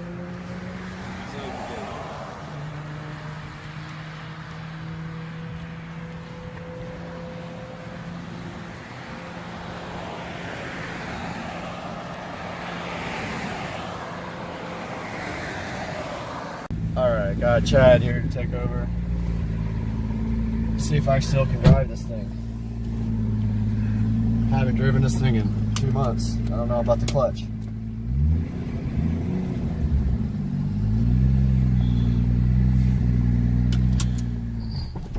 That's right. It happens. Clutch is not fun. That's what happens when you don't drive a stick for 2 months. Right?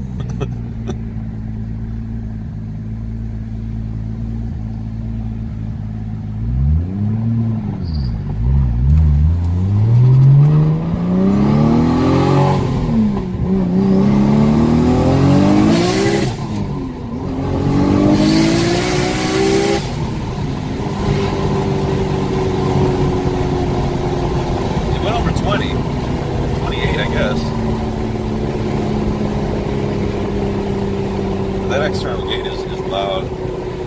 Very loud.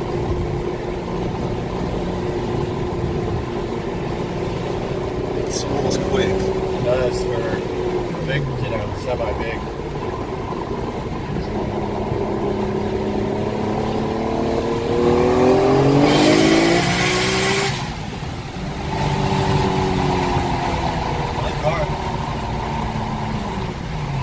That spool is insane.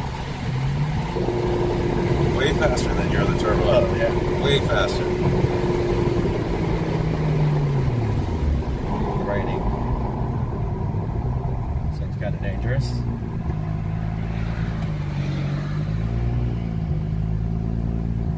This thing needs gears. Dude, it's straight up on empty.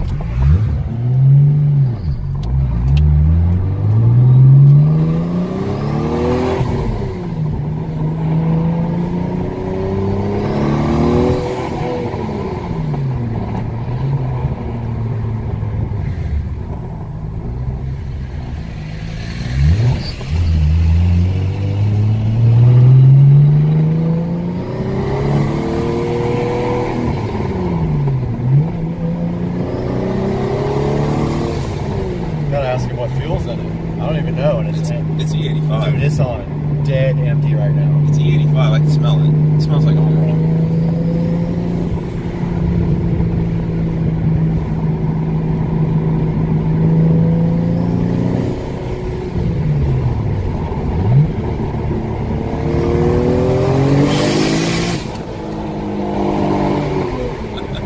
It's pretty violent.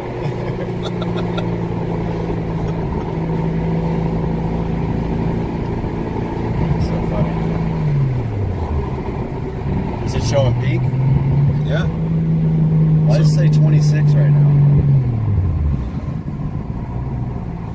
This thing's not working. It is working. It is working. Why does it say 18 right now? It's 18 vacuum.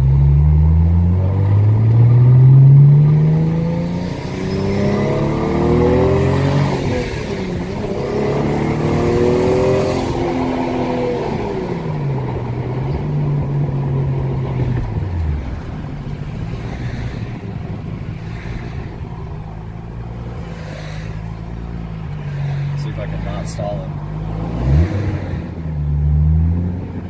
Just have to give it a lot of slip.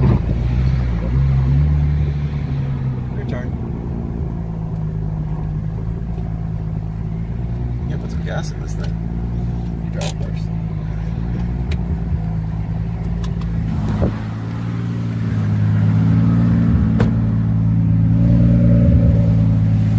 Switch places with Chad, or it starts pouring. Just gotta hope I don't kill this thing. so hard to drive, man. I mean, it's not hard to drive. The clutch is very hard to slip.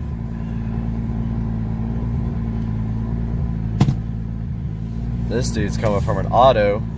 Yeah, I haven't driven a stick since He's definitely gonna stall it. Since I sold that. I see. Shit, you did perfect. You drive better than me.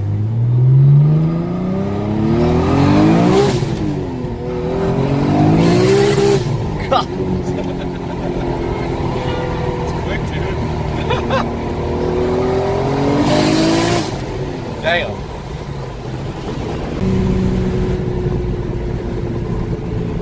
It's literally out of gas, I think. Like, not completely, but it's pushing this thing. It's on fumes. I mean, I need to put like a gallon of something into it, or two, before we go to, before I hit the E85 station.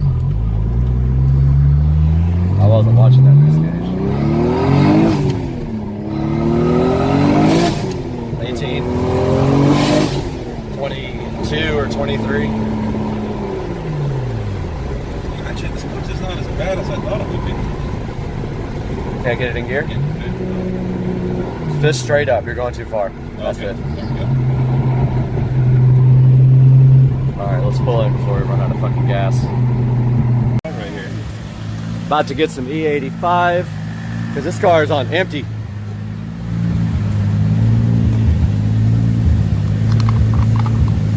Like, super empty.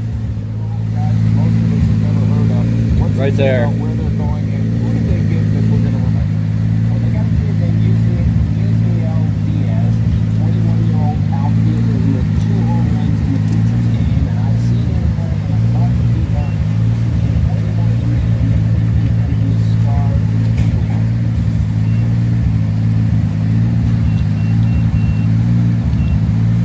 Got it. I got it.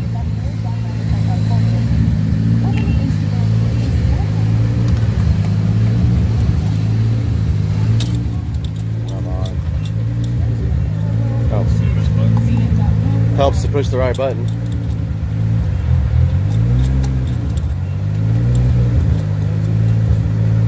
My God, how long does it take? So cheap. 218, that's cheaper than that. That's cheap. Gonna fill this thing up. I think it was bone dry because the fuel gauge doesn't work anyway, but if it's on empty, it's on fucking empty. But the fuel light wasn't on, was it? Fuel light works. Okay, then it wasn't bone empty. It had some left. The gauge doesn't work. Gauge doesn't work, but the fuel light does. Well, the gauge works, but because of the way the AEM is interfaced with the factory computer, nobody can figure out how to make it work right. It comes down in like big chunks and it's not accurate when it comes down. But when it gets to empty, it's fucking empty. It just jumped. Did it jump up? Yeah, it just wouldn't jump like that. It just jumped. Weather's nice and cool today. Yeah, this would have been perfect for the tuning.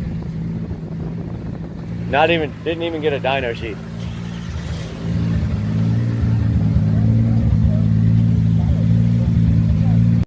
All right, we're out here at the gate station on Blanding.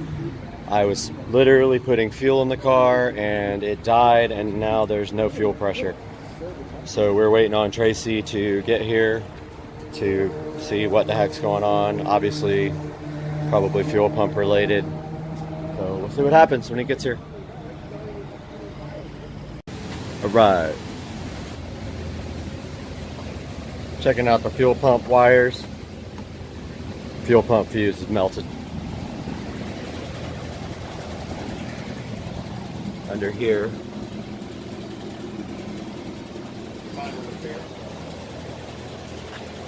Fire averted. Minor repairs. All good.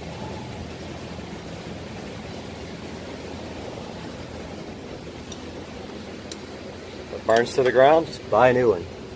No. I got insurance.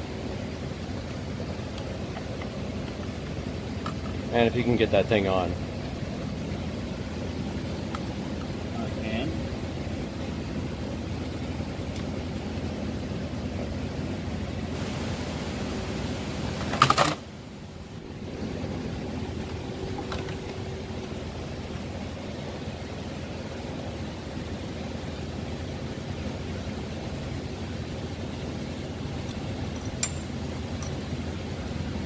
smart. You can learn a lot from a dummy. Yeah. I'm self-taught on the internet.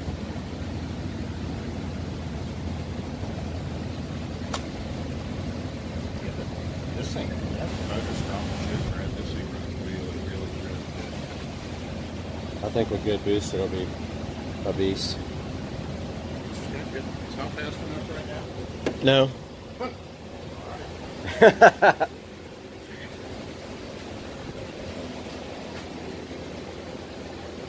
It's got to be faster than the old car. It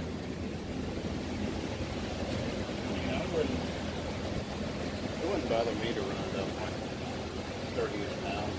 Let's do it. What do we have to do that? Well, just like I was telling you about the wastegate spring. What happens when the spring goes in? What is it going to make boost-wise? What's it tuned for? Oh, it's tuned up to 35 pounds. So it's going to make 35 pounds if we put a spring in it. That will do that? I would keep it at like 32-ish. That's what it's tuned for? It's tuned for as high as you want to turn it, but... Well, I guess I don't understand how we turn it up. In the software, right? Yeah. What's it set for now? Is it a percentage or something, or like? It'll make 31, 32 right now. With a bigger spring. Stiffer spring. Yeah, but we can tell the software whatever. We can tell it to make 40 pounds. It would. With the right wastegate. I wouldn't beat on this thing. 30 is good enough.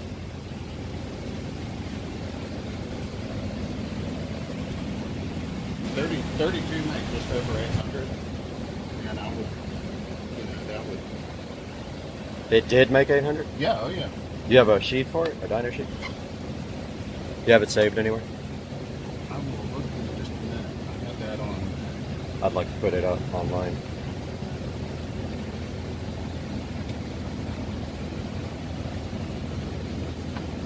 Got the new license plate because I had to. I had to get it because it was available. What is it? It's 2JZ swap.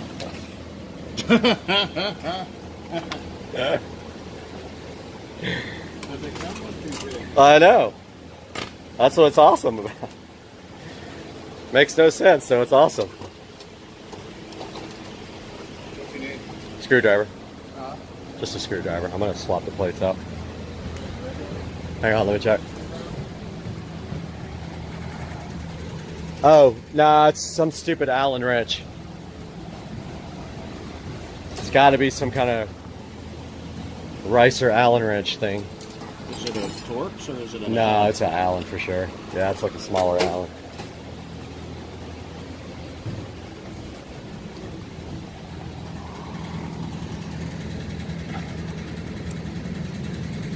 Gonna take this plate off. Put on the new one. The plate that makes no sense because when I ordered it, I thought it had a GTE swapped into it, but it doesn't. It has a built GE, but I don't care. I'm surprised I got the plate anyway. I think it's awesome. I'll change it next year maybe. Of course, I've got to have these stupid special Ricer bolts in my car with my Ricer name tag, which is not the car I own. Love to get rid of that one day. I'm gonna get this out. Got the new tag installed. Actually looks way better. It's just a better looking tag than the green and whatever. Oh man, made sense when I thought I bought the car. Headed back home now, over to Arlington from Orange Park. Got the fuel pump wiring fixed, and so we should be okay for now. Chad and I want to redo the fuel pump wires though, make sure it's all good. So, state of the car right now, making about 22 pounds of boost. It's making 650 to the tires, and Tracy said that at 30 pounds of boost it made 800 to the wheels. I don't have any dyno sheets, so cannot really brag about that. We'll see you guys next time. We'll figure it out. Just got back to the house after leaving Tuners Inc. Got the fan on the engine, trying to cool it off a little bit. I'm about to fully detail the car as best I possibly can. It has been through some tough times for the last 2 months, so about to do that now. Going to start with the inside. All done with the interior detail. That took me about an hour because it hasn't been done in 2 months. And now I am going to start the engine bay detail process. Alright, sitting out here in the garage. I just got the engine bay detailed, 2-step process. First step is degrease. Second step is to engine shine. Got that all done. That is the new 6870 turbo. Turbo made 650 wheel horsepower at 20 pounds of boost, and it made 800 wheel at 30 pounds of boost. Still got to take it and get everything finished. The wastegate spring is not stiff enough, and so the wastegate is opening too early. So all done with the video for today. Got the car cleaned and ready to sit in the garage until the next event. Got the new plate going. So yeah, we got everything good to go. For now, it's going to be a work in progress. I do have some interior parts to put in. That will be for the next video. I'll see you guys soon. Supercar Street Racing. We are back in the Supercar Street Racing compound kitchen, which are now appropriately sized for my appetite. And we have another package here from Walmart.com. We're going to open it right now and let you guys see what's inside.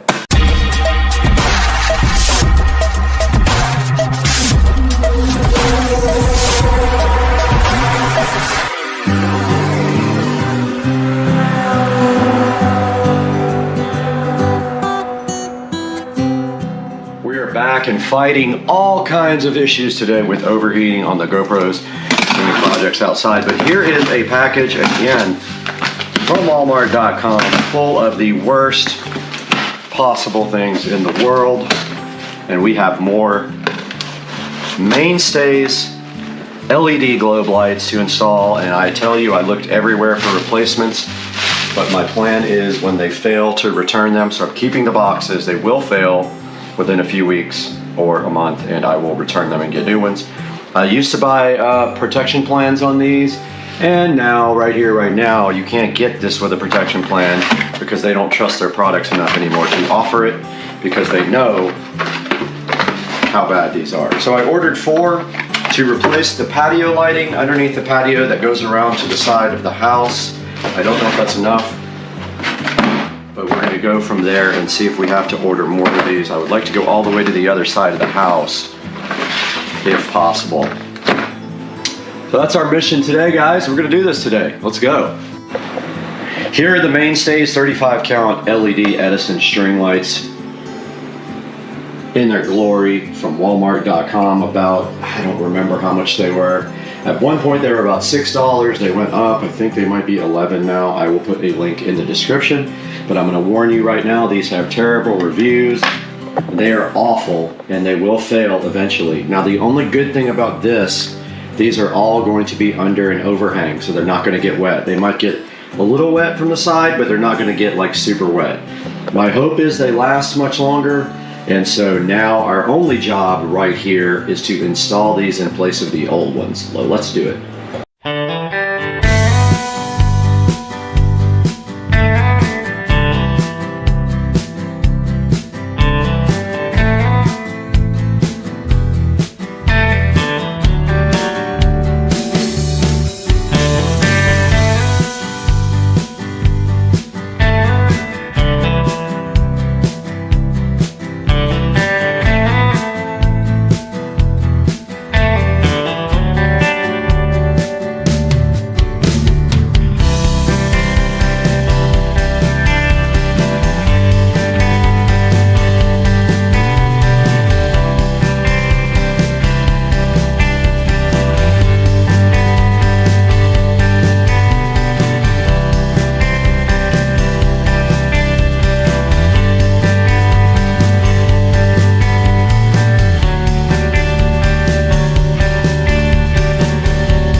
All right, the first set of bulbs is run up and around there and to the back of the TV where it will get power.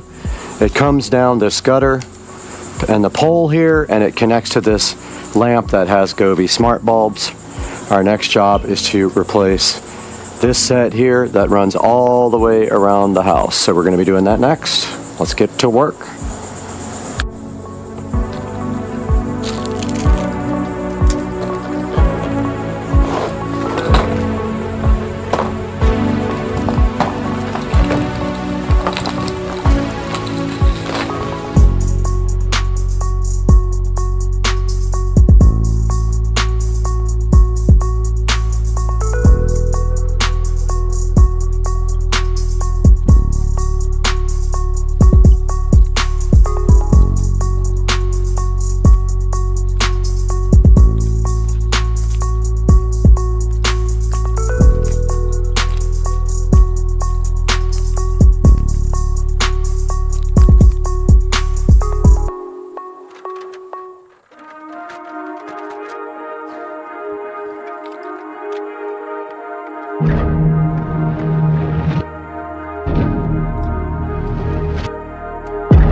All right, guys, we are all done running our lighting, and we ended up running it around the gutter right there. You can kind of see where they changed the gutter, where the house was pink before. But we ran it up around the gutter there, across the top,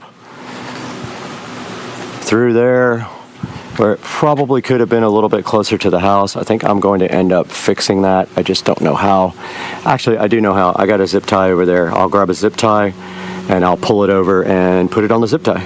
All right, as I was saying, we ran this right across the bottom of the sunroom there, around the top here, to the television back there, and then over on this side, we ran it across, down this pole, and then it connects to this lamp. So when all of the smart lighting comes on, all this will turn on, and we were gonna show you that tonight when it gets dark. We'll be right back. Echo, turn on the patio.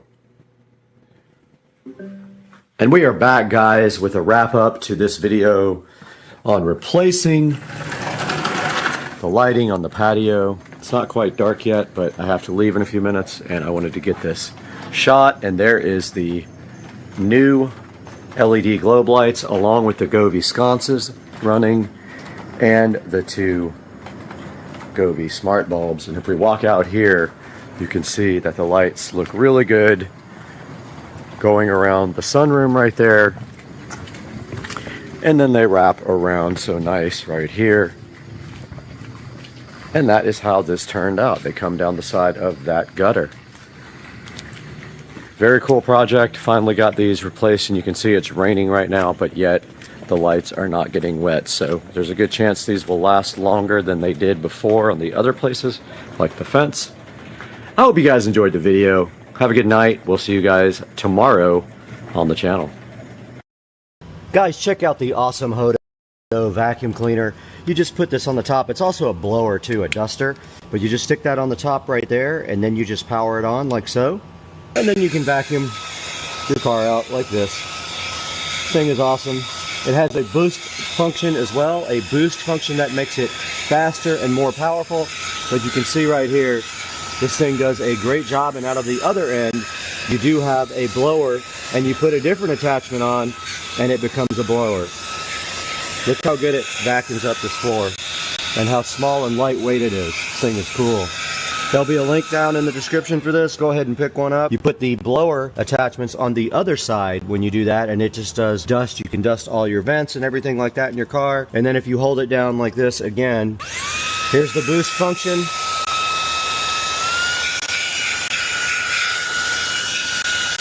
You can see how good this thing cleans. And this little attachment gets right between the seats right here. Perfect for your car. You can store it in the car. It stores away nice and easy with this bag here, and all the attachments are in the bag. Check out the Hdmi vacuum and duster for me. Look at this guy just chilling with something in his mouth, heading towards the salad. And then there's another dude back there who took off. Hello, Mr. Binks. How are you today? Baby Black Panther chilling on the driveway floor like he always does. He's just like, I just roll over and be in the dirt because that's what I like to do. All right, guys, we are on our way to All Set Auto right now. And then we're going to reveal once we get there what is happening with the 2023 Model S Plaid on Supercar Street Racing.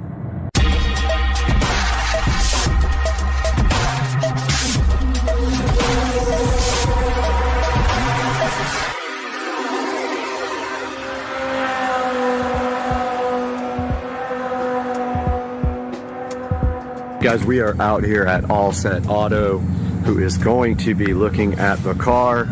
I see somebody inside now. So, how's it going? I'm Brad. Nate, nice to meet you. How's it going? So, doing a little bit of for the channel here. Yeah. So this is, guys, this is All Set Auto, and you are Nate. Nate. All right, yeah. I'm Brad. Nate. Yeah, for sure. What we do here. Okay. Awesome. Whoa. Teslas. Dude, love the lighting. All Set spelled backwards is actually Tesla. Yep, that's true. And so this is our warranty area. Okay. A little bit of PPF. PPF means paint protection films. Right. And what that is basically to protect your paint from rock chips, scratches, swirls that you get from washing your vehicles. Right. Stuff like that. So what we're looking at for the car that has less than 200 miles on it is satin. Satin. And I can actually show you a satin. Okay, cool. Satin right here. And we're going to be doing the whole car. This is a Model 3. What model do you have again? Model S Plaid. Model S. Wow, nice. Congratulations. Brand new. It's got like 100 miles on it. So. Sweet. This one's actually getting a matte conversion. I don't want to go too far over. Okay. So this one's going satin. Mike, which fans you get done? You get the hood done. Okay. Yeah, so you can see here, I love the lighting here, by the way. Yes, this is our light tone. So yeah, you can see here where it knocks the shine down on the satin, which is exactly what I wanted. And there's a couple of black ones like mine out there. And I looked at an older one, but I decided to get a brand new one because they updated the hardware. Yes. So now they have there's no more like proximity sensors, it's all camera based. And so all that changed and I wanted to make sure. All new to these now. Yep, all new. And this one's brand new too? Yes, this is a 2020. Well, they have sold so many in the first quarter, something like 500,000 cars, so you guys will be busy. Yeah, we're not shy of work. We got plenty of work. So that is a little bit of something that we do. We also offer window tint. Right, and I looked at that, but you guys won't do the fronts, right? The front window? We do. Oh, okay, all right. We do whatever you want. Okay, we might do that too. Just providing the best for our customers, whatever they want. Because I thought he texted and said it was like $6.99 just for the backs. $6.99 is including the front two and the backs. So I'll actually come out here and show you, go over your vehicle. Okay. So $6.99 would cover all 8 of your side windows, 4 on one side, 4 on the other side, and then the very back glass. Oh, okay. Just not the front. You guys Not don't. the front. Do you guys do the front? We do the front. We also do the sunroofs. Okay. We'll do any window on any model, make, or any model, basically. Okay, cool. All right. Well, we'll talk about that a little bit. We also offer a ceramic job too. I know you're getting a matte conversion, so there wouldn't be any kind of ceramic on your vehicle right now. Right. If you would like to do something like that, help you clean it a little bit easier. PPF, you're already getting it kind of clean. Right. It's really a preference thing. Some Like people on top of the some PPF? people don't. Yes, sir. Oh, okay. So what is if it ever had to be removed, what is that process like, and does it hurt the paint at all? Process is we take a steamer. You could peel it off yourself if you knew how to do it. Right. I wouldn't suggest it. Okay. If you slap it, we call it a slap technique. Sometimes when we get beginners in here, they'll take the film and they'll actually slap it off, which will actually strip your paint. I've heard that if too. You do that, yeah, you have to paint the whole car again and take care of the customer. So okay. Try to stray away from that. The best way to do it is to actually pull with it, stretch the adhesive on the backside so it doesn't pull in. Gotcha. Okay, cool. And we also use a steamer, and basically the steamer provides a little bit of steam, put it to the film, and it provides water on top of the film. Okay. In the paint. Gotcha. So it helps separate a little bit easier also. And when you wash full car PPF, do you wash it like a normal car? Yes. So you can use any, do you use products on it or what? In fact, with PPF, you can have your rag and distracted, accidentally drop your rag. Pick your rag back up off muddy ground and wash your paint again. It'll have those swirls in your paint. Put it out in the sun, and the PPF will actually self-heal. Oh, wow. So it'll take all those swirls out of your paint. Crazy. Same thing as scratches, rock chips. Okay, awesome. Well, so the car came with, I'll show you, so it had a few little imperfections from the factory. Yeah, we'll get it cleaned up and go over it again. So it's actually going to the dealer right now. That was from the factory. Okay. This chip here. Gotcha. And then there's stage 6, huh? There's a scratch somewhere right here. See it right there? I think. Well, there's one. I think that's just dirt. But there is a scratch somewhere on here that I found. And so, like, look at this too. Look at. I don't know what's up with that. I don't know if that's dirt or that looks like it's in the paint. Think that'll come out? No, it's in the paint, isn't it? I can get some alcohol out here if you want to try to get something like that off. I'm gonna make them do it. Yeah. So I don't know what they're gonna do. I hate that they might have to paint the car. I absolutely hate that.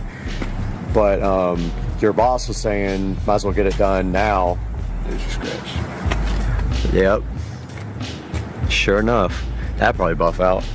You think? Yeah, we could buff. We personally could buff that out. Yeah. So I know Tesla is well capable of doing it. So also, you guys are going to take off the front plate for me. Yes, sir. Get rid of that thing because it's ugly. Yeah, there was a scratch somewhere. We also offer blacked out emblems too. I see you got a blacked out car, black rims, and being that you're going to have tint, you'll have blacked out windows too. We also offer blacked out Tesla Plaid or Tesla. Notice they don't have the logo anymore on this new one. That. But it would be for the front too. We could, if you wanted the back, we could install the back for you. Okay, gotcha. The front too, because your front is perfect. Yeah, I'll probably get you guys to do that to that one. Because it's ugly. All right, well, definitely not ugly, but yeah, we can make it look a little bit better. Okay, so the plan is this is going to Tesla right now.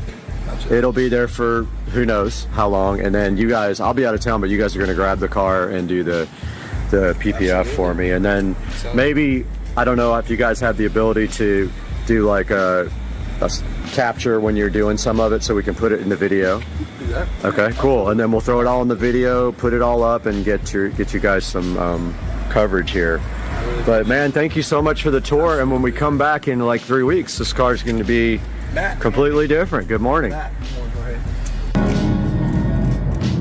All right, we just left All Set Auto and then the Tesla dealer, and the Tesla dealer cannot take the car until May the 10th. So we have some time to wait before we can actually get anything done to the car. So we will keep you guys updated on what our plan of attack is here momentarily. All right, guys, here we are in the beautiful Supercar Street Racing Studio, and right in front of me here we have the All Set Auto website, and you can see right here on the front page of All Set Auto, it says, "We don't protect cars, we protect Teslas." So that just goes to show you how well they understand a Tesla vehicle and what they can do to help you and your car from protect your car from paint issues. Now, what we are doing with the brand new 2023 Tesla Model S Plaid that's sitting right over here in the Supercar Street Racing garage is we are doing full PPF film on the car, and it is going to be satin.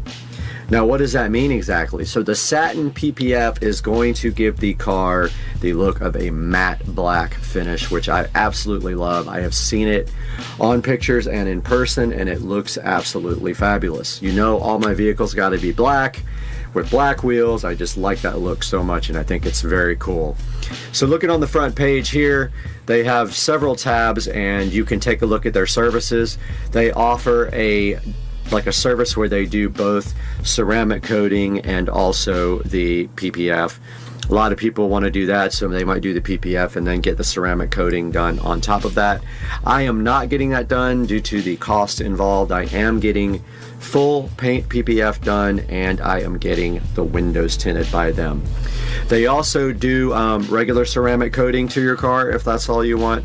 They do window tint, like I said, they're doing to mine. And then they can also change the color of your car. The owner actually has a Tesla that is changed in color with colored PPF. So if you're interested in a different color on your vehicle, they can definitely hook you up with that as well.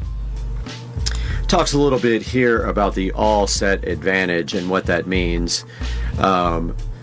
With their innovative products, then their lifetime in-house warranty, so they definitely guarantee their products after you purchase. And they have a partnership with Carfax, so it goes on the Carfax report apparently here, and then down here you will see testimonials from customers that have reported 5 stars on All Set Auto, so that's actually a great thing. And then right here they have this Tesla paint area, so they can protect your paint here with PPF or ceramic coating, and They can fix rock chips, swirls and scratches, water spots, and things like that. You'll have to give them a call for specifics because I have not consulted with them on this part, so I don't know what they offer there, but give them a ring. And right here, right now, on the contact area, you can see that there is a contact right here, and that one is actually the wrong area, so that is for Dallas. Let's go back to, we for some reason are in the Dallas one when we should be in the Jacksonville, and there is the contact for the Jacksonville office there, 888-352-5738, and they are at 5105 Phillips Highway, and they are about 3 miles away from the actual Tesla dealership. Looks like both of the websites are basically identical besides the contact, but do not contact Dallas unless you're in Dallas. Contact the Jacksonville office if you're local, or get the office nearest you, but please work with Jacksonville if you can. They are helping me out, and we are doing a collaboration on this, and hopefully once they get done with the wonderful work on the Tesla, we will have a nice video of them doing the work, which we can then put up on the channel. Guys, thank you so much for watching the video. I can't wait to see you next time in a couple of weeks when we get this done, and we'll see you guys soon. Are you guys ready to go beyond today? Because today we have the HP Envy, and it is from Best Buy. It has the Ryzen 7 processor and 16 gigs of RAM, 1 terabyte SSD. Let's get this thing opened up and see what's inside.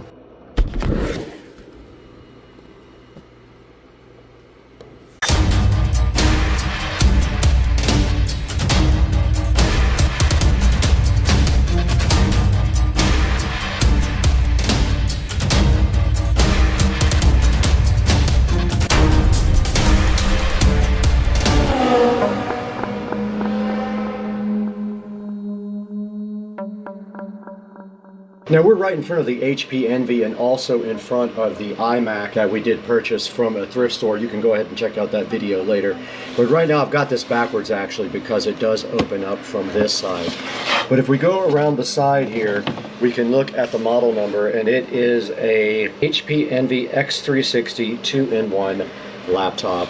This thing does have the Ryzen 7 processor on it, and it does have a terabyte SSD in it and 16 gigs of RAM. Now, one of the things we're going to be doing today is actually we're going to edit this entire episode on this laptop. This is not an editing machine by any means. It doesn't have a super fast video card. This is a super fast processor, but not a fast video card.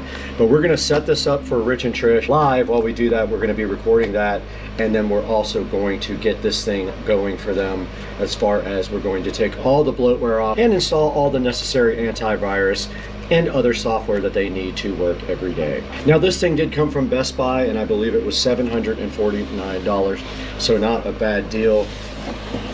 And looking at the back of the box, it doesn't really have much on it, just a little barcode and some battery information. Everything important is on the side, and like I said, I'll put a link in the description to this guy for later. Back in front of the HP Envy and ready to unbox it, and it does open up backwards, which is better for you guys because you are backwards, but the camera would hit it. So let's roll this thing around and see what's inside. And here we have a nice HP Envy logo on the back of the box, which you guys can't see, and then the Envy is inside of this black felt right here. And right underneath that, inside the Envy, we have a package here, which I'm assuming has some software related items in it. It has some setup instructions here, and then underneath that we have a power adapter, and it is a USB Type-C power. Let's see if I have enough cable to actually plug this in from where it has to reach. All right, of note, the very first thing that we can say about the HP is that it does have a decent amount of cable from the power adapter. I would say at least around 10 feet. So here is the HP Envy, and this is what it looks like on the top. And flipping it over, not much to see. Apparently, if you want to get this thing opened up and do some RAM upgrades or something like that, it's going to be a little bit more difficult. They don't have an actual place to open it up, and I don't know if the battery is even replaceable. We would have to read our manual for that. But there is no battery place for you to actually just eject a battery on the back of this, as you can see. Now let's get this thing opened up and check out and now let's take a look at the ports on the HP. So on the side here, you can see it does have one USB type A, it has an HDMI, and it has two USB type Cs, and on this side another type A USB port and a headphone jack. Now they have done away with the card readers on these now. There is no card reader inside of the HP. And we do have the laptop open now, and you can see it has Radeon graphics. It has a nice sticker here to show you that it has a Ryzen and Radeon graphics. It is called the Poly Studio. This is a touchscreen laptop, by the way. So I'm gonna go ahead and plug in the laptop and power it on now. And on the side of the laptop, we do have a white power indicator indicating that this is charging. And next we'll go ahead and power this laptop on. And to make our life easier, we are gonna go ahead and plug in a USB type A mouse to the side. It'll be much easier for us to do our setup on the laptop if we do have a regular mouse rather than the touchpad mouse. So let's go ahead and power this guy on. First we have to find the power button.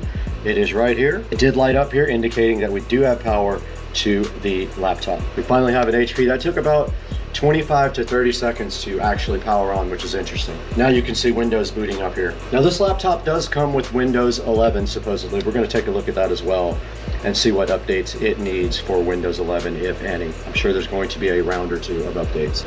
And here we are at the initial Windows 11 setup screen, asking us what country we're in. We are in, and we are in the United States. We'll hit next there. We are in Windows. No, we want to skip a secondary keyboard layout. We're going to go ahead and connect to my network, but we are going to stop you guys down while we do that. Here we are connected to my Wi-Fi now, the Starbase. It's looking for updates now. So they did find some updates. It is going to go ahead and install those. We won't bore you guys with that. We'll stop down while it does the initial update procedure.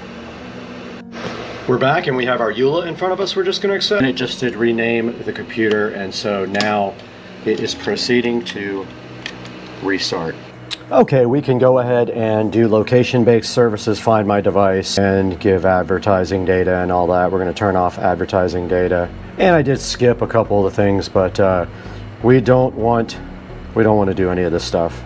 Okay, so it is updating the software now. We'll get back to you guys when it is done.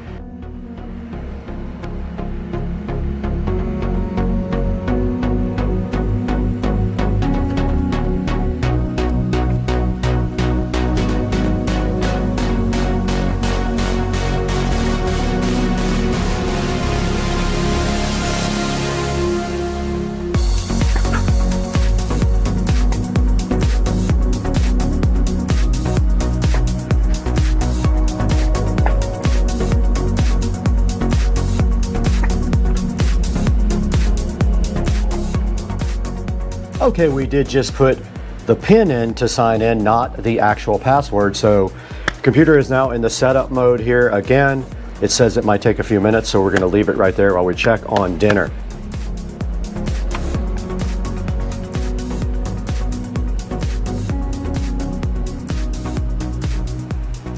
All right, we are all signed into the desktop of the machine now, and we are going to, first things first, remove a lot of the bloatware, including the dumb McAfee that comes with this, because it is worthless. We got dinner. Prime rib from Cody's Roadhouse. So the first thing we're going to get rid of is this ridiculous McAfee. We're going to put AVG on there because McAfee is terrible. And we have to restart, and it wants to do more updates.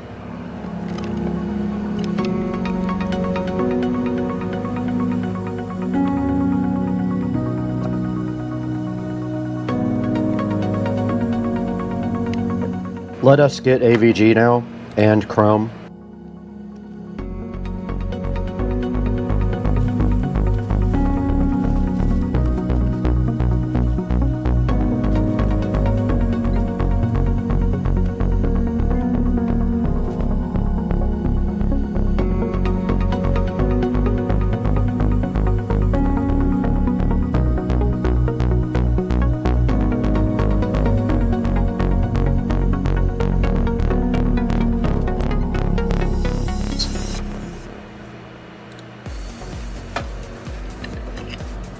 And AVG is installing. While that goes, we can go ahead and get Google Chrome. Microsoft will try to convince you not to get Chrome. I'm gonna go ahead and set up Google Chrome. And AVG is done setting up. And it's gonna run a smart scan. I'm impressed with this laptop so far. I just made Chrome the default browser. Now we're gonna download, WinRAR. And this prime rib is absolutely fire. We don't want to launch it at this point. Now let's go back into add remove programs and see if there's anything else we can clean up. Just anything I see that she will not use, I can disable. The clamp video editor, uninstall. Dropbox promotion, uninstall. Don't need it, uninstall. OneDrive, uninstall. Teams personal, whiteboard, uninstall. Movies and TV, uninstall. Office, Omen Gaming Hub, uninstall. Outlook, uninstall. People, uninstall. Power Automate, uninstall. Solitaire I'll leave in there for her. Voice recorder I'll leave in, weather I'll leave in, Xbox Live, uninstall. And there, my friends, is how you clean this up immediately. Okay, we did install Driver Booster Pro, and now we are going to go ahead and scan the PC for driver updates while Microsoft Office is installing in the background. So we have 28 outdated device driver. I don't see any reason why we shouldn't just install all those. I'm not going to use the official drivers. It is downloading the drivers now. And this thing is installing us drivers right now. While this happens, we are going to take a little break and throw away a bunch of food that we need to throw away. What's going on, guys? Long time no update. So it is Monday and come to a decision. And you guys are going to think I'm crazy, but that decision's coming up right now. All right, guys, it is now Friday morning. I decided to finally finish this video. So I have come to a decision regarding this vehicle, and that is I have sold it. I know. What the fuck? I am selling this car after putting a little bit of money into it and a little bit of time. And there is a reason for this. Because there is such a small aftermarket available for this vehicle, I decided that I no longer want to deal with it. It is becoming a problem getting basic parts for this car. Not repair parts, but anything aftermarket. It is a very, very expensive car to maintain, which I'm not that worried about that part. But I can't work on the car myself. There's no room in the engine bay. I did research this vehicle before I bought it, and I did feel that there was an aftermarket for it. But now that I'm actually trying to get things done, there is absolutely little to no aftermarket available. And the stuff that is available is 10 times the cost of what it should be, because they just don't sell very many parts. So what's coming next? Well, I will give you a clue, and that is that I did own one in the past. So if you know me or know anything about me, you'll already know what's coming. Stay tuned. More info coming very soon. And maybe some clues. That view. Water's looking so good. Florida life, man. You got the best views in the world. Look at that, guys. Hell yeah, brother. We ran out of daylight last time. The guys are right behind me. We're gonna do the rest of the string lights.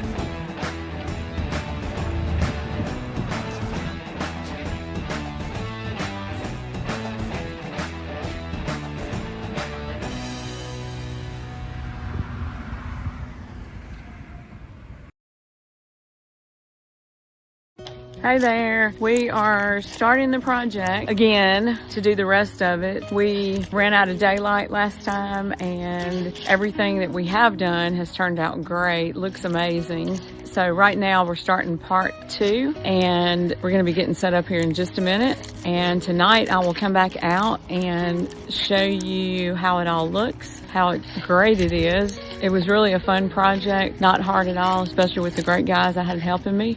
This is the part that we're going to be working on right above me there. That's where we let off last time. So anyway, it's been fun. Here we are again getting started with the project. The guys are right behind me. We're going to do the rest of the string lights. These things are amazing. There's even a do-it-yourself. You can change each individual light if you want to. That's what's so cool about it. But anyway, here we go. The guys are getting started over there, and we're going to get the rest of this top part of the house done.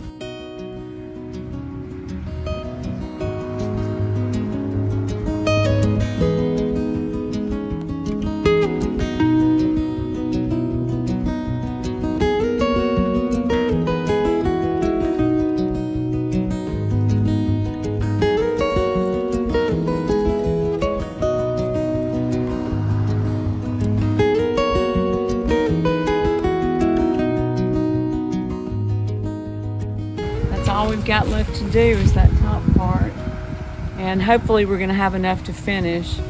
Not quite sure about that.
I didn't tell my friends here that you really need to stick the sticky thing down for about 3 to 5 seconds to get it to hold good.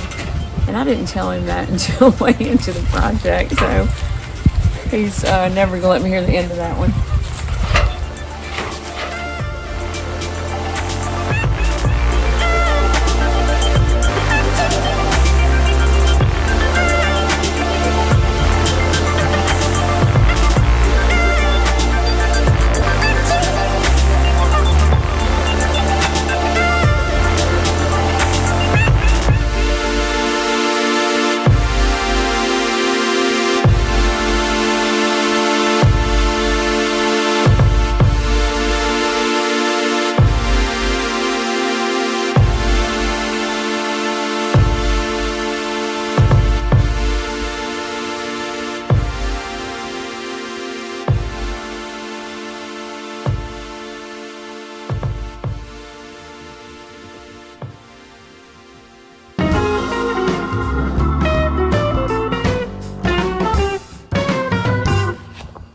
I just realized that the camera went off before we finished, so I'm going to show you what all he did.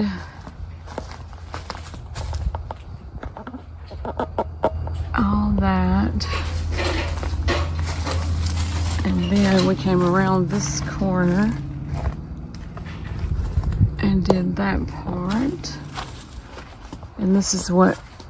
It wasn't enough to do the whole side, so we decided just to do that and see how it looks at night.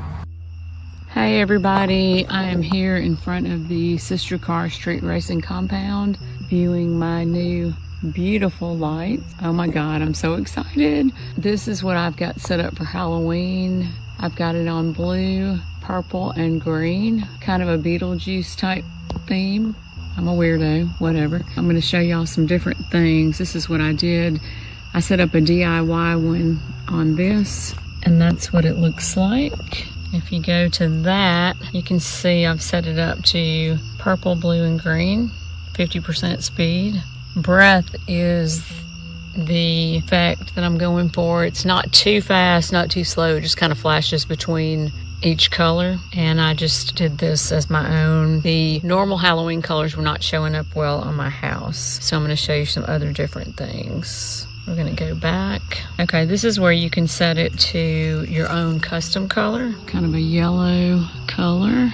My house is red, so a lot of the colors don't show up as well as they would on a light colored house. It's kind of creepy.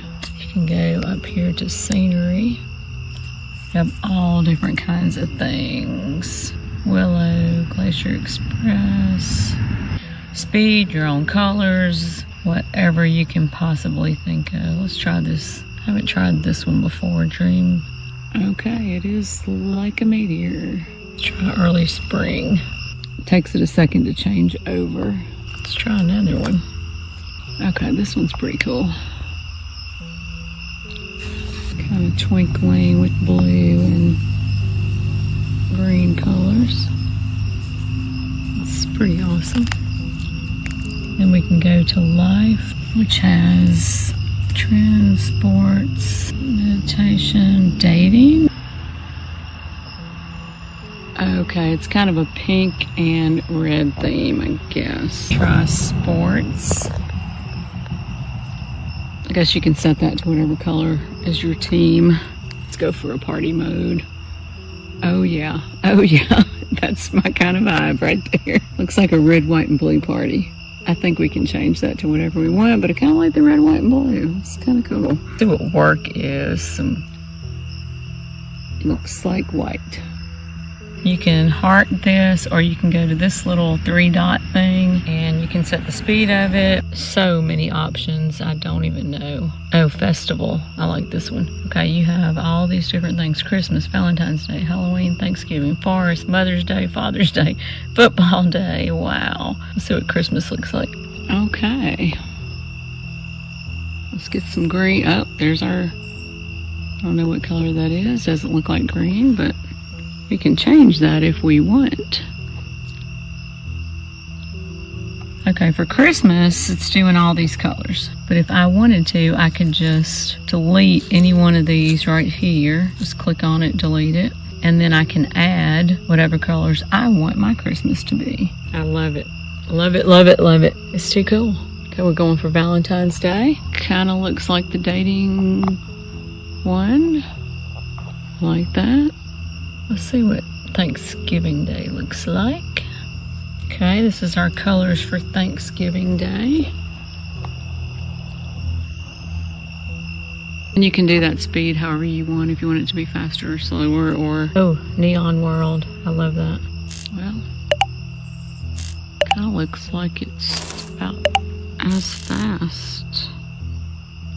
This is it, and I could go on and on all night, and I probably will stay out here for a while. We got this new comforter.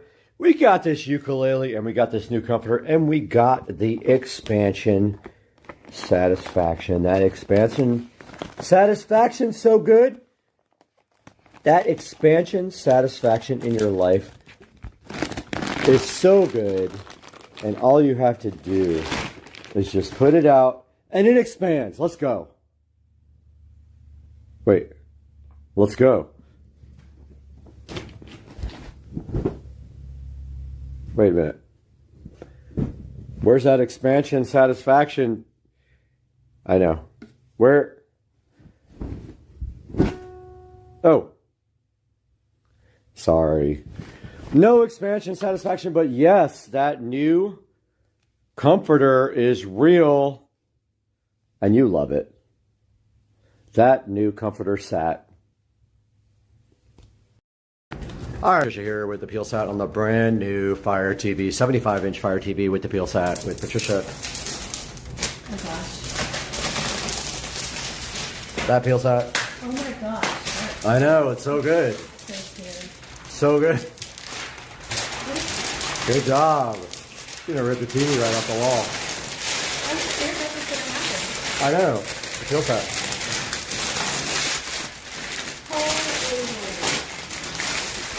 That is the ultimate peel satisfaction. Go, Patricia! What, she's got peel left. She's gonna rip the camera right off. Way to go, dude. PeelSat. This is Supercar Street Racing, and this is the 2018 Mercedes GLA 250. And we're gonna review it. Take a look at the front of the GLA 250. Check out this stylish silver grille that Mercedes added. Down here, it has fog lights. This is almost like the grills on the SL65 AMG.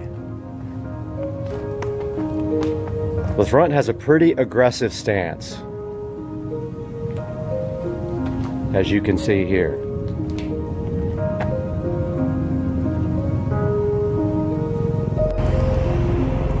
Take a look at the side of the GLA 250 from Mercedes. This is the 2018 model. Here are the wheels and tires they chose for this car. On top, we have a nice silver trim that runs the length of the car.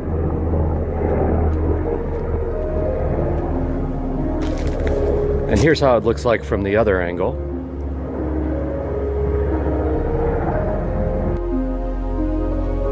This is the back of the all-new 2018 GLA 250 from Mercedes-Benz.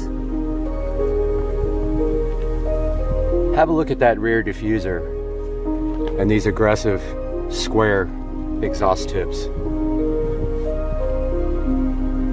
And this nice rear spoiler. On the tailgate, they've got this nice chrome accent strip here at the bottom.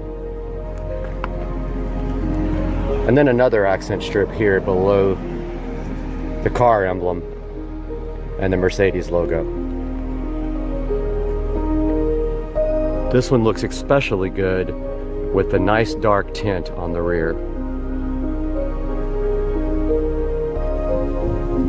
This 2018 GLA 250 from Mercedes-Benz has their 2-liter, 4-cylinder, turbocharged engine.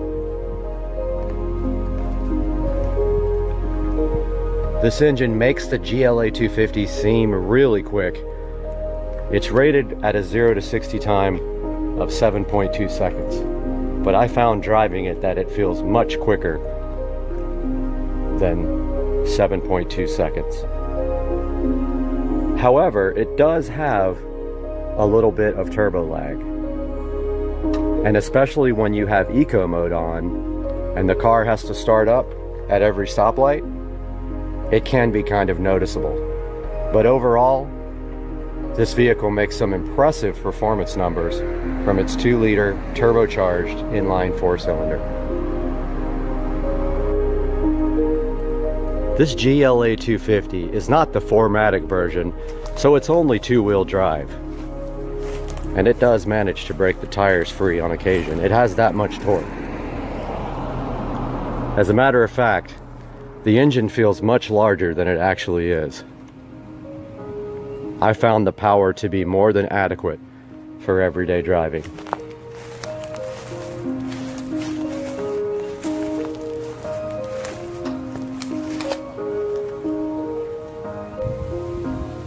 Moving to the inside of the GLA 250, on the door panels, we have the typical door controls. Here's the lock and unlock feature.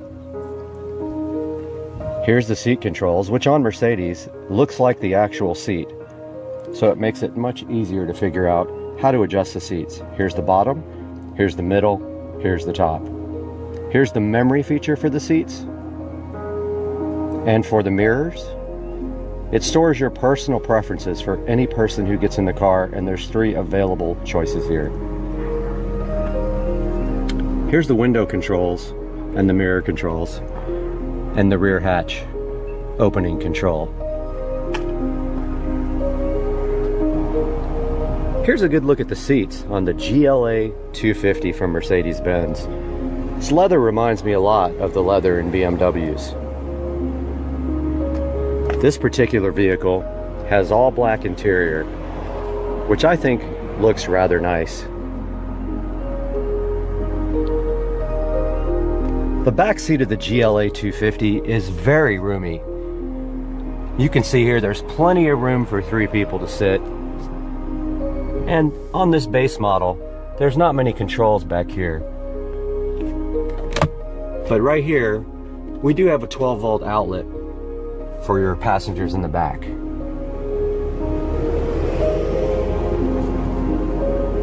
Let's take a look at the inside of the GLA 250 from Mercedes-Benz. Taking a look at the actual instrumentation here, as you can see, we have a standard analog tachometer, an analog speedometer. Inside the speedometer, we have a standard fuel gauge, and inside the tachometer, we have a water temperature gauge. Right in the center of the dash, if we put the key in, you can see we have a nice LCD display, which currently shows the miles on the vehicle. And then it changes to the transmission selector. And when we start the car, it changes to the speedometer. Down here we have controls where we can toggle through a lot of the settings on the GLA. That setting there is for your fuel range. Here's your eco display, a trip computer, and back to the speedometer. On the steering wheel, these are the controls for the center display. And here's your controls for your telephone and your audio system. On the side here, we've got controls for your windshield wipers. Here's your cruise control. And down here, we've got fog light controls, headlight controls, and your parking brake release. Over here to the right, here's the ignition switch. And this car has no button to start. just an ignition switch. Let's take a look at the infotainment display on this 2018 Mercedes GLA 250. One thing I don't like about this display is it looks like it's just tacked on. It really doesn't look like it was well thought out. It almost looks like somebody took an iPad or an Android pad and just literally tacked it to the dash. Starting here on this display, here's the vehicle settings. Here we can change the locator lighting, the interior lighting delay, the exterior lighting delay, the ambient light inside the vehicle, and our locator lighting. If we back up one, here's where we can change the dynamics on the car. Here we can adjust the drive dynamics, the climate control dynamics, Eco start and stop, which makes the car stop when you go to a stoplight or a stop sign, and the steering dynamics. I personally felt like sport mode was the best for all around driving. And if we back out again, and one more time, we have settings for the telephone, the media, the radio, and the navigation. Now the navigation on this vehicle is on an SD card, which is right here. This vehicle does not have the SD card inserted, so when you select navigation, you'll see a slight pause, and then it's going to say there's no memory card inserted with the navigation software. If we back out again, we can take a look at the radio.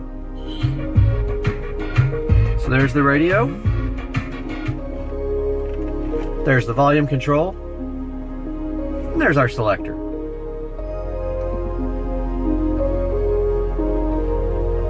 This vehicle does have Bluetooth streaming, so you can connect your device to here and stream Bluetooth audio. Here's your telephone controls. If we go down, we can change more options on the radio. If we back out,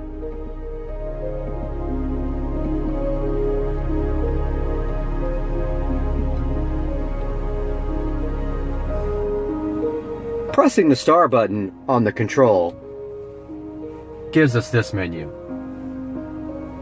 It has icons for everything you can select.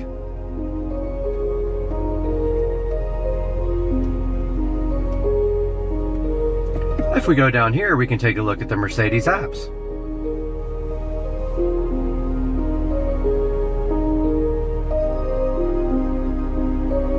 I've enabled the Mercedes apps function. It wants me to subscribe for a trial period, but I'm not going to do that.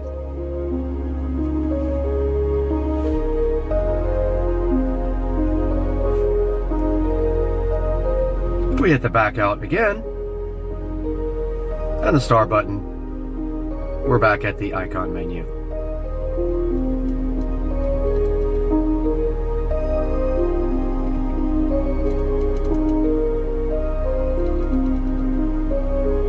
So there's a look at the infotainment system on the 2018 GLA 250 by Mercedes-Benz. Here's the control panel, separate from the rotary control.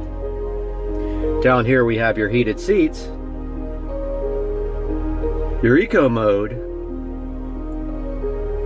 your hazards, and down here your climate control, which can be set to zoned or global. Let's take a look at the rear hatch in this GLA 250 by popping this. And the rear hatch just opened. Here in the back, we've got ample room for luggage. A couple of cargo nets here and here. Inside here, access to the lighting.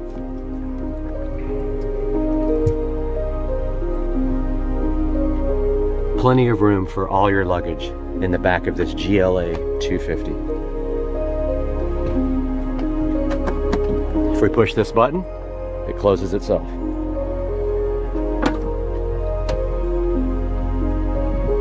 And it locks itself. Taking a ride in this GL250 by Mercedes, the first thing we're going to do is we're going to push down on this gear selector here to put the vehicle in gear.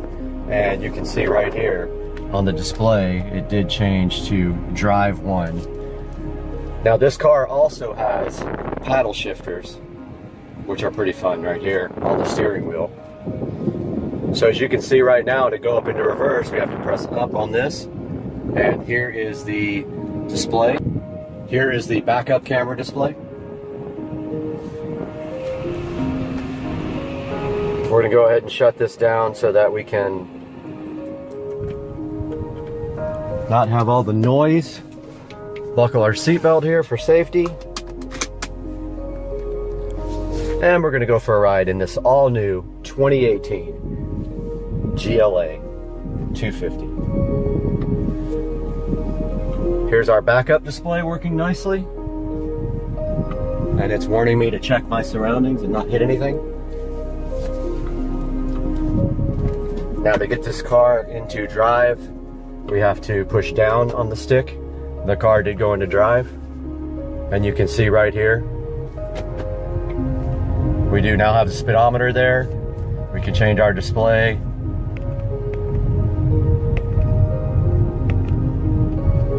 To the eco display if we want to. There's our range. Now the first thing you're going to notice here is that this vehicle is set to all sport. I actually prefer that setting better. To me, the vehicle just rides and performs great in the sport mode.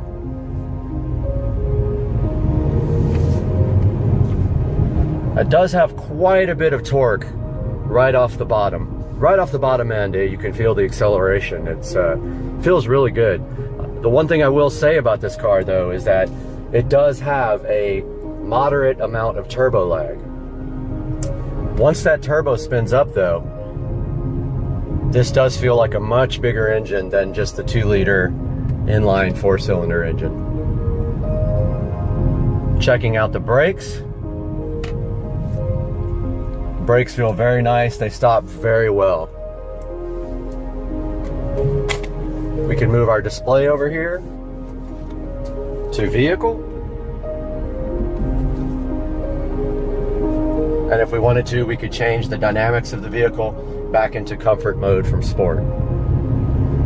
Like I said, on sport setting, on the suspension, engine, it does ride very well. I don't see a need to put it on comfort at all. And the performance is so good on sport that I find it just awesome to leave it in that setting all the time. Now, I haven't done a very long road trip on it. I might change my mind once I get on the road and I'm riding for hours. But that's the acceleration. The car does have very nice mid-range acceleration.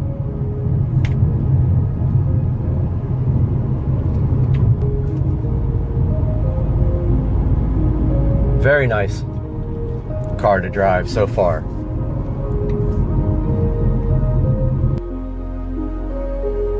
Here we see the car is in eco mode, so it shut down when I put on the brakes.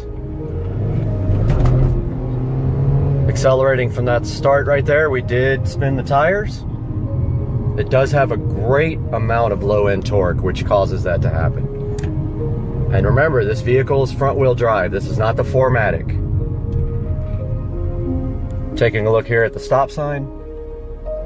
The car did shut off. It is in automatic mode. I'm going to turn that off. Car did start back up. Accelerating from the stop sign. Feel a little bit of turbo lag there. But it is worth it in my opinion for the amount of power that this GLA 250 has after that initial turbo lag. Got the speedometer up right here. I'm going to show you guys 0 to 60 now. See if we get a little wheel spin in the process.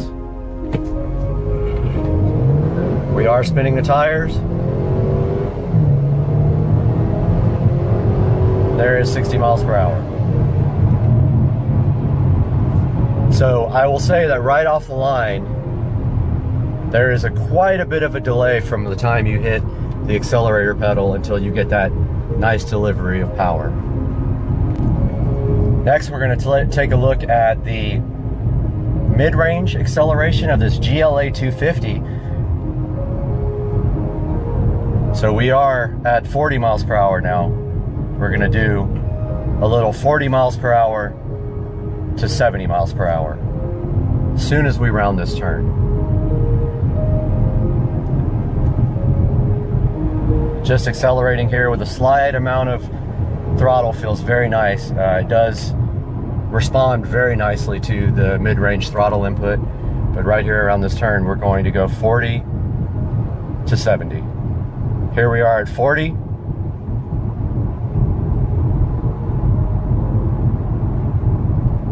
And we're going to put it to the floor there. There's a little bit of delay. There is 70 miles per hour, 80, and 93. Braking from 93. Very good.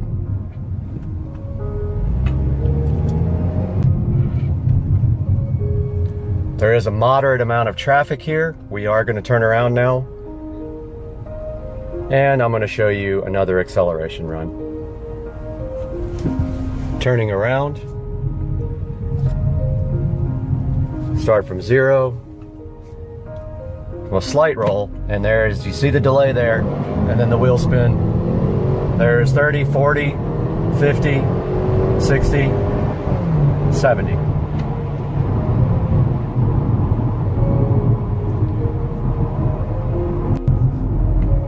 Cruising along at 38 miles per hour, this car feels very composed, very comfortable. I see no reason why you wouldn't want to take this car on any number of long road trips. And I just might do that this weekend. So as long as you keep this GLA 250 by Mercedes-Benz in the power band, it performs very well, and there's very little turbo lag. However, if you let that turbo spin down, you will be waiting for it. Pulling back up in the driveway here. From a nice drive in this GLA 250. Final thoughts on this Mercedes GLA 250. This is the brand new model from Mercedes-Benz, the 2018 model. This is the non-4MATIC model, so this only has front-wheel drive. As you saw from the video earlier, this car does break traction quite easily in the dry with the amount of low-end torque that it has from this turbo inline 4-cylinder engine. My review of this car, I'm going to give it a 7 stars out of 10 rating. The reason it doesn't get higher, a couple of things. The turbocharged 4-cylinder engine has quite a bit of turbo lag. There's almost a 3-second delay from a dead stop if you hit the throttle full. If you let this vehicle get out of the turbo range, it is kind of laggy. So I give it that rating. Thanks for watching, everybody. We'll see you next time with more reviews. All right, 335i 0 to 60 and more with a tune.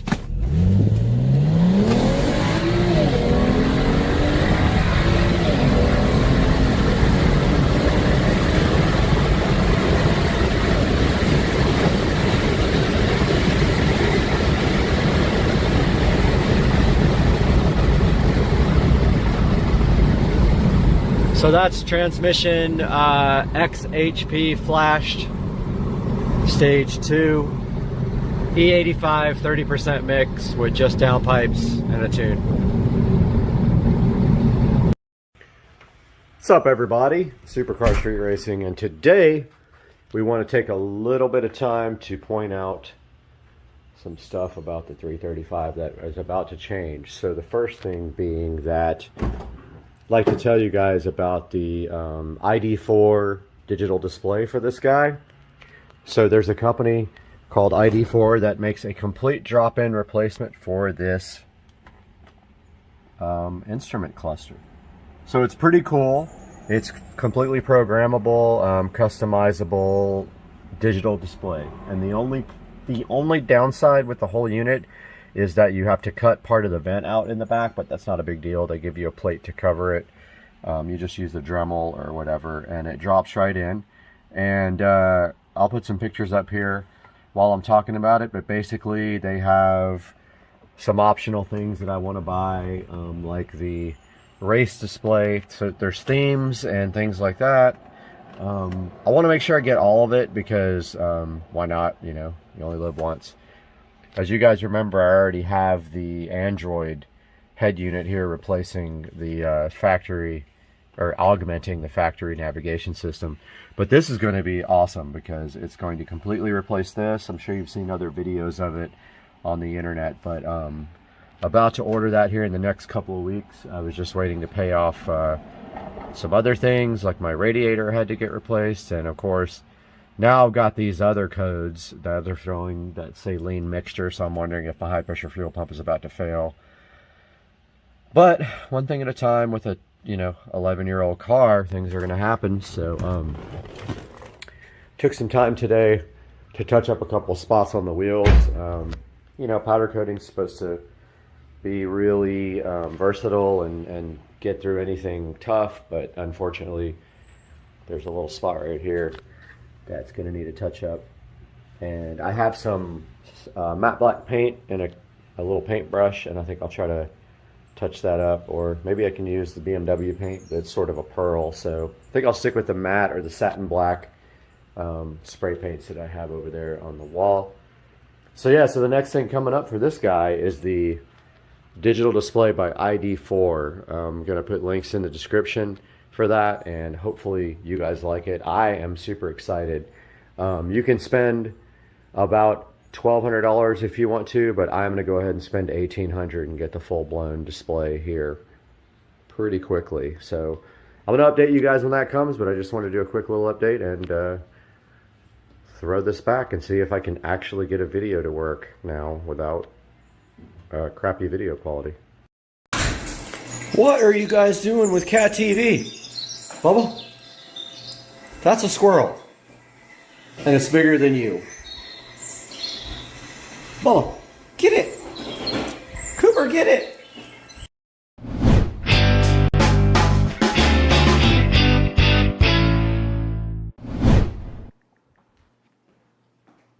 Hey man, what are you doing?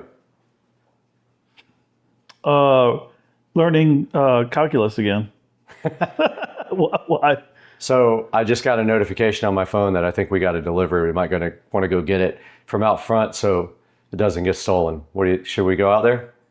I mean, it doesn't fit in the mailbox. Oh. Well, since you have a camera, I guess I have no choice. Let's go. Must be something good. All right. Let's go check it out. They lied. Gotta be here. Oh, wait a minute. There. Oh, what's this? That's a scooter. Big box. This is a nice scooter. Looks like it's a nice scooter. Let's drag it through the house and into the garage. Oh. Get it unboxed. Drag it to the garage. What's that? This ain't your... Bro!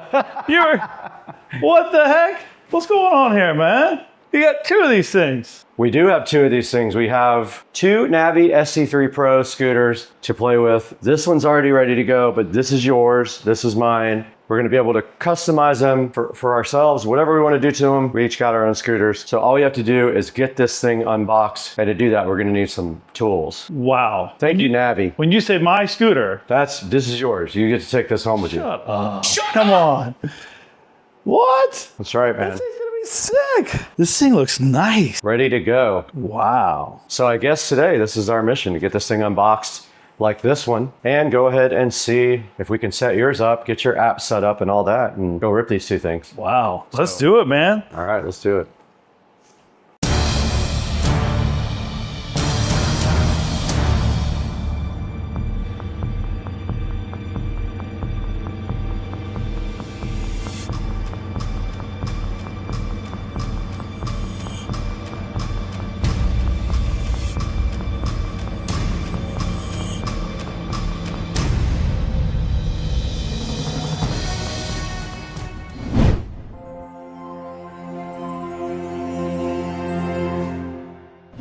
Hey, what's up everybody? We are in the Supercar Street Racing compound garage right now with something special from Navi. They reached out to me a few months ago and said, hey, do you want to take a look at our ST3 Pro scooter? Joe, take a look at what we found outside today. What is this thing? Well, yeah, I was obviously surprised when we went out to the front door to see this sitting there. From the quick research that I did in a few minutes in prepping for this video, like, this thing is awesome. This thing has a lot of bells and whistles, including the first thing I love from a security standpoint is it has a built-in AirTag from Apple, which is great. I'm an Apple guy, you're not a big deal, but I'm going to be able to take both scooters and add those to my account. So if this thing...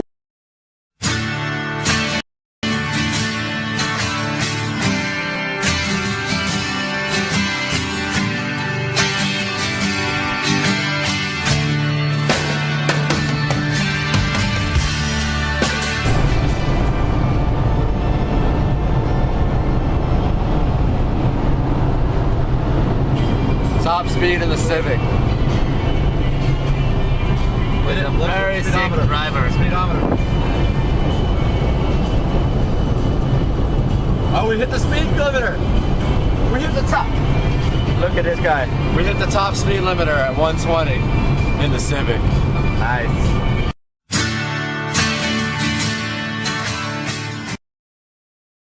Yo, this is crazy. We're driving down the street. Look at this. And we're inside of a river. How does this happen? Oh, is it cold? Is it cold? Yeah, oh, and it's so cold. And deep too. So cold. And deep.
What are we doing up here?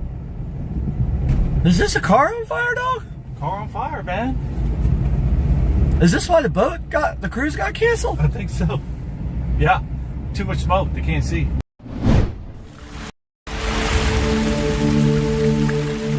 Welcome back to the channel, guys, and today we have a very special product right in front of me. ThinkCar reached out to Supercar Street Racing to see if we'd be interested in showing you guys their ThinkScan 689BT OBD2 scanner. Now, this is not a regular OBD2 scanner that you would find, those cheap ones that are like 20 bucks that you plug in. This one is special. It is a bi-directional diagnostic tool. This thing also does ECU coding, which a lot of those scanners will not do.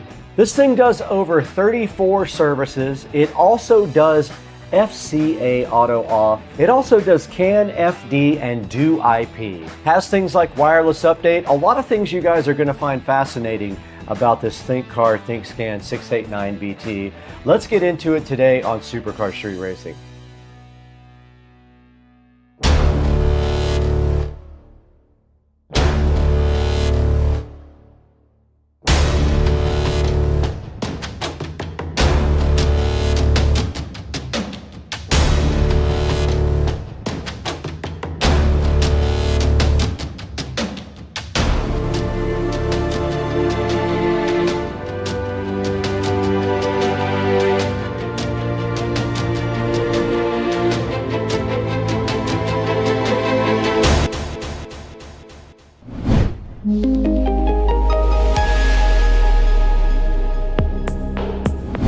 We're back in the Supercar Street Racing abode today, and we have a very special product for you. Sitting directly in front of me right here is the ThinkCar ThinkScan 689BT. Now, ThinkCar thought it would be a good idea if you guys took a look at this, because this might be something that you can use for your own car to do diagnostics and programming when you don't want to take your car to an expensive dealership. Now, this thing does a lot of cool functions. It has a Bluetooth 5 connection. It does wireless updates with This is the best bang for your buck, period. It has fully bi-directional controls, 3,000 active tests for your vehicle, over 34 plus service resets if you have a problem, 100 plus special features. You can do advanced ECU coding with this thing also. Means you can change perimeters on your car if you don't like the way they act. If there's a perimeter to be changed, this thing might be able to change it for you.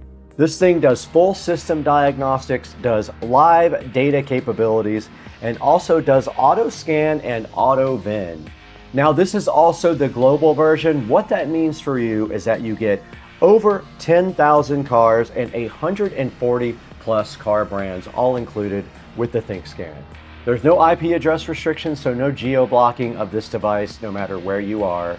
It works in 28 plus languages also, so no matter what your language, it looks like you'll be supported by the ThinkScan. This thing also has online vehicle compatibility with M-GPT. Now, this bi-directional control feature is pretty cool. What that is going to allow you to do is use the ThinkScan to activate things in the car, such as lights, such as windows, anything that can be tested and activated that this thing knows about. You should be able to use the ThinkScan right here to go ahead and test it. Now, advanced ECU coding means this. You should be able to write a VIN number to the ECU, renew ECU's coordination, improve your fuel efficiency. You could relearn your transmission if you need to do that as well. This can help you reduce power losses and improve the durability of your mechanical parts in your car. Now, there's also a bunch of maintenance services like hard resets. You can reset your power balance, your fuel trim, your VIN relearn, your turbo reset, your seat calibration, your crankshaft, things like that, your gearbox, your clutch, can all be done with these maintenance services on the hot resets. Now, this thing has a no cable restricted 10-meter wireless diagnostic range. It can auto detect your VIN in seconds and perform all of the scanning functions for your car that you need. This guy covers all kinds of European and American cars, all kinds of ISO and SAE ratings, and it's compatible with CAN OBD2 protocols. Now getting into the technical specs of this guy, it is a Android 10 based tablet. It does have a 8-inch touchscreen, which is better than those other little plug-in scanners. It has 4 gigabytes of RAM and 64 gigabytes of storage, and it does wireless updates. If you're worried about ever getting updates, this guy should update from the factory. Now the great part about this device is if you have a problem with your car, they will charge you at most dealerships to take that in and go ahead and figure out what's wrong with it. This might give you a good insight as to what is wrong with your vehicle before you even have to take it into the dealership. One-touch diagnosis means all you have to do is press one button, and this guy should go ahead and scan your car and tell you what issues you have. We'll test that out a little later on Rich's truck, but for right now, I think the best thing to do is get this thing unboxed.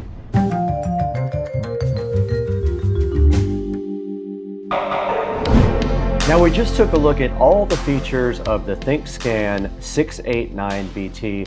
I'd like to go ahead and get this out of the box with you guys and take a look and see what's inside. So to do that, we have our patented SCSR knife here to go ahead and slice open this nice hologram of the ThinkCar. And this thing is sharp. Looks like it's open now.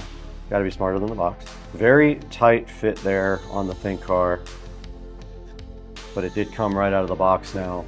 Packaging was thick, and right inside of the box you do see an immediate cool thing. There is a nice carrying case there for your ThinkCar, which is something they did not have to do for you, but they totally did. There's a nice kind of cool thick carrying case for the ThinkCar.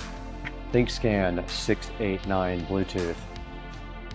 Got a little handle right here on top as well, which is awesome. And then when you just do open it like this, there is a piece of foam at the very top. The actual ThinkCar is in the box here. It looks like it is an Android tablet-based device. Let's get that out for now. Interestingly enough, there's a Cat 5 cable or Cat 6 cable with the instructions right here. Inside of the box also a USB Type A to USB Type C adapter that might be for charging. This is a USB Type A to Ethernet adapter here. I'm assuming that goes onto the tablet, and then this Ethernet adapter goes between there and the tablet if you need to use wired. There is also a nice charge adapter here, and it looks like it is set up for Euro. It came with 3 different adapters. I'm not familiar with the other 2 styles, but it did have a US adapter on it right here. So if we just slide that directly on somehow. So yeah, this is the OBD2 connector. It has a OBD2 plug on that side, and on this side it does have a Ethernet and also another female OBD2 port right there. There's a packing list here also that tells you everything that came with the ThinkCar.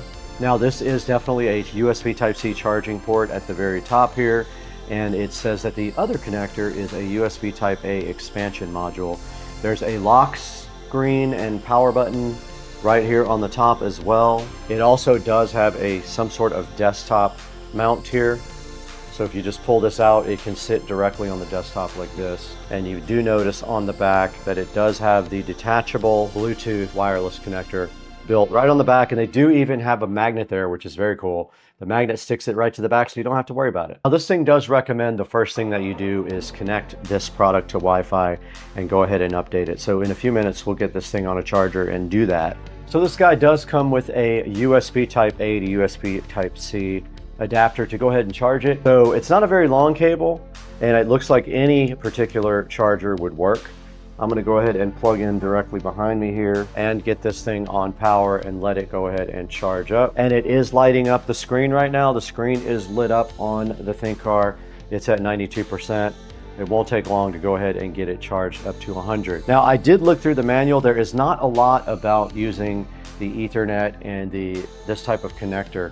I'm assuming that is an alternative to using the Bluetooth connector that is on the back. It looks like right here you would just literally go from here on the Ethernet connector to this dongle and then connect that to this when you're having Bluetooth issues. But there is no documentation about that in this particular instruction manual here. All right, you can see the battery is still at 92%. That's probably fine for going ahead and starting to look at this in a more in-depth way. So for this next part of the video, let's go ahead and get this thing powered on and see if we can get it updated.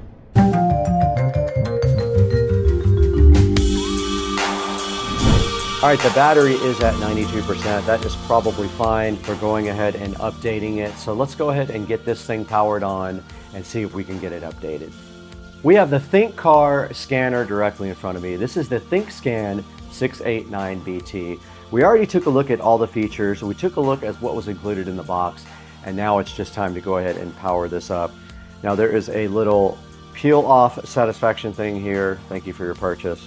Just peels directly off, and now let's hold this on and let it power on. Now this is Android based, so it's going to look an awful lot like an Android tablet, because it definitely is. Now I do have a question as to whether I can sideload apps on here. That would be another thing. It is powering up now. You can see the nice animation there on the ThinkCar. We do have a welcome screen. It says welcome, and now on the screen it's giving us some hints and tricks. I'm going to go ahead now and hit the upgrade feature, our Wi-Fi system here at home, and it looks like it is connected.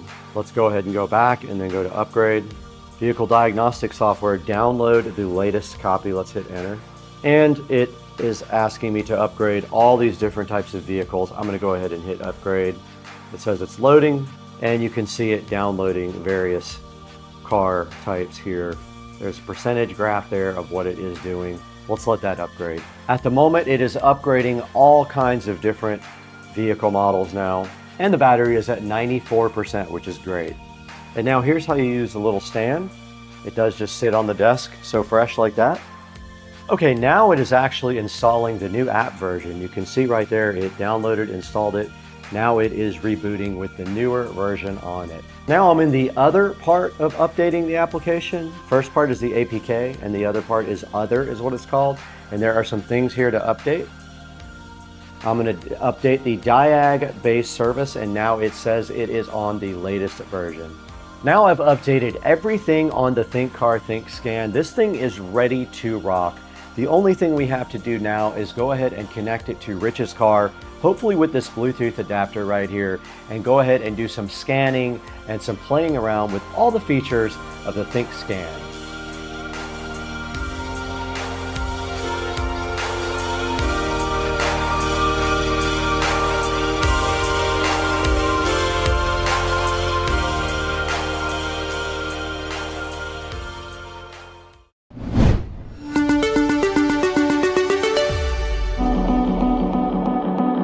We're over here at Dukes of Duval's house with the ThinkCar. Now this guy, Joe, is a Bluetooth enabled scanner. It's also a two-way scanner, so it does more than just a scanner. It can also program your car, code features in and out that you may or may not want, or you don't have. You can maybe code them in. So it does a lot more than a regular scanner. It is also capable of doing wired connections as well, but we're going to try the Bluetooth out. We have it sitting right here in the center console, and we're using the handy little tabletop stand right there for it. So now why don't you get the Bluetooth adapter off the back, and then at the same time you can go ahead and power this guy on, and it can start booting up, and then we'll let you put the Bluetooth adapter in the slot down there at the bottom. What do you think? Yeah. Brad, did you choose me because you know that, like Trace Atkins, every light in my truck is on? Every light's on. So let's see exactly what this thing Right, it's pretty cool. Look at this. Yeah, the Bluetooth this magnet sticks to the it. back, and then on top there's a charger port and a data port. So you just hold down the red button to power it on. We're gonna go ahead and power this guy on. Here. And while he does that, this is powering up now, and you can see the ThinkCar logo on the front. Oh, here it is right here. There's the Bluetooth. I don't think we have to power that on. Tell me if it lights up. It lit up blue. And it made an audible noise as well. It did. Okay, so it made a sound, right? Yep. Okay, cool. And then we're looking at the front of the ThinkCar here. This thing says auto search. So why don't you press enter and see if it can find your vehicle? Okay, so I'm just... Hit that. Okay, connecting to Bluetooth. It's scanning the VIN now. Pretty fancy looking.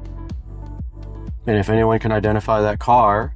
Well, that's my truck. Got your truck, correct. Your make model? It made a noise. Now this thing also should recognize all of the modules in the truck. So it should recognize your, you know, all your body control modules and anything else you have. All right, let's do automatically search. Okay, read the VIN. Manual transfer case. Radio, we have a... base radio. Automatic or manual heating. I think we have auto. VESA Pro RPO. We don't know if it has this, so we'll say without. We'll just say without. Let's do a health report. That's cool. All right, scanning the ECM.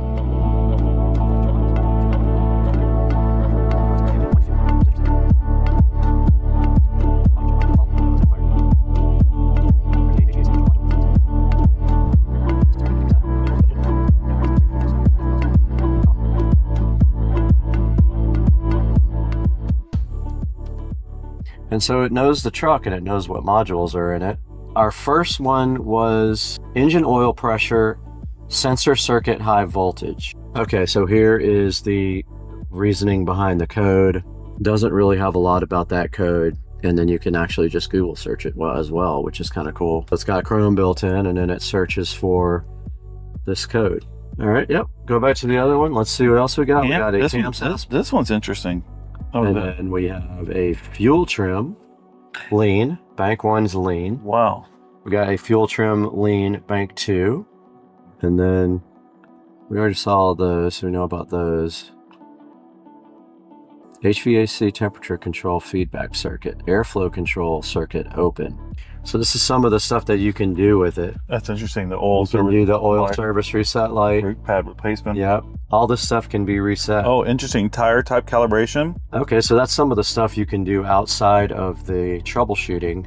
Oh, a lot of extra things up here to do if you're working on the car. So if your car supports it, these are the ones that you can use for regular maintenance. Engine. Yep, airbag, that's interesting. Battery matching. So if you need all this stuff, it is available if your car supports it. Man, this thing just has a lot. Definitely has a lot of features. Injector code. Code your new injectors. A lot of things that my truck doesn't have, but this just, it just has so many different things. All right, so there it says cleared TTCs right there, right? Yeah.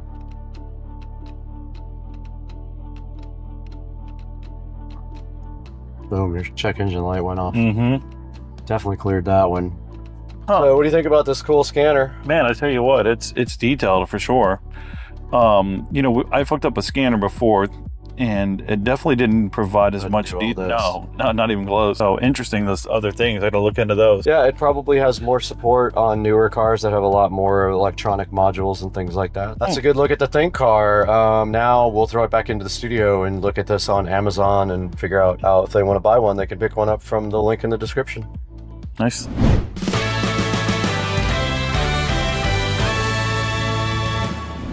Hey guys, welcome back to Supercar Street Racing. We're in Studio B right now. We're also broadcasting live on YouTube while we edit. But today we have this very cool Think Car ThinkScan 689BT. This guy was given to us to go ahead and evaluate and check out all its cool features.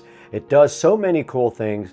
It does live updates over the air, so it updates all the cars and all the information on the cars whenever there's new information available, like new cars come out. It also is based on Android. It has 4 gigabytes of storage and a 64 gigabyte internal storage capacity. So 4 gigabytes for the operating system, 64 for storage of apps and other information there. Now this thing has the capability to save you a lot of money because the dealership will want to charge you an arm and a leg for doing the same things. This guy can not only look at all the codes on the vehicle, it can also diagnose them and even look it up online if it doesn't have the information about what that particular code is. It can action all your vehicle subsystems so you can test on the fly. Let's say you're having window problems, you can actuate it from the actual scanner and then you can test your windows or your headlights. You also have the capability, if your car supports it, to flash hidden functions on the ECU and code your car with the actual scanner. This thing does have 34 services for over 134 makes of vehicles. It has some cool new features like clutch and turbo reset, which were just added, which is very cool for automotive enthusiasts. It can access a lot of your car's functions like your battery and your TPMS.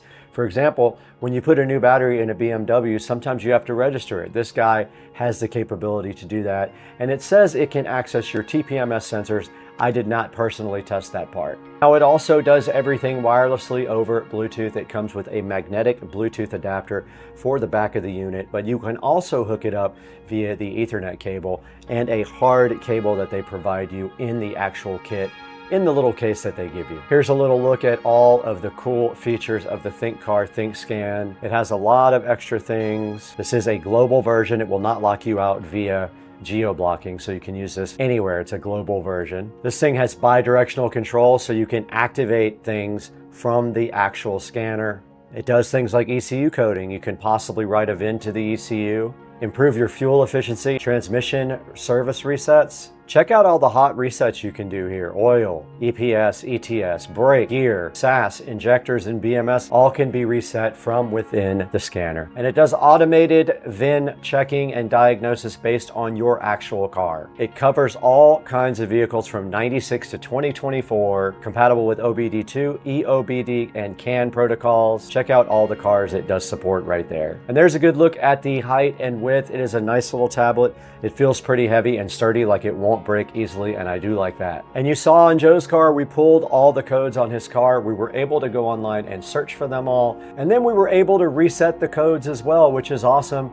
Joe can go from there to go ahead and further diagnose his vehicle and see if he can figure out what's wrong with it. Now, there's going to be a link in the description to go ahead and pick up the ThinkCar 689BT. Please use our official links to go ahead and order this device. Tell them Supercar Street Racing sent you. I might be giving this one away too. If you're interested, put a comment in the description. I'll take the best comment and go ahead and give this device away to one of you guys. Now here's a look at the Supercar Street Racing channel dashboard, and you can see 191,023 subscribers. We could not do that without support from the community and you guys. We really appreciate you liking and subscribing, and hit that bell icon. Buy all your Amazon products from any of our affiliate links. It does not have to be the one for this product in this video, but buy anything you want by clicking on this link in the video, and it helps us out just a little bit because we get no money from the channel, hardly nothing, to keep the channel afloat, and we're doing it just to do it. Guys, we're gonna have to get out of here though. It's almost dinner time or lunchtime, depending on how your family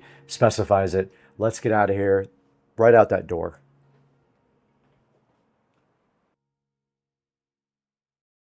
We are out in the Supercar Street Racing sunroom after a short break. And today with this tiny Tesla, we do have this Keener or Quinner, not sure how they pronounce it, LED curtain light that was so graciously given to us from the manufacturer. We're gonna get this thing unboxed today on the channel and see what it's all about. Hang out with us for the Keener or Queener, whatever it is. I will get an answer from them. LED curtain light on Supercar Street Racing.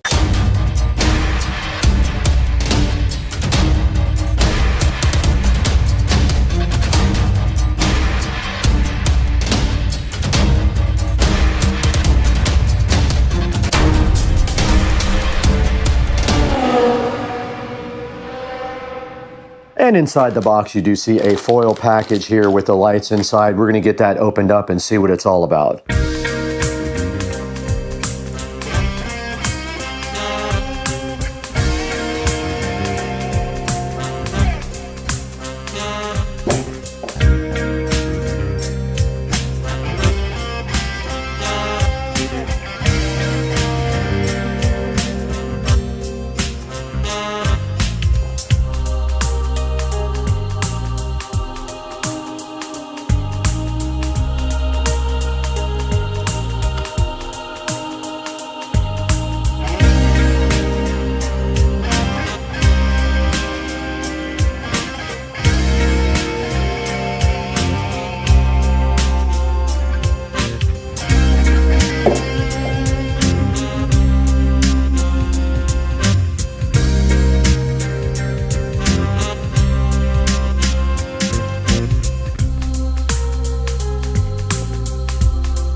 All right, we got the curtain lights all laid out, and as you can see, they are very easy to get tangled. So when you're laying these out, make sure you have a nice spot for them to go in and get all the little leg wires out like that, and then it is ready to go be installed. It's got a power supply on this end, and it does have hooks at the very top here for you to fasten it with. So that is how you lay out the light before you go install it. And look, it is about 12 feet long, I think, maybe more than that. But look, you can see how wide this is. This is going actually in the studio. So we are gonna head that way right now and get this thing installed in the studio. Out here in the studio, and we are going to go ahead and fire up this system here and see what it is like. We do have a plug right here, and there you can see the lights are fired up and they do have different modes. So let us get these things installed, and my plan is to go. It's too bad that you have to see this ugly power plug up here. Pretty bad. I'm gonna see if I can figure out a different place to put that, but yeah, for right now I just don't have a good spot for it. Did bring the remote out as well. I definitely don't like those looking like Christmas lights. Okay, let's get them laid out at least.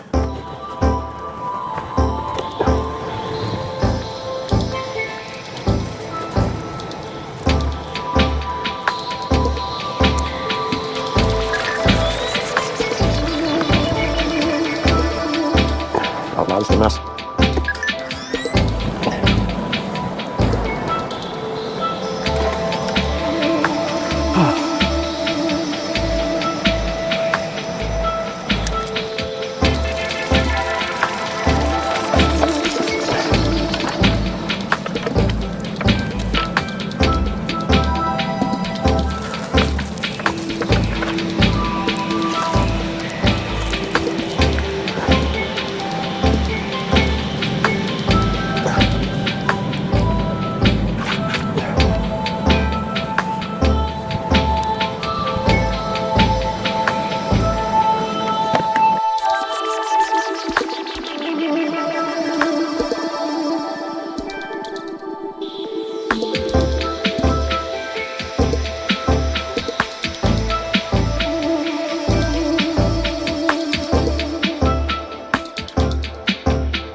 All right, as you can see right here and right now, we did get these lights installed, and we got them installed in a nice way here at the studio wall, behind the TV and behind the Supercar Street Racing signs and existing lights. We just have to run this one, I just noticed, behind this USB cord.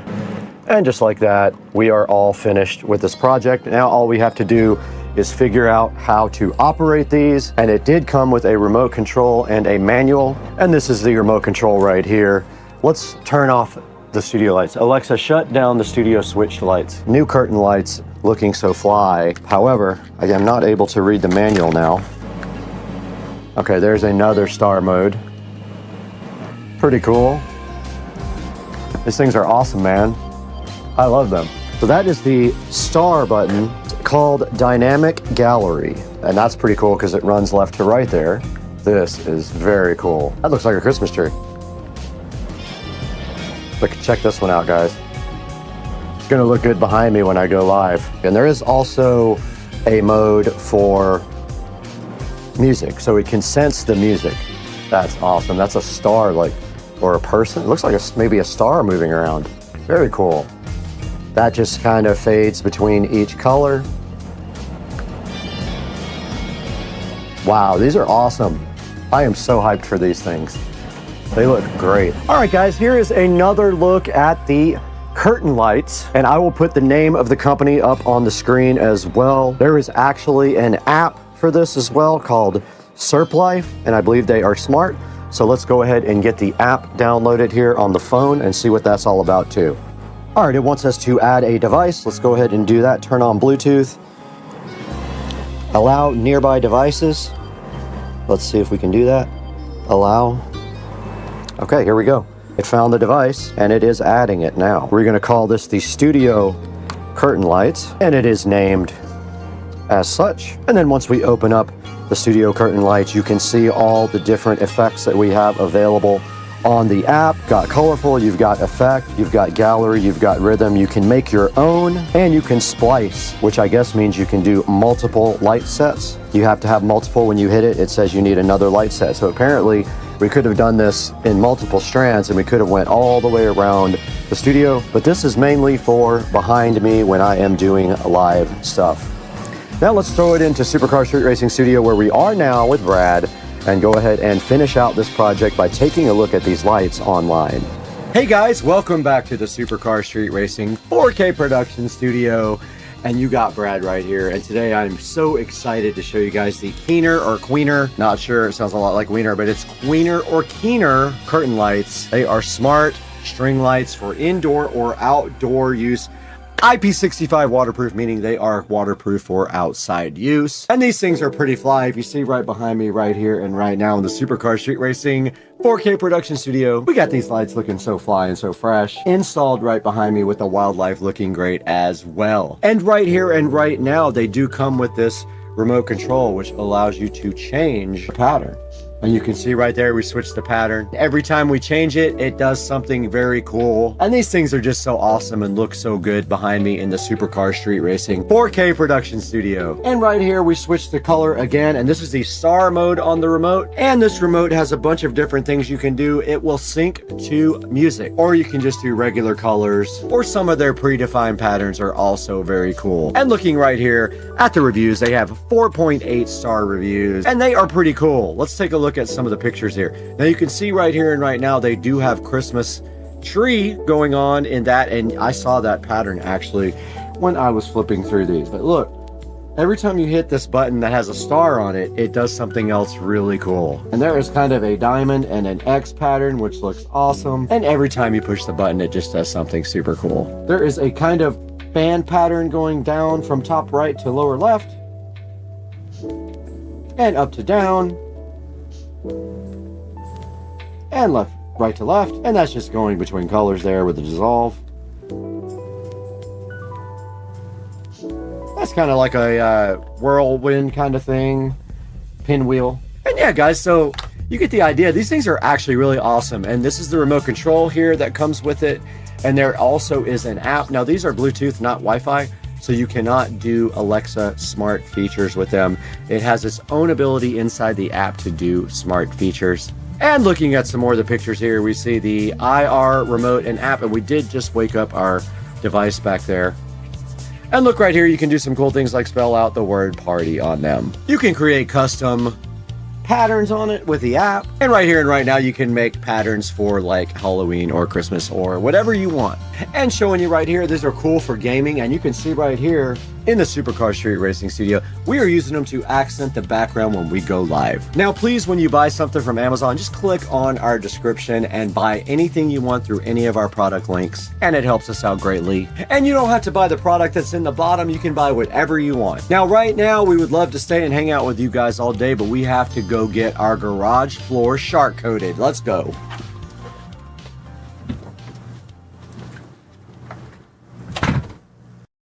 Guys, welcome to the channel. Today is an exciting day, unexpected day, because I picked up something major today for the channel, and it's sitting right over here, and I don't even know how to operate it yet.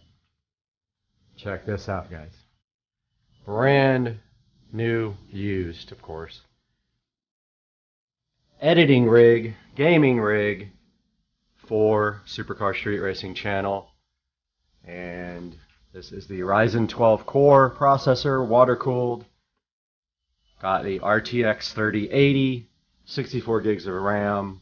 Just a sweet, sweet, sweet setup. I'm actually trying to figure out how to open the case. It's a Leon Lee case, and I'm going to open it up and blow it out with air before I even start. I don't know if you guys can see in there because of the reflection, but yeah. Finally got a computer. I'll explain. My old computer was terrible. You guys can sit here and watch me struggle trying to figure out how to open this case now. I managed to get the front off of the case, and then I messaged the seller, and he told me something about the mesh. Sealed. Oh.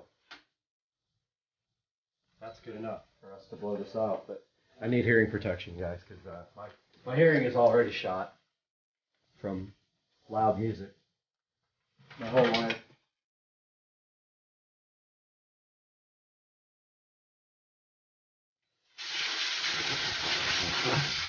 Oh yeah.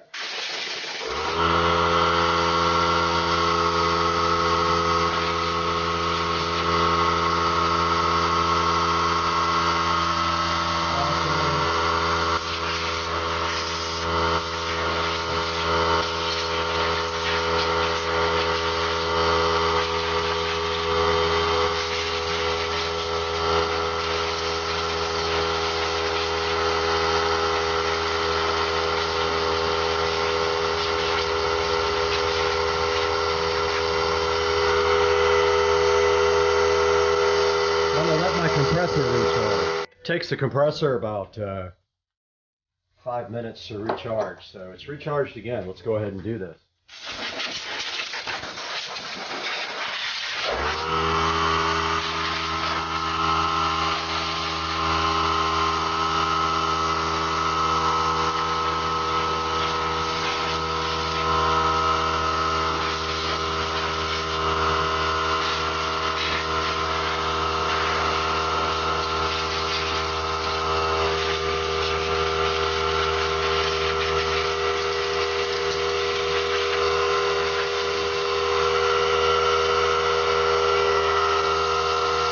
One more round.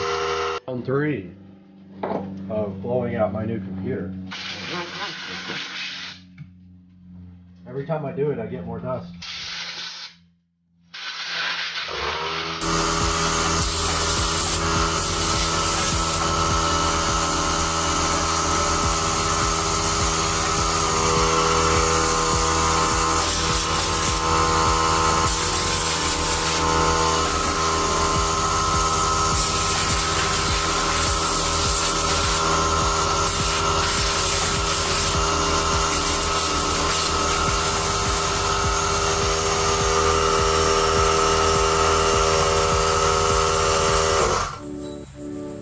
Good enough.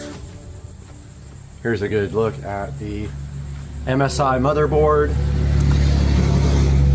and the RTX 3080 TUF graphics card and the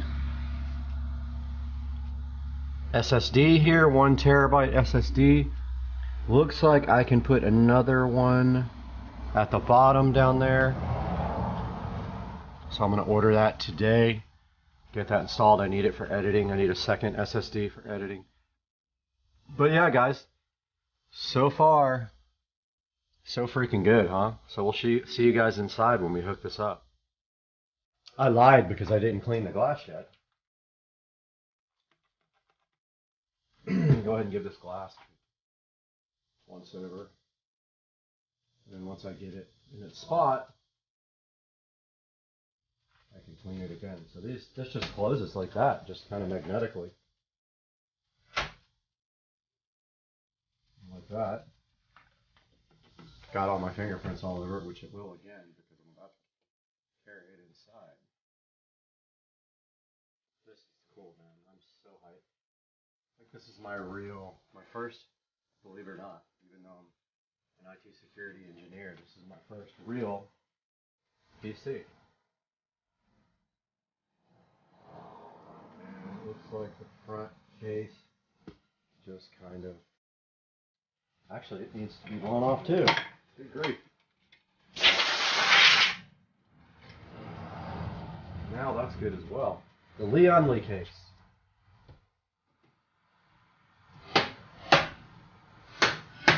And that, my friends, is that. This thing's going to get carried inside now. We are here in the Supercar Street Racing Editing Palace. And we need to make sure that the old PC is ready to go with remote desktop, because we need to be able to get to this, possibly. Let's see. Not remote desktop, Team Viewer. I don't know what I'm talking about.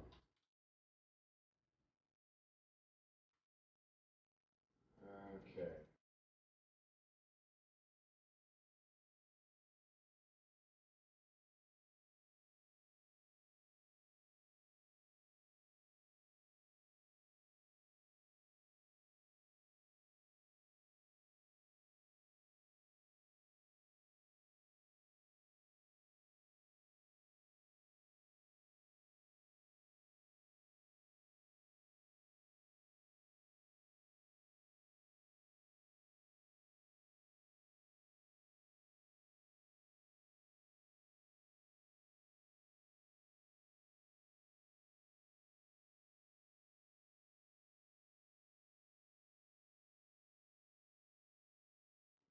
We are here in the Supercar Street Racing Editing Palace, and we need to make sure that the old PC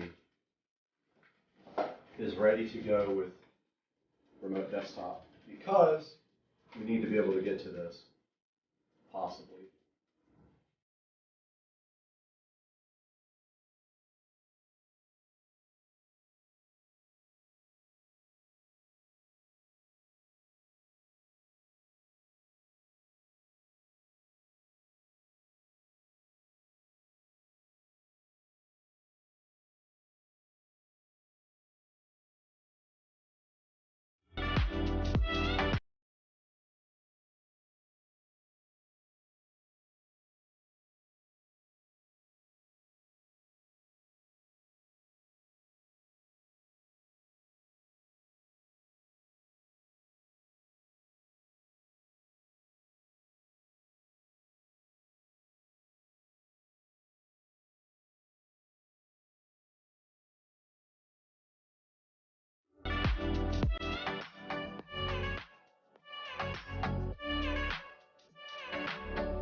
My new machine does not have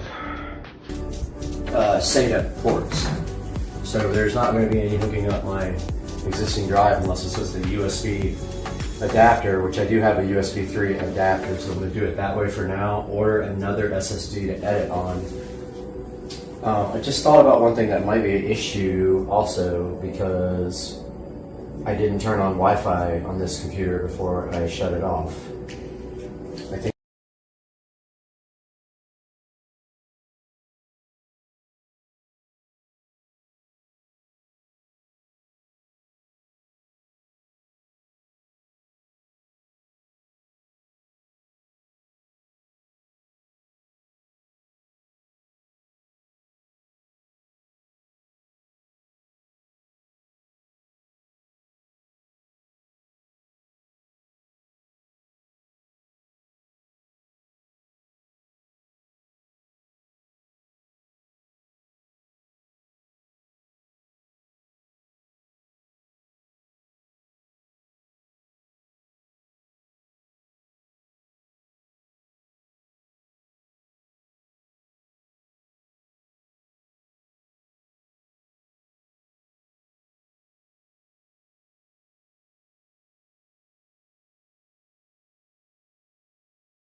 do is modify my desk. I am going to either remove the piece of wood that's there and make another piece for it, or just stack on top of that one. Since I have plenty of height, I just don't have the length here.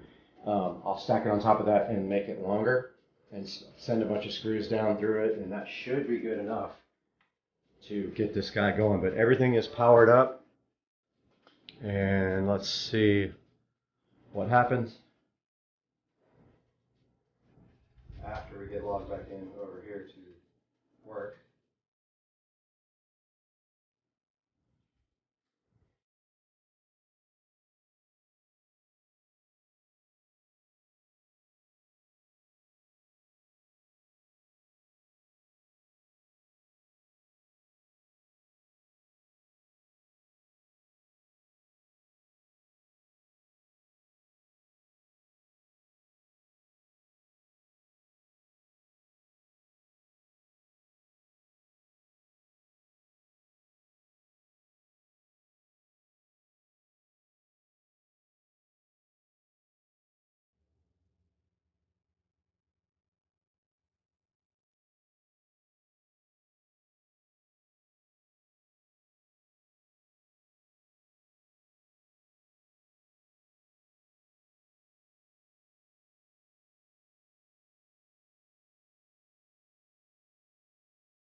And it wants to update the display adapter, but obviously we have the latest one from NVIDIA.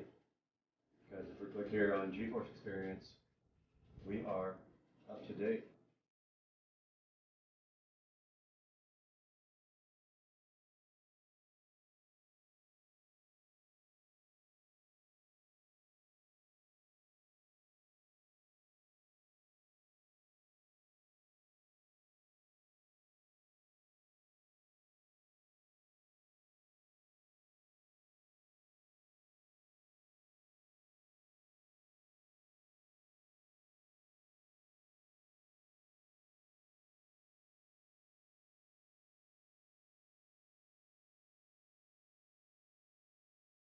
Guys, we have gone through a little bit of a pain point with our rendering drive until we get our new SSD in tomorrow.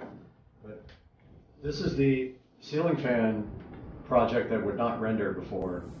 And this is the first render compared to the old machine, which had a almost 8-year-old Quadro 1200.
I have to show you guys this. There's a fan speed switch right here on the top, and I just realized it was on low for just like web browsing and stuff, so I cranked it up to high since I'm doing rendering, just to watch the temperatures on the CPU and stuff.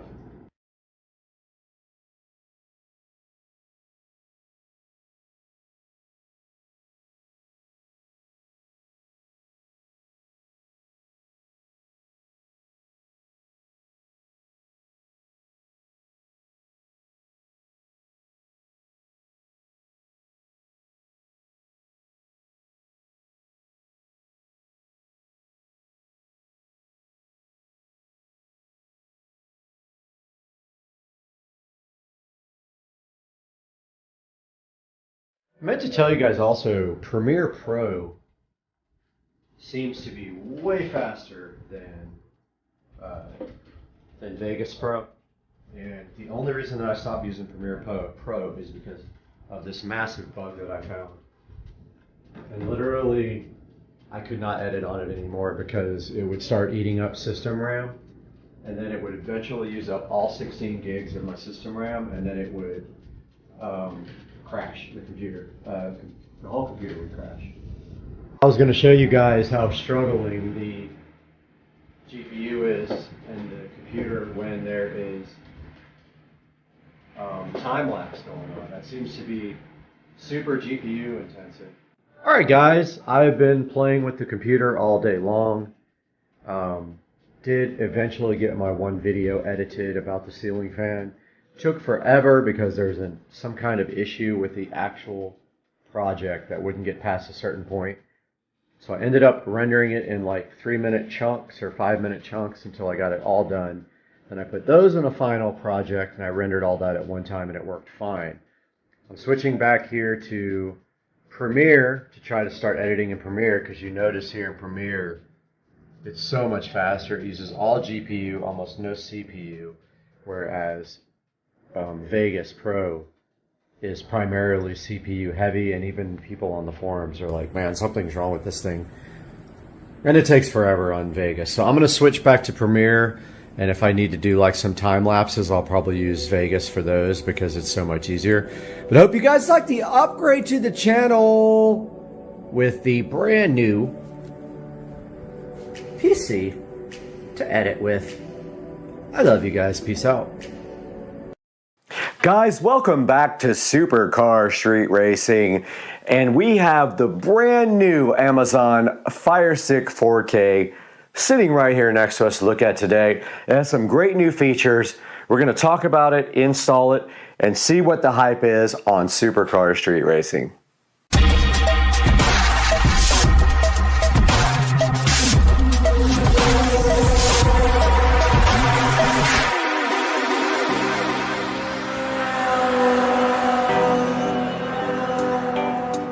Right here next to me, and you can see in this big orange box looking like a big orange fruit, is the brand new Fire Stick 4K. We have it here on Supercar Straight Racing, and it is going directly into this TV. And this thing has all kinds of new features that we're going to talk about right now. We have the Fire Stick 4K sitting right here next to me, eager to be plugged in to the Supercar Street Racing TV right here. And this new device does some cool new stuff, and we're going to take a look at what it does. But some of the features that it does now are Atmos, Dolby Vision, 4K, which it has done before, but they have enhanced that with this device here. All right, we're gonna go ahead and unbox this brand new Fire Stick 4K with all the enhanced capabilities. We're gonna plug it in right now, see what it can do, and then after that, we're probably gonna test it out and see if the hype is real. We are right here in front of the 4K Fire TV Stick, and one thing should be known about this. We did trade in the Fire TV that is currently on this box right now for this Fire Stick 4K, and it's on sale right now for Black Friday. Hoping to get the video out now. You guys can click the link in the description to go ahead and buy one of these for half price almost. So let's go ahead and open it, and you already notice on the front of the box, it does support Wi-Fi 6 here. It shows you some of the absolutely, you know they're gonna support all these. It's not even anything special. Netflix, Prime Video, YouTube, Disney, Hulu, Apple TV, and Max. And then on the back, it shows you all of the features of the Fire Stick 4K, including Ultra HD, HDR, Dolby Vision, and Atmos, a brand new quad-core 1.7 gigahertz processor, a Wi-Fi 6 enabled Wi-Fi band, and a power and volume control. And it has all the stuff that it includes down here. So it does come with a second generation Fire Stick, a voice remote, and batteries, and some other things like a power cable. So let's go ahead and get this thing unboxed. And as usual, in Amazon fashion, we do have one of these little strips that pulls right off there to get this out. This is typical for their stuff to unbox. It makes it easier. One of the smart things that they have done. And then there's just a flap right there, which will reveal the Fire Stick 4K in all of its glory. And here's our remote. And it does tell you to go ahead and pull off this little protective device. We'll throw that over here. And then we pull it open like this, and there are no batteries in it. They said they gave us batteries. Let's see if they lied or not. And inside of the box, we do have a nice little hello manual. We do have the Fire Stick 4K, and it's protective, sort of looks like recyclable condom. And they have changed the actual shape of it. It's now more rounded. It used to be squared off. This is a power cable, so it looks like they still haven't switched to USB-C, which I was hoping they would already do. This is still the older USB connector. And then inside there you have an extension, so if you aren't able to plug your Fire Stick directly into the TV, you get a little extension which goes right onto the end of your TV. And then of course you would plug this in right there. And don't worry about the weight, they've already verified it is not heavy enough to break most things. There are some other things in here that do not want to come out. Ah, okay, it must be, yeah, it is the power adapter, standard 5-volt power adapter. Probably has a little bit more amperage than a standard one. If you ever try to plug your Fire Stick into the back of the TV, you might get a warning that says that the amperage isn't high enough. If you do that, use your adapter. And then here is the back of the remote. You just put the batteries in like that. Go ahead and slide the remote together like that. Take the protective film off of your power adapter like this. If I can get it. If not, I'll force it. Just like that, it peels right off. And then take your power adapter wire and plug that right in the top there. And the other end goes right into the Fire Stick as such, just like this. Like I said, if you're going to use the USB port on your TV, try it. If you get a warning message on the screen from your Fire Stick, you'll have to plug it into this adapter and go straight into the wall. And so that's what's included with the Fire Stick 4K from Amazon. Now let's go ahead and take a look at installing this on the current television, which will wipe out the screen that we're doing right now. Okay, behind the TV you can see right here, we do have the old Fire TV. It's not even a Fire Stick, plugged in right here, and we do have the USB connected to a LED strip. So what we're going to do right now is remove the old Fire TV and decom it. So it is plugged in right here to this power supply, and it is sitting here plugged into no HDMI now, so we can just pull this right out.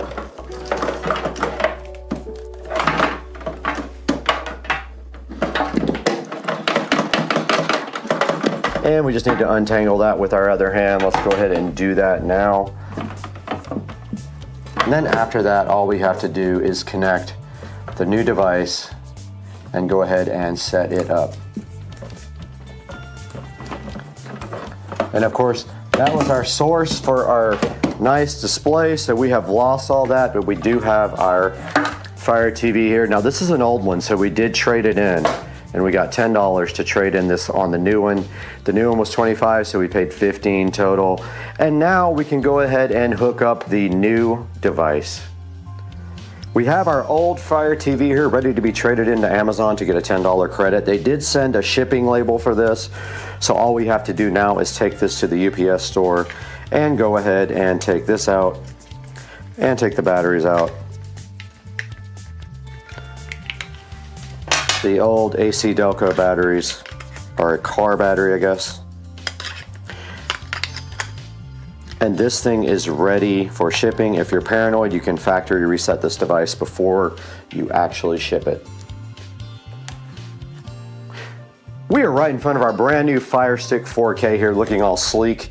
It does have a new design. As you can see, they rounded off the edges, making it look more modern, and it does say Fire TV right here. Now we are going to use the AC adapter. We're not going to use the USB port on the back of the television because we already have that connected to our LED strip right here that is lighting up the back of the TV.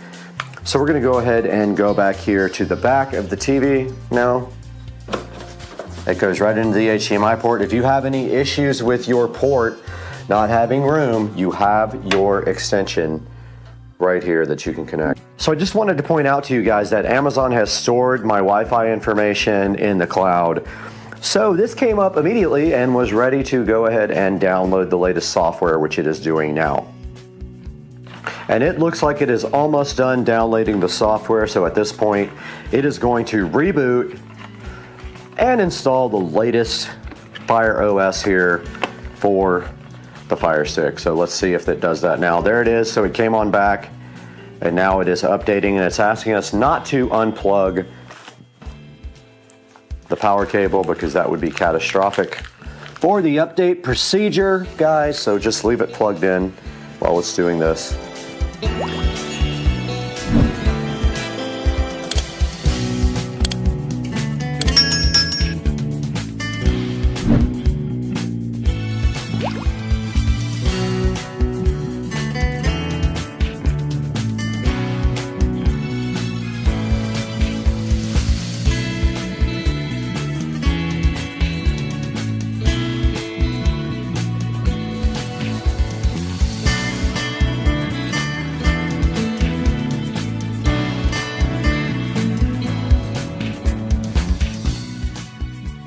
All right, so it will actually let you restore your device to something you have backed up. So I'm looking for a device here that I think is suitable. We can do the home theater one. This is probably fine. It's getting the remote ready now. Probably will update the software in the remote and set up the actual Westinghouse television. Little update here. I did pick a generic Amazon Fire TV to go ahead and get past that point. It would not let me set up the Westinghouse television. We're not going to do the kid friendly because I don't have kids. No streaming services needed. No parental controls needed here. And let's see if now we can set up our remote.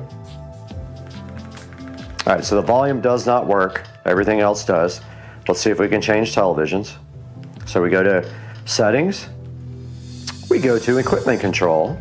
It says to press power, I did that. It says to wait 10 seconds, let's do that. And it did come back on with the Fire Stick remote. Now, if your display is not touching all four corners here, you go over to settings, you go to display,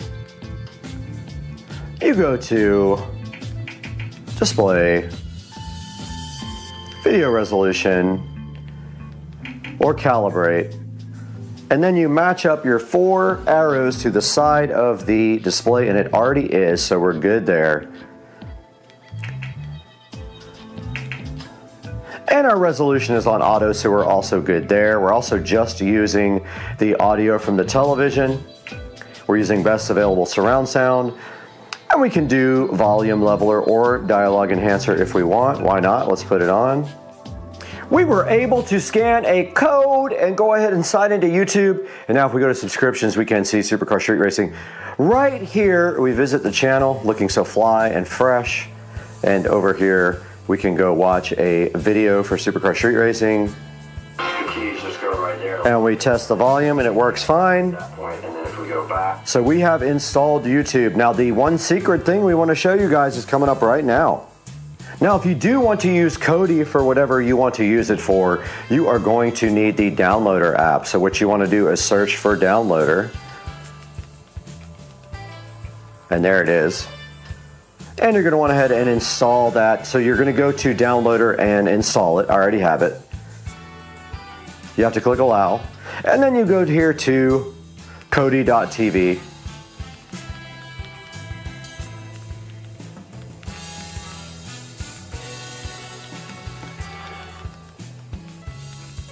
And it will go to the actual website. Now you go up here to the little hamburger. And you go to downloads. And you go to the 30-bit version of Android, 32-bit version. So you go to Android 32-bit.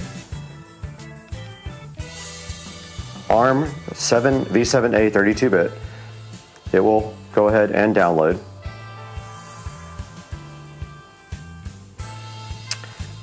And it is 71 megabytes, so you just let that go.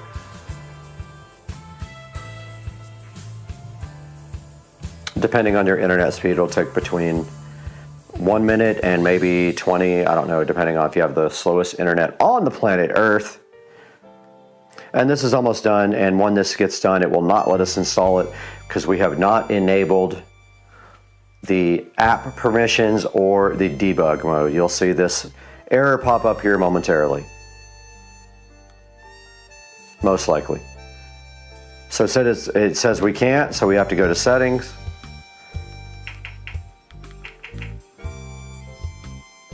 And then we have to enable developer mode, which we will do here shortly.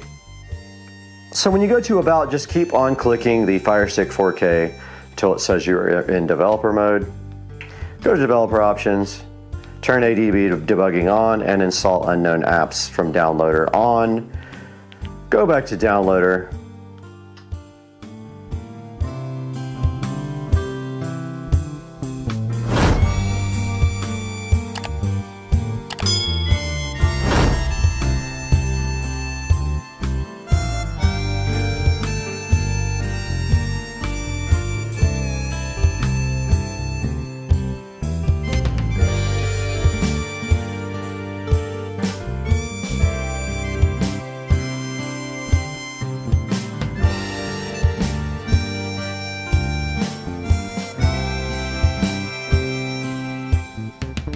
All right, you guys just saw this brand new Fire Stick 4K from Amazon deployed right here on this TV. And if you look on the back, some of the features we just checked out are press and ask Alexa. It does 4K, it has HDR, it has Dolby Vision and Atmos, a quad-core 1.7 gigahertz processor, Wi-Fi 6, and volume controls built in. Now that we've done that, let's throw it back to Brad at the Supercar Street Racing 4K production studio.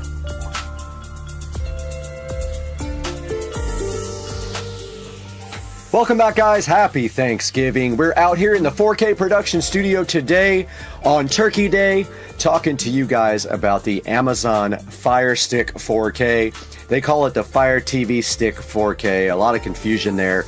They do make a Fire TV as well, so don't get confused. This is a 4K streaming stick that will plug into any television, and it will also control your television volume and on off, and also a receiver if you have one. So this is the Fire Stick 4K right here, and it is $24.99 right now, 50% off. I'm going to put this up today, put a link in the description so you guys can buy it today. It's a great device. Today it is on sale, only Thanksgiving Day. I think it ends tomorrow after Black Friday. So today and tomorrow you can buy this thing for $24.99. Go ahead and grab one, and make sure you like and subscribe to the channel, guys, and always buy anything from Amazon through any of our links. Click any link we have and purchase anything you want through us, and we get just a tiny bit of a commission off of it. And guys, thank you for watching Supercar Street Racing. You can see this guy has good reviews, so go ahead and grab one, and we'll catch you guys later. I gotta go get fat.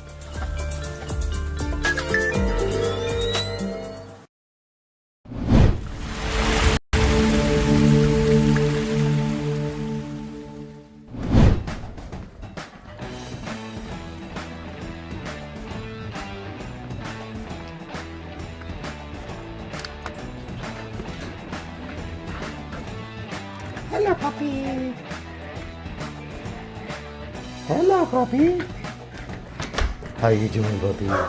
Hello, girl. Hello, puppy. Good girl. Good girl. You too, dude.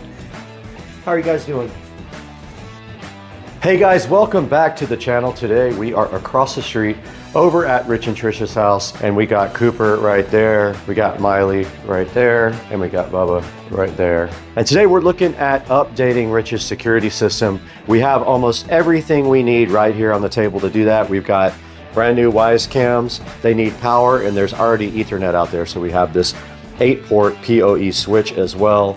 Some PoE adapters, but we're waiting on a couple of more, and a wireless end repeater if we actually did need that. So today, hang out with us while we get this unboxed and test this PoE adapter and this switch on Supercar Street Racing.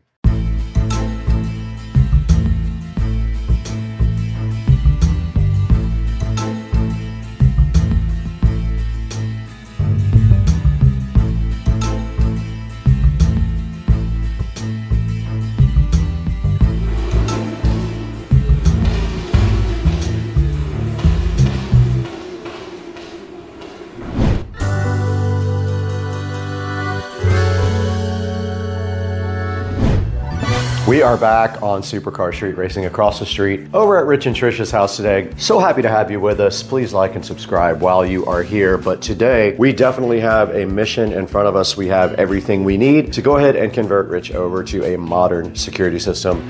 And in the process, we're going to be removing the old DVR that sits here.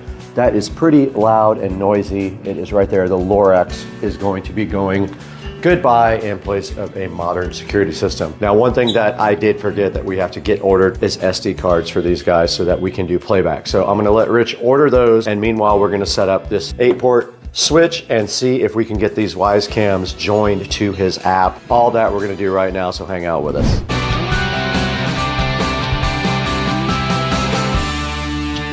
All right, we're back here in front of everything with Rich is hanging out watching this stuff.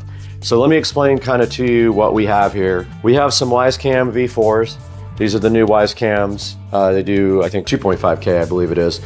But they use regular power from the wall. Rich already has a security system wired up that has power over Ethernet, but we're gonna replace that with our own switch here that has power over Ethernet. So all we should have to do is power on this switch. So I just applied power to this new PoE switch, and I do see a red power light glowing in the front. And now we have our PoE adapters here. These take regular Ethernet with PoE on it, and they convert it to USB for the Wisecam. So the Wisecam has a certain type of USB connection. It's not USB Type-C. I forgot the name of the connection. But this adapter here, there'll be a link in the description, will adapt that. It in turn plugs into Ethernet here. I brought a cable, and that Ethernet will run to our new PoE switch switch, which will sit where the old security system sits, the Lorex, or we move it anywhere we want. We just need to be able to plug in all the Ethernet cables to it, and it'll eliminate the DVR because we will be recording onto the actual cameras with SD cards, and that has been ordered. So we don't have SD cards yet, but we have the cameras. Now, the first step to testing this was powering up the PoE switch. It is on. And if we look at the front of the switch here, this guy has 8 ports, and then it's got 2 uplink ports. So these uplink ports would be used to connect this guy to a second switch. If you ever expanded, you would just link your second switch with these 2, but you have 8 available PoE ports. So all we have to do is plug our yellow cable. This is just a test cable that I brought over. We can plug that into any of these PoE ports there. And then on this side, when we take this and apply this to our PoE adapter here, Rich, can you plug that in for me? Yeah. When we apply this to our PoE adapter, we should see the WiseCam start powering up.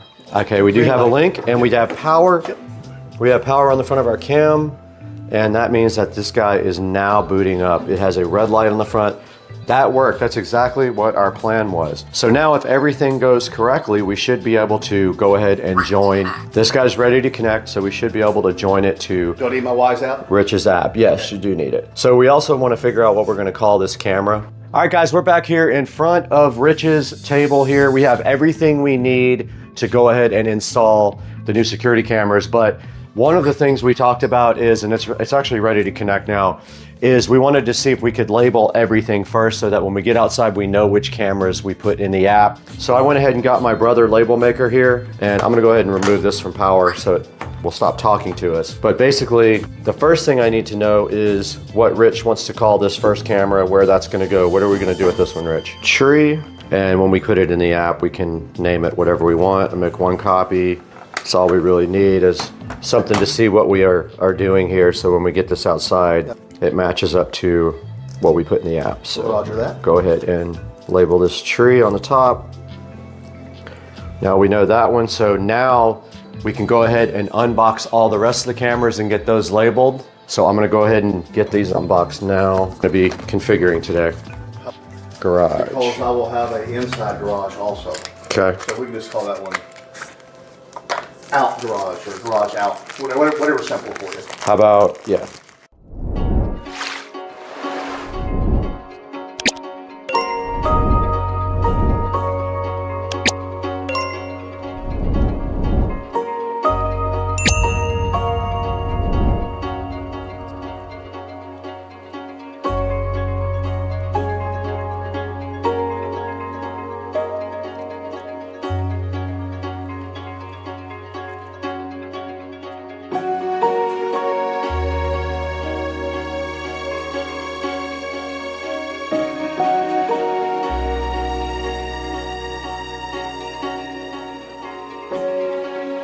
Okay, we're right in front of the Wise app now, and the first thing we have to do is apply power again to this guy. Rich, can you go ahead and power up our camera again? I unplugged it because it was chirping about being ready to set up. Cool, it's in. Green light? Yep. Now we're waiting for it to boot up. All right, so ready to connect. So you hit plus on the app now, Rich. Yep, and you hit device, then you hit camera, and then you find the camera. It's a WiseCam V4, very top. And you check mark where at the bottom where it says I heard ready to connect. Click allow. Yep, that's Bluetooth. All right, so it should find your device now. It's using Bluetooth, which is, the old cameras didn't use Bluetooth to find the device, so it was way harder to connect. So now you need to select your Wi-Fi network. I'm gonna turn away from that in case the password, okay, the password's there already. Click connect. Okay. And it also connected already to your, I'll go ahead and name it. So Rich is naming the camera now, Tree. And there we are. So we are officially on camera. The camera is connected. Awesome. And we're gonna go ahead and duplicate that now for all the rest of the cameras. 5 more times. We're gonna do that 5 more times. All right, let's do it. Good deal. All right. Okay, Rich is working on one extra camera that I donated to the cause here, and it is done. But the next step of the process is we have to get rid of the Lorex, right? So we have to get the Lorex out of here and get it unplugged. It is sitting on top of a Blu-ray player that they've never used. And so we probably should just get that out of there too if you're not using it. I haven't used it in 10 years. Yeah, let's get that out of there too. That's just cluttering up everything. So we'll get the Blu-ray player out, we'll get the Lorex out and all the Ethernet cables disconnected. And that is our next step.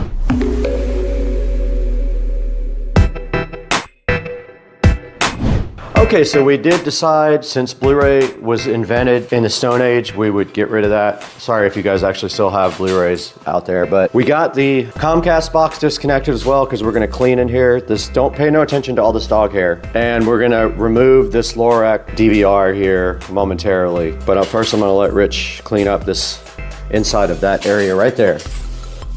All right, we got the Blu-ray player out of here. We got the Xfinity box reconnected, so we know that's all working. We got all of our cables here for our camera cables actually right here, but unfortunately they're really short, so we can't make the switch face forward. I'm gonna connect this switch facing backwards with all the wires plugged into the front real quick. Okay, I did finish getting the switch all connected up. I faced it backwards. All the cables for Ethernet run directly out the back, and then back here in the back, all we have to do is just press down on these cables and tie them up to get them dressed up. But we got rid of that Lorac DVR, which was so noisy and loud, and we replaced it with a newer, more efficient system. All we have to do next is go ahead and get one of these cameras tested out. Let's go ahead and get this camera up here plugged in and make sure that it works.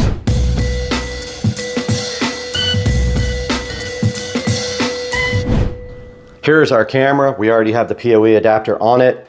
We're gonna put that up there on the shelf now and just make sure that it is working correctly.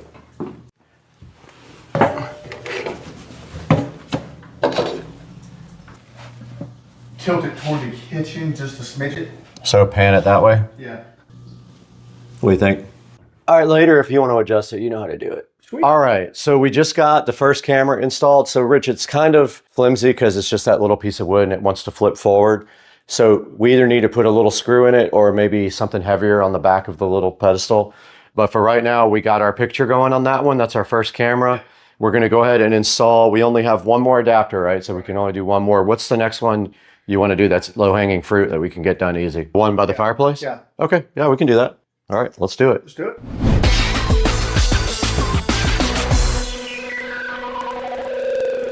This is a perfect opportunity to talk to you guys about our sponsor for today. Our sponsor is BN Link. They were so kind to reach out to Supercar Street Racing to see if we'd be interested in showing you guys their new 6-outlet surge protected power strip. I do have 3 of these. I will be giving 2 of these away and giving one to my neighbor for his project that we were doing across the street that you guys just saw. He needs a power strip behind the TV. So these BN Link power strips are surge protected. They are 6 outlets. They do also have the child protective thing there where they can spin around. They have a 4-foot power cable. So this comes in a 1-pack, and you can see here the packaging is just a nice white packaging. So let's go ahead and take a look at these guys over on Amazon. And right here on Amazon, you guys can see the BN Link 6-outlet power strip. And it is a surge protector also, and it can handle 600 joules. And it is right now 23% off. It might change by the time this video is published, but you get 6 outlets for $9.99, or if you want this 2-outlet with USB A and C, it will cost you a mere $13.99. As you can see here, it has a 4-foot power cord, and it has 600 joules of surge protection, and it does have a wall mount design. If you look on the back, and you can see right there that it is wall mountable. It's got a space saving design, and when you do plug this guy into a regular outlet, you see how it goes back on a 90-degree angle. That is pretty cool. There's a good look at the back, and you can see the type of screw mounts there, so you can put this on a table or on the wall or whatever you need. So there will be a link down in the description to the BN Link 6-outlet power strip. Go ahead and click that link and get one for yourself. And we want to thank you guys for supporting Supercar Street Racing by buying through our affiliate links and buying from our official sponsors. Now let's get back to the video.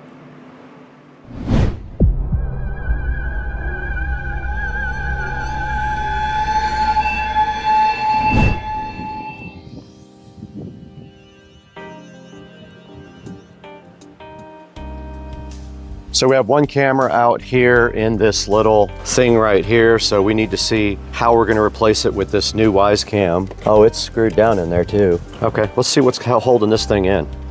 All right, I found the end of the cable. This is gonna take a little bit of work. This thing is kind of built into this little enclosure right here, but we do have a link light and our camera is booting up.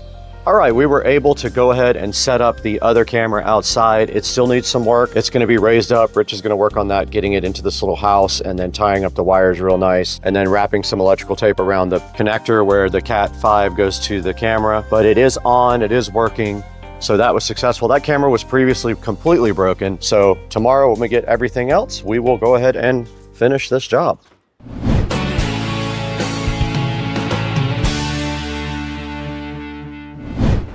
All right, guys, we just got back from across the street helping Rich out, and we are currently editing this video, but I wanted to give you guys a little outro here. Thank you so much for supporting the channel. We're doing so great now. We have a lot of subscribers, I think 62,000 at last count, but we're gonna get this video knocked out and we're gonna go help Rich with the rest tomorrow, but all that is left is actually mounting the cameras on the house. No big deal. We take off the old camera, we screw the new camera in and plug it in. Super simple, and then that whole project will be done. But I wanna encourage you guys to check the link in the description. There will be a link to the PoE switch that powers all these Wisecam, a link to the PoE adapter if you already have Ethernet cable run, and also a link to the sponsor BN Link. Thank you again, BN Link, for all the wonderful things you sent us. And guys, thank you for your support. We could not do this on Supercar Street Racing if it wasn't for you guys and liking and subscribing and buying products through our official product links. So go into the product links, buy anything you want from any of our links. It doesn't have to be the actual product, and we still get just a little bit of money to help out the channel. Guys, that's got to do it for today. We are going to happy hour, me and Rich. So I got to get out of here, guys. I can't stay here anymore.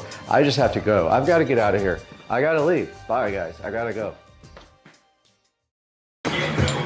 You really won't put me on YouTube, you're gonna lose viewers. This water is literally just from here down. I'm saying you're gonna lose viewers. My gain.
All right, we got our Samsung A7 Lite tablet here right now.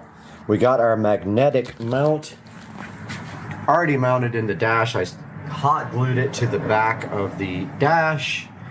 Now I have to take this little metal plate here and put it right in the center, and that will be how the magnet works. Let me do that now and I'll let you guys know how it comes out. Got the magnetic mount on the back of the tablet, and so this thing should just literally magnet to the dash now, right here.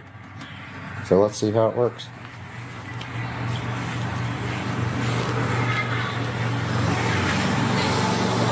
And they are, oh, it's so good.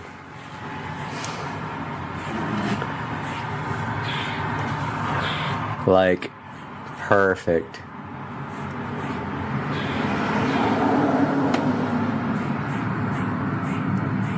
Look at this, guys. It looks like it was meant to be there.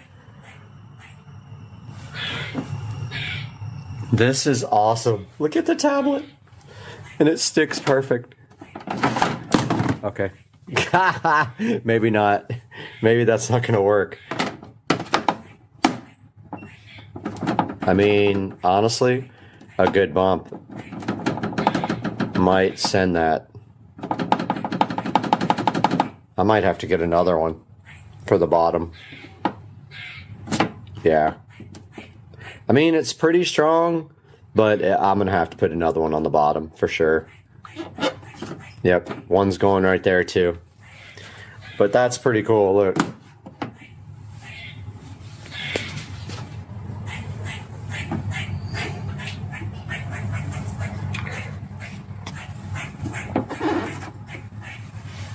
Yeah, it's going to have to take two.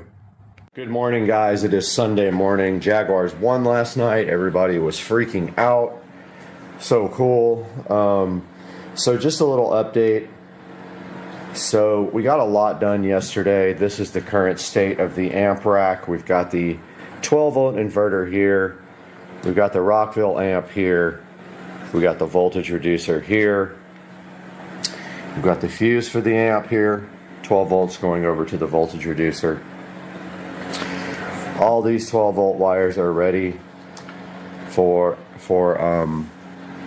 whatever they need to power.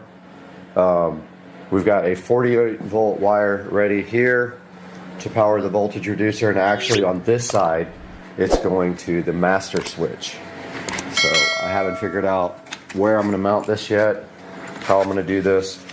This switch is going somewhere under the seat to turn off all the 12-volt accessories if I want to when I stop the cart. You know, that way just so the amp and everything else turns off. This stays on all the time, and this will actually turn off with the cart. I'm thinking somewhere in here. I just don't know yet. Not sure. There's not a great place for it. Maybe there.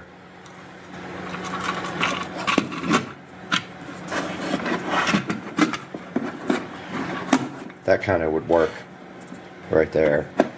But it's got to have 48 volts going to it, and my wire's only that long. I'm going to end up running out of red wire, it looks like. I don't know how much I have. Yeah, I don't have that much left. Unfortunately, I got all that. One of these 12 volts goes to this Invertec. We just weren't sure about the seat rails yet, so we didn't do that. Sorry, I'm like half asleep, but it's like 5 in the morning. And the most important thing is I got the magnet system and the tablet. So let me show you the tablet first. So this is the Samsung A7 Lite. And the reason I got the Lite is because it has cellular. If I wanted to do cellular, I could do that. The A7 doesn't. It's bigger, 10-inch, but honestly, I want to show you how perfect this is. So the tablet sits right there with the magnet. Now I ordered a second magnet for the bottom because this isn't going to hold when we hit a big bump. It can slide out pretty easy, but I don't think it will once a second magnet is on the bottom. And if that doesn't work, I'll do a third and a fourth on the sides. But I think a second one's going to hold it, if not a third one. But check out how good that is. It just came out absolutely perfect. I've got a ton of video from yesterday. So much video that I'm going to have to edit it down. The camera ran for hours and hours while we worked. We got the rear speakers installed here and the rear quick charge USB port, however, and the front quick charge USB port. However, we were drinking at the time and I didn't even think about it, but we didn't wire them up, so now they're really hard to get wiring to. Yeah, so that's the current state. I have a lot of work to do here. I'm actually going to have to probably pull a couple of these batteries so I can work right there and get the fuse block in. This fuse block is what is going to drive everything that doesn't have a fuse. And so if we want 12 volts, we got to put 12 volts here and ground here. So that's what I'm doing today. I'm working on all this today, and I'll keep you guys updated as I go. I don't even know what to do first, honestly. The hard part is once this seat is up, it's going to be almost impossible to get to the controls here, which I'm kind of worried about. Our RCA contraption is a little bit haggard. I don't like it, but it's all we had. We have come out of our Bluetooth adapter and we had to split that to feed 3 channels, so we did Y adapters, and we'll just crank the gain up on the amp if we have to make that work. But yeah, that's our current state, and I will keep you guys posted as we go.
Oh yeah, that ain't gonna work.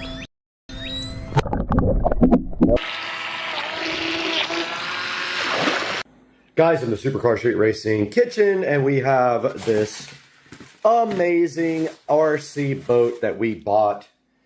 And we did buy 2 of them, one for me and one for Joe. And we are going to be unboxing this today and having a blast with this. I know it's going to be fun, and I am super hyped. Let's get it done.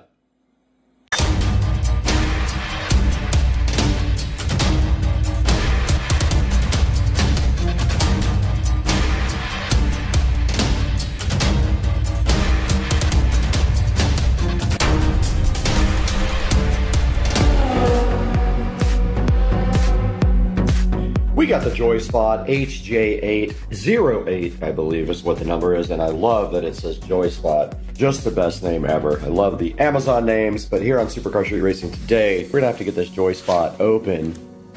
Check out the JoySpot, but to do that, we need a knife. Let's get it done. We have unboxed the JoySpot here in the Supercar Street Racing kitchen, and we open it up, and this thing is fly and cool. And I love it already. Check it out, guys. The 2.4 gigahertz remote control transformer here should have 2 batteries.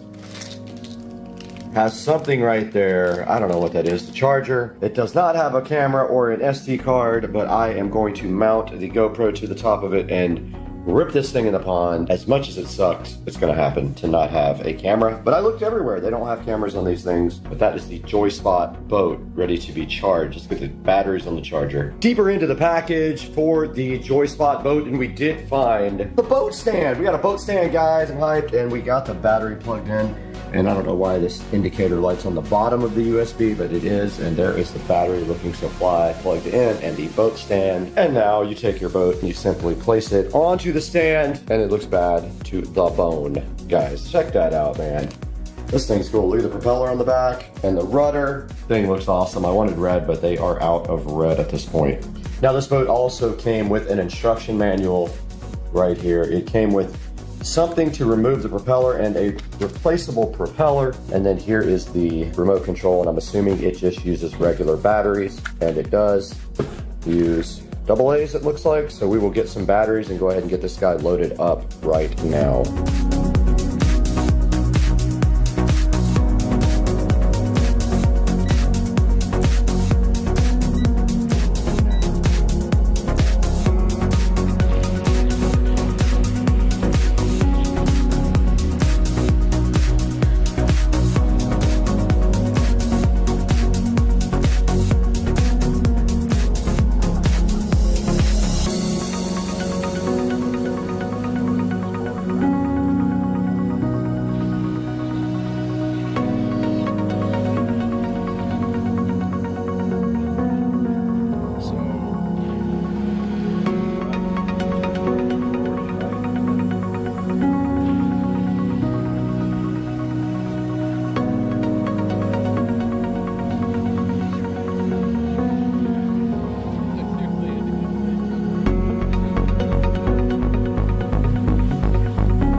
All right, let's go see if this thing works with a GoPro attached to it or if it's gonna flip over and not come back.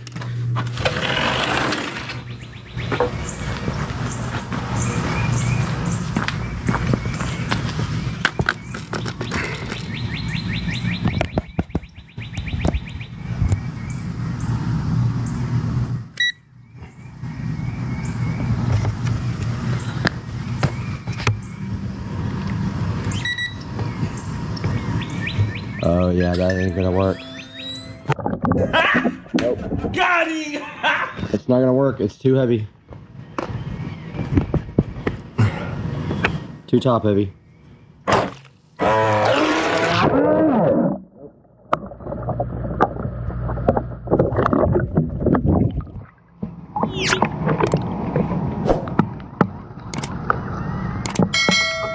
thought that would be the case. It does not work. It just flips over. I'm so mad. I wanted to do GoPro video.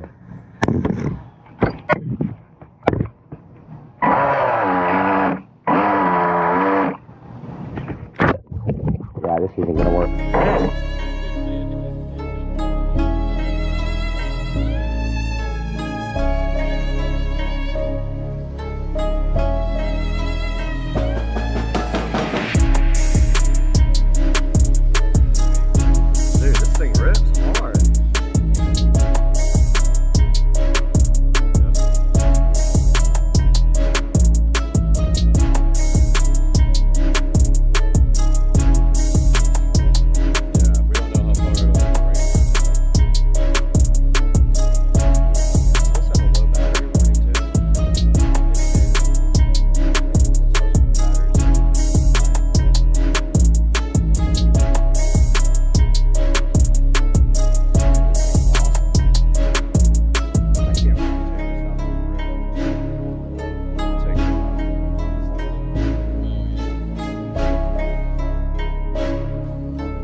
Welcome back to Supercar Street Racing. I'm Brad, and it's been a while since we went live from the Supercar Street Racing studio at the end of a video. We are back after testing the JoySpot remote control boat, and it is so cool. I have to say, this is one of my most favorite things that I've ever purchased on Amazon. I'm super glad I bought it. I have nothing but good things to say about it. Just to give you a brief overview, you can see it right here on the screen. It does have a 4.4 star review, and there are a lot of these boats on Amazon for you to choose from. So let me blow this thing up so you can take a good look at it. But right here you can see the RF remote control. It does use 2.4 gigahertz for its transmit signal, and it says it can go up to 600 feet. And right here in front of me you see the JoySpot boat.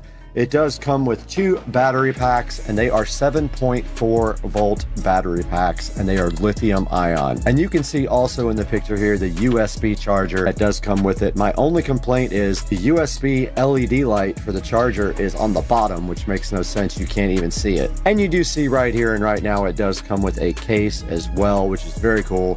You can take your boat out to the water in a case, and it does come with a boat stand for your boat. Now this boat actually will right itself if you flip over in the water, and honestly I never flipped it over, but we did get it. We may have flipped it over and right back over without knowing it. If you do flip the boat over, all you have to do is push forward and backwards a few times on the stick, and supposedly it will just right itself. Now it also does have trim controls on the remote here for you, and it does take about 2 hours to charge the battery on the boat. Now this boat will actually do 20 miles per hour. It is very fast. Here are the few pictures of the boat here from customers, looking pretty cool. I do love the red one, but unfortunately it is out of stock and not available for a while. I did buy 2 of these boats so that we can go race them, me and Joe. And taking a look at the reviews, it has mostly 5-star reviews. Says speedy, says kids and husband love it, long range, very fast, blew the motor though. qualities. About 3 in this one for the quality, but I disagree. I think this thing is very high quality. And let's see what some of the 1-star reviews say. One didn't work and one stopped working after the first run. Now back on the main page here of the Joyspot RC boat. If you look down at the bottom, you can see there are a variety of different types of boats for you to choose from, and they are likely all kind of the same thing. But the Joyspot boat is very cheap at only $65 right now. Now, I highly recommend the Joyspot boat. I hope you go pick one up soon. And when you're shopping, please shop through my links. You don't have to buy my specific product that is in this video. You can buy anything you want through any of my product links. And it does help the channel out greatly as it gives me a few dollars. Also, please like and subscribe. And we will see you guys on the next one. And we will put some more video up when we actually do some boat races with me and Joe Dukes of Duval. Now we got to get out of here. I got to go get my captain's license. See you later.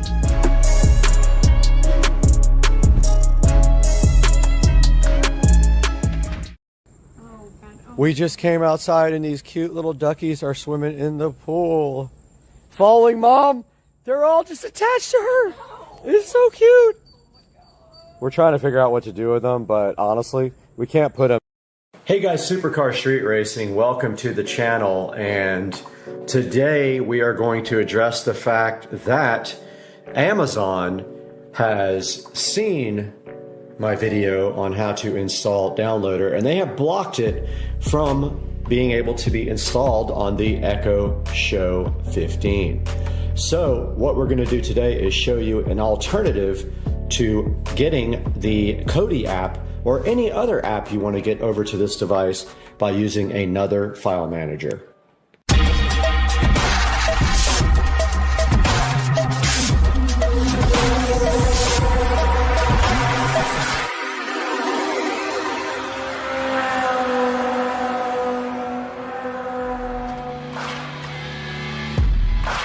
Supercar Street Racing back with another video, and I did find this out before I browsed over to AFTV News and was just trying some things on my own, but they have verified on AFTVnews.com that this does work. So I am going to show you step by step how to get apps over to your Echo Show 15 and get them installed. Now, first things first here, I already have Downloader installed here, so I'm not going to show you that. I am going to show you how to get any APK file from your NAS device or your computer and get it over to this guy right here. All right, here we are in front of my Western Digital MyBook Live, which I have had for a very long time, and I'm actually surprised this thing still works, but it is a 2 terabyte NAS. It has public shares on them without passwords. That is your best bet, is using a SMB share from a NAS device or one from your computer. This one has a public share, and then inside of that it has a directory called software.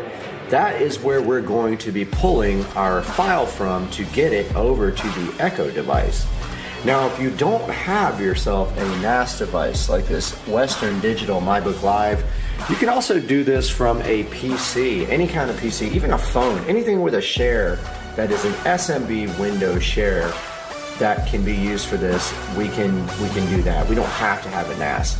You can also create a share on your PC and then share that with your network, and you should be able to log on from the Echo Show 15 and copy the file over, to which then you can install using the built-in file manager. We are in front of the Fire TV on the Echo Show 15 now. And after all that stuff I just went through here, I'm going to go ahead and post the full how-to here. So if we go to, let's see, so the app you actually want is called Explore. It's right here. Just got a blue icon with a red X.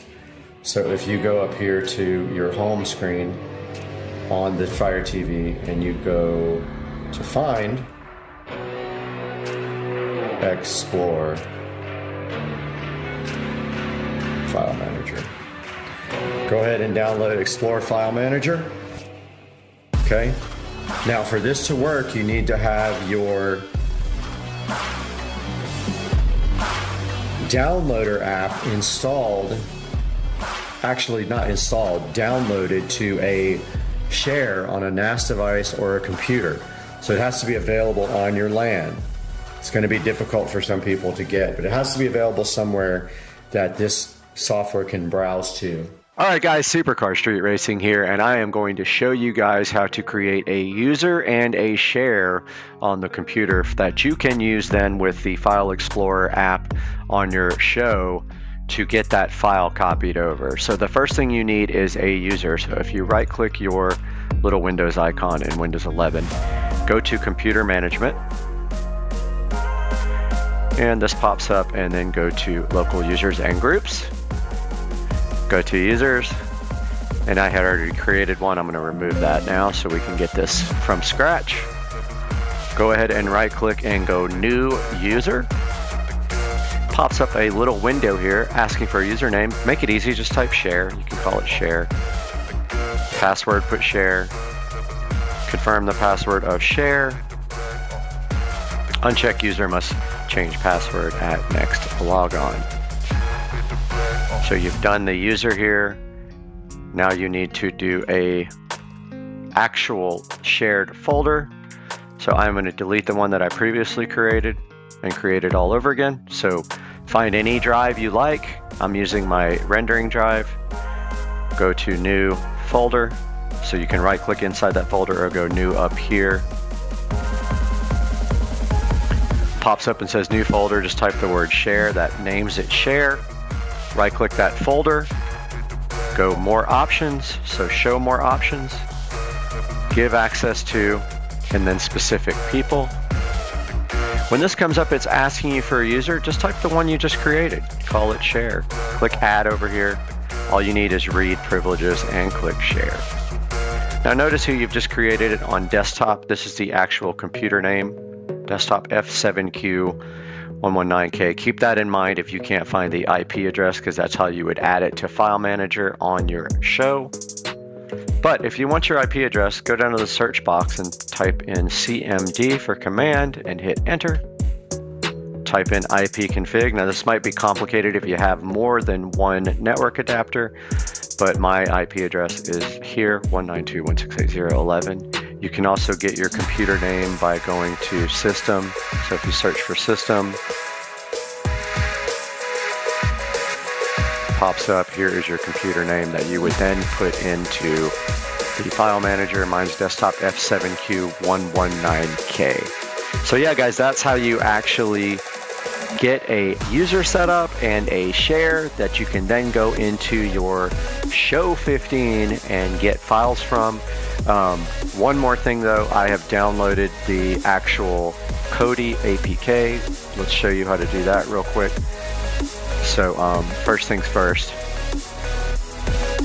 let's open up a new Chrome window here. Go to me, and so we can get Kodi from Kodi.tv. When that pops up, click the download. Make sure you get the Android version. So here it says ARM 32-bit or 64. Make sure you get the ARM 32-bit version. It's downloading here in the right-hand corner, or left-hand corner, sorry. And our folder that we just created is here called share. It's done downloading. Let's pull that over here, and then let's right-click where it downloaded and show in folder. And here is where it downloaded. Let's go ahead and cut that. So right-click on the little cut, or if it says cut, choose cut. Go to our share folder that we just created. Find that. Here's our share folder, and just paste that there. So now we have our Kodi APK ready if you wanted to put that on your Show 15, and then the next step is we'll show you that from that side. All right, now that we've created our share on our computer, if we go back here to the actual Explorer, File Explorer, and we have our right side here that has all the options for directories and other places we can get files from. What we're going to do here is add the computer, which I've already done, but to just show you how to do that, you go to LAN, click Add Server. Now you see how it says IP address here? Click that. Now this is kind of crazy because the dot's here, but you have to keep going back to numbers. So it's we looked at our IP address on the computer, it was 192. You got to hit the ABC to get the dot. 168 dot 0 dot 111. Just click next, next, next, next. You got to go down to save. There's our share. The other one is our MyBook Live. So there's the one we created on the computer. There is the Kodi app that I copied to that directory. Now on this side, you go into internal storage, download, and then you click copy. See, they're both highlighted here and here. Now it's going to copy this to our download folder on the Echo. And there it goes.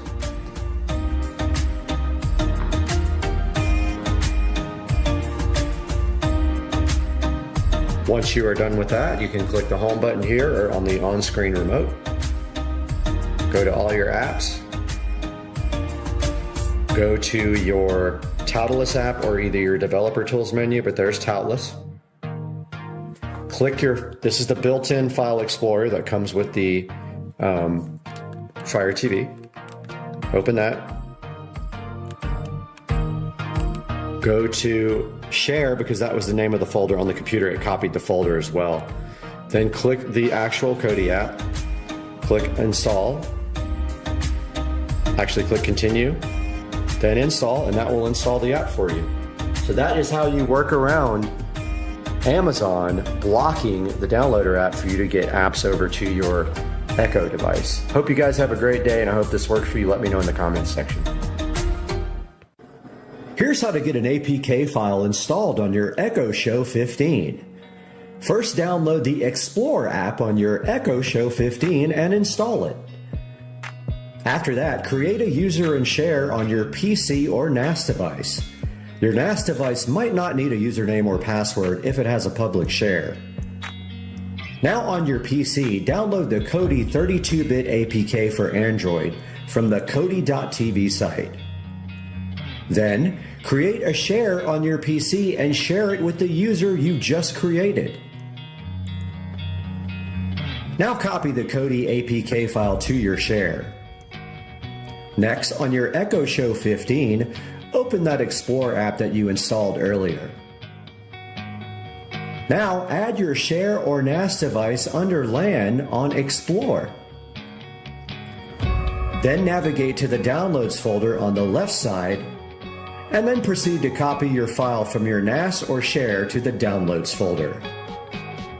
Next, you're going to want to open the Toolless app or search and install it on the Echo Show 15. You can see my previous video on instructions for how to do this. Now, navigate to the blue folder once you open the Toolless app. Find the Downloads folder and open it. And then click the Kodi APK file you previously copied over and install it. And that should do it. Okay, so there you have it. This is how you install any APK file on the Echo Show 15 right here. If you need any help with this, please let us know in the comments section. I respond to all comments. I appreciate you guys so much watching and subscribing and liking this video, and I hope you guys enjoyed it and keep on watching Supercar Street Racing.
What's up, everybody?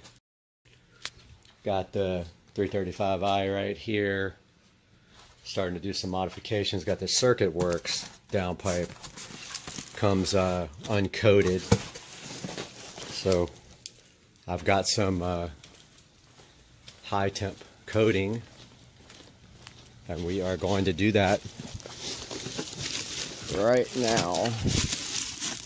Here's a look at the circuit works downpipe from eBay.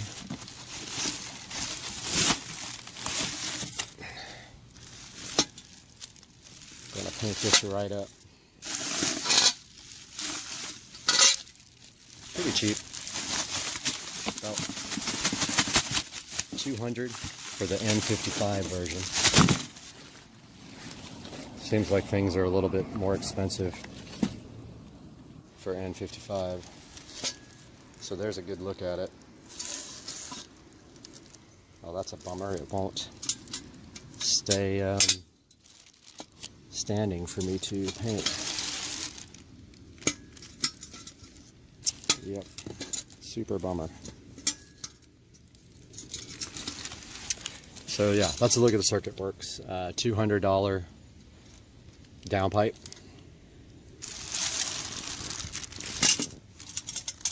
Comes polished with this logo. Oh, here comes the crew going for a walk.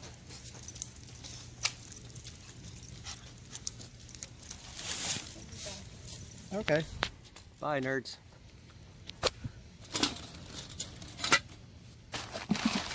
Okay. So I'm gonna paint this up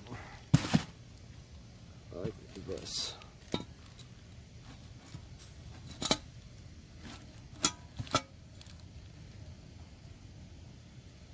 That one little part's gonna need to be,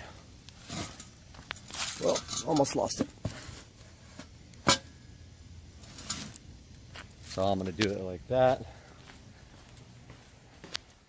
In here we got the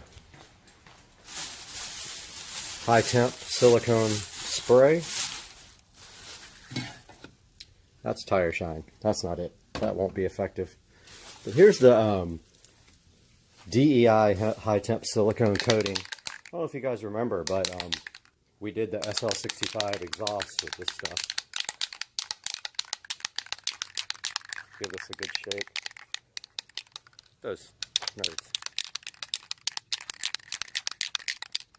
So I'm going to give this a good shot of DEI high temp silicone coating.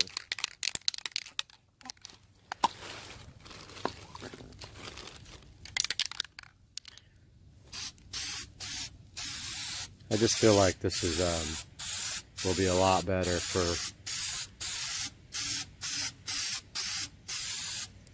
I mean, it looks nice and everything with the polish, but I think 3 or 4 coats of this will be more effective for keeping the heat in.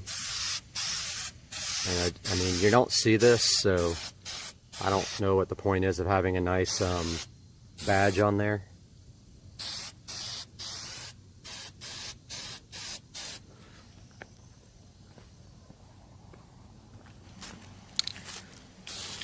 So this stuff runs about, you can get it for around $10 if you really look.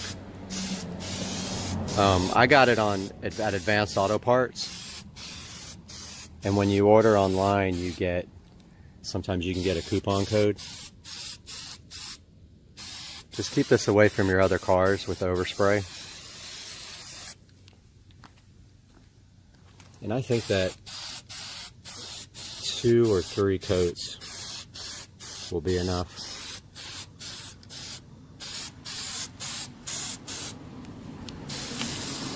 Just remember to get all the angles.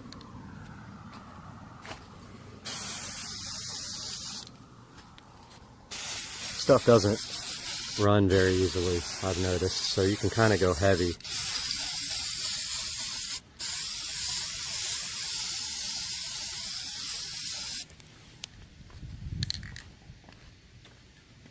So there you have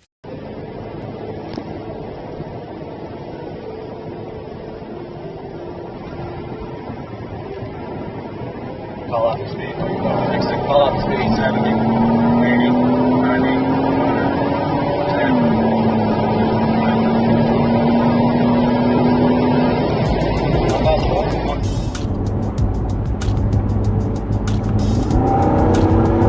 Oh yeah. Feels good, man.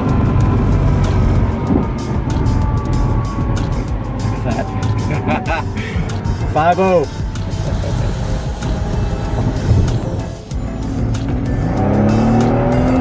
Damn, wheel spin. Call out the speed while you're going. Next thing, call out the speed. 70, 80, 90, 100, 10, 20. How fast, bro? 140. That's definitely the fastest we've got. 100.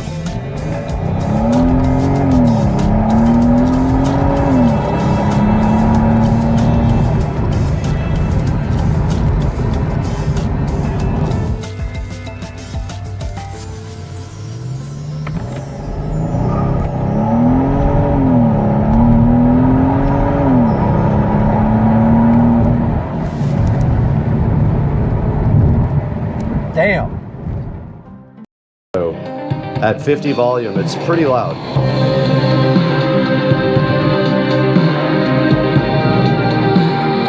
All right, you have a lot of choices as far as streaming, and also this guy can hook up to the subwoofer in the other room as well. The Sub Pro, which we showed you guys already, is wirelessly allowed to hook up to this thing. I don't know if it can do it at the same time as the WIM Ultra can, but it can connect the Sub Pro. And this is the first time I've used Wi-Fi on any of the WIM devices. It has worked flawlessly so far, no problems whatsoever. Yeah, we went through the settings on our other WIM video, so I will put a link to that down in the description as well. So that is going to do it for showing you guys how to hook up and demo the WIM amp. Let's throw it into the studio now where we can talk about how to buy your own.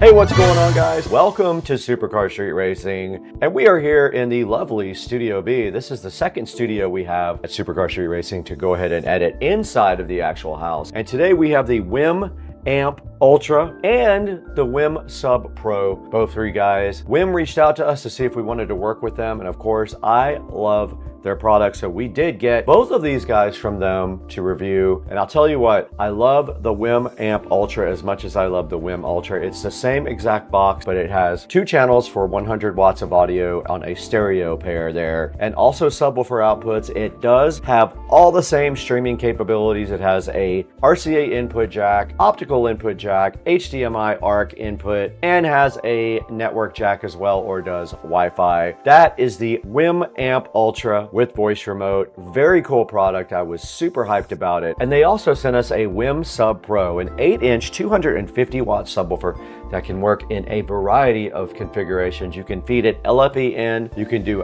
Ethernet, you can do Wi-Fi, and it's so cool because I put it right over in the middle of the room with no wiring whatsoever except for power, and the thing just absolutely rocks, and it hooks up wirelessly to any of your WIM devices. If you want to join it to your WIM, you can connect it to any of your devices. I connected it to my whole home audio system here, where I have a separate amplifier and it powers audio for the whole house. Now, there's going to be a link in the description to both of these guys. Please support Supercar Street Racing by buying all your product through our affiliate links. Like and subscribe, and please keep up with the channel on Instagram and Facebook and TikTok. All that's going to be down in the description as well. Please help us out. Please help us out by buying everything through our official affiliate link. And it is football Sunday. We got to support the Jaguars, so we got to get out of here. We have to go watch football.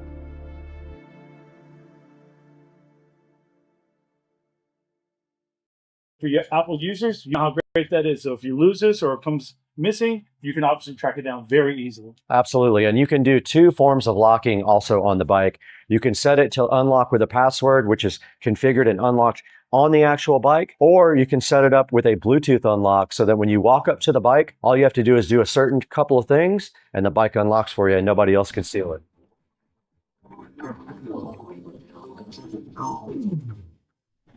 Let's stick close for a little bit.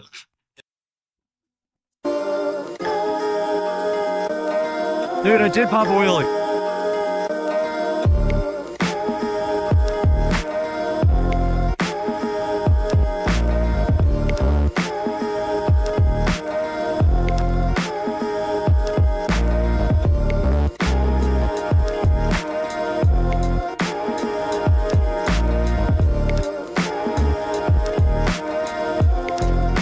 We need something way louder.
Wow.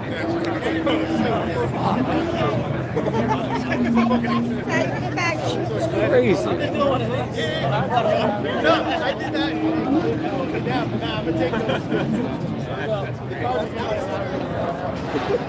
we go.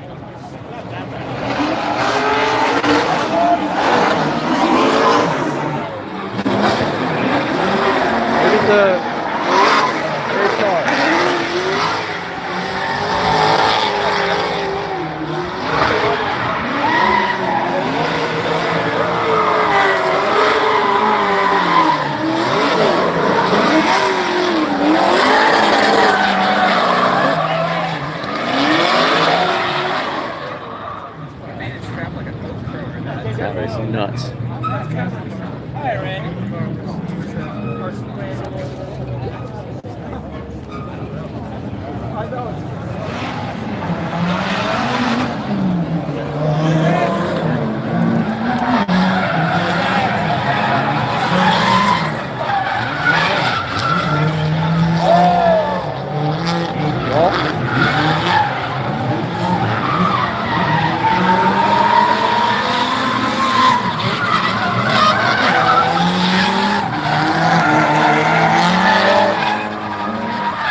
Grant.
Guys, welcome back to the channel. Get hyped, because today we are going to finally work on this mini bike again and get it running, because last night I pulled it over with some starter fluid and it pulled over fine.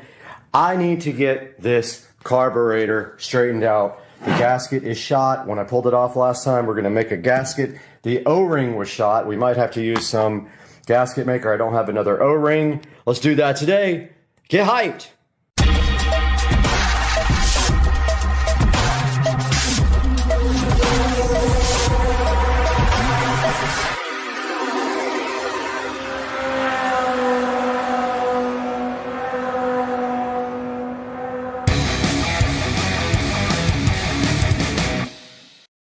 Alright guys, we are back and I have my work clothes on, which means one thing: I'm ready to work.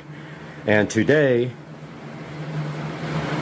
the first thing we have to do is make a shorter Allen wrench, because the carburetor has the stupidest design, and these are Allen head with no hex, and so this will not fit between the carburetor and the nut without it rubbing. So we're going to shrink this.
Okay, two things we need to do here. This O-ring is busted. This whole entire plate is cracked. I don't think I have any JB Weld, which sucks. I'm gonna go look. I do have JB Weld, we're in luck. Here's our JB Weld, so we are going to repair this, make our own gasket with the ultra gray, and then bolt these back together. That's the first step. And I guess this got over tightened because it's cracked. Yeah, it's cracked all the way from the bolt here around the side, so we're just going to squeeze it back together with a clamp and then JB weld it. Actually, let's do it on the vise. That's what we got a vise for.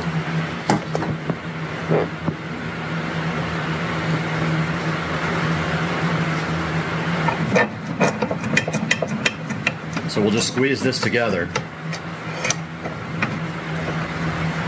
Just enough, like that. And then we will get our JB weld going here shortly. We're done with our Dremel. We can go ahead and clean up. So I thought about this a little, and I wonder if it makes sense to let the crack open up a tiny bit so that the stuff can actually get in there. I think that's the ticket. And then what we'll do is we'll sand it down on both sides after we do the actual repair here. But first, music.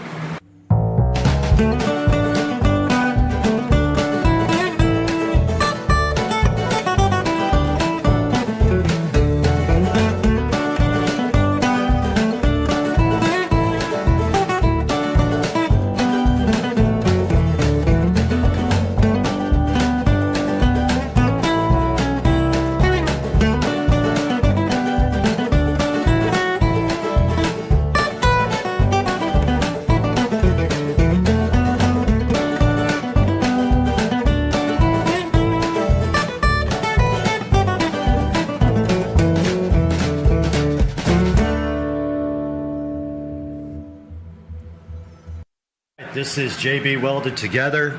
You can actually see it there in the crack where we repaired it, and the JB weld is coming out of the crack there. Good sign. That's going to sit for about 10 minutes and be completely hard and ready to be sanded down to get a flat surface. Okay, this is where the manifold touches the engine.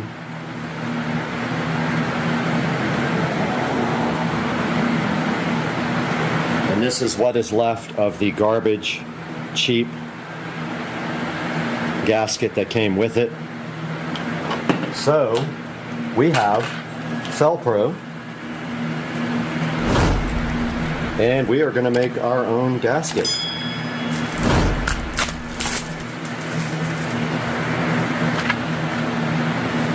We have all this gasket material, and this is what the gasket was made of before. So all we have to do is trace this on the outside, cut it, trace it on the inside, cut it, done.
right, we got everything put back together. This time we put gasket maker in between because the O-ring was shot, as you can see here.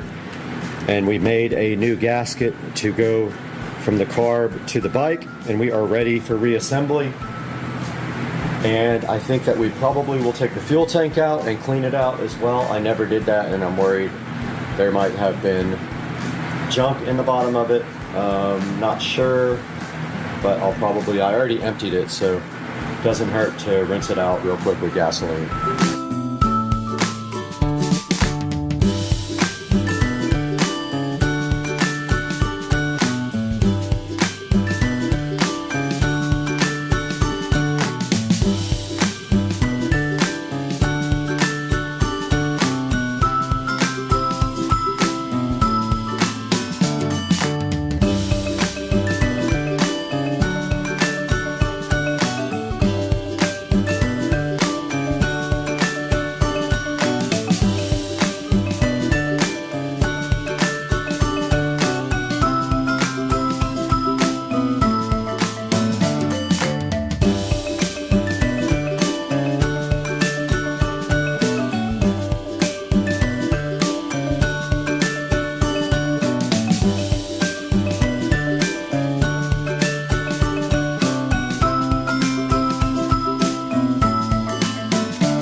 All right, we are wrapping up the work for today, and I'd just like to go over everything with you guys on what we got accomplished with the Garage Find mini bike.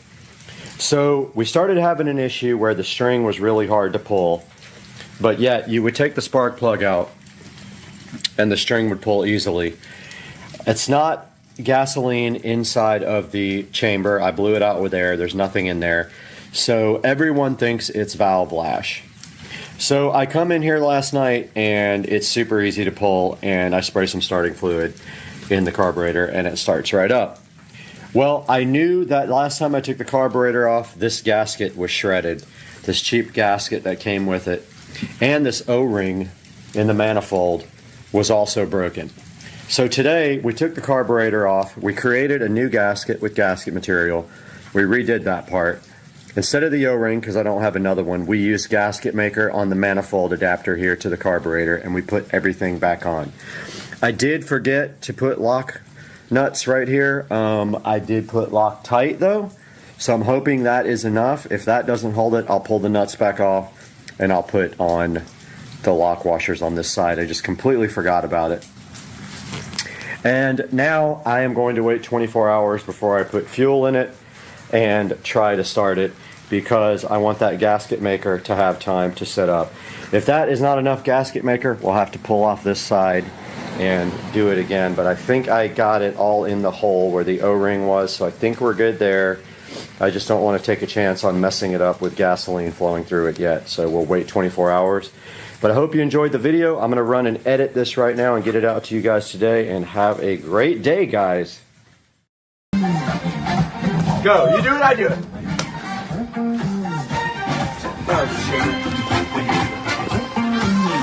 We can't do it like him. Do it.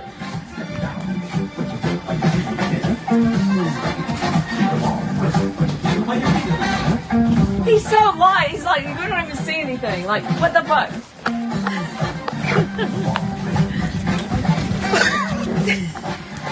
Oh my God.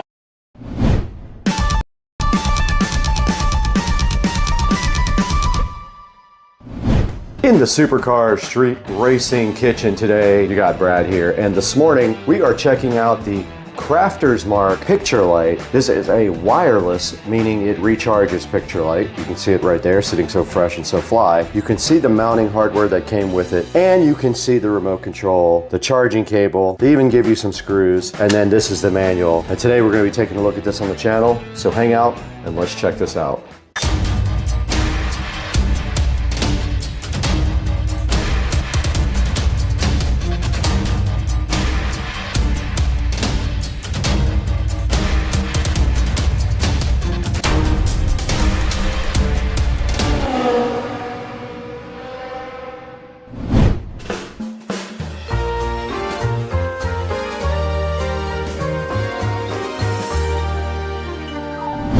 This tiny Tesla has nothing to do with this wireless Crafter's Mark picture light that we have sitting on the counter today in Supercar Street Racing. Right in front of me, we have already unboxed this thing for the purpose of going ahead and charging it, so that after that we can go ahead and do a full review and hang this Crafter's Mark picture light up in the SCSR garage. We're going to be adding this over our SCSR custom artwork that we made there. But now let's take a close and in-depth look at everything that is in the Crafter's Mark wireless picture light. We do have the one in brass right here sitting in front of us to check out.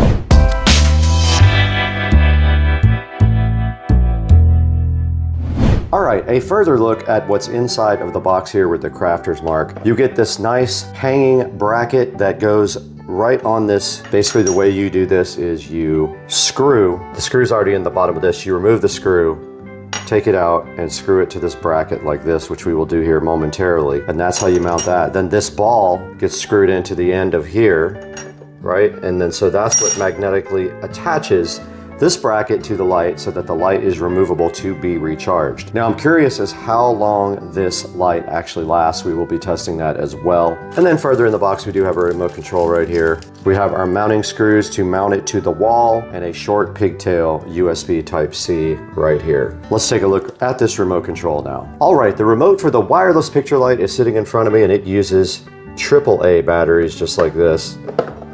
Let's go ahead and load these AAA batteries up.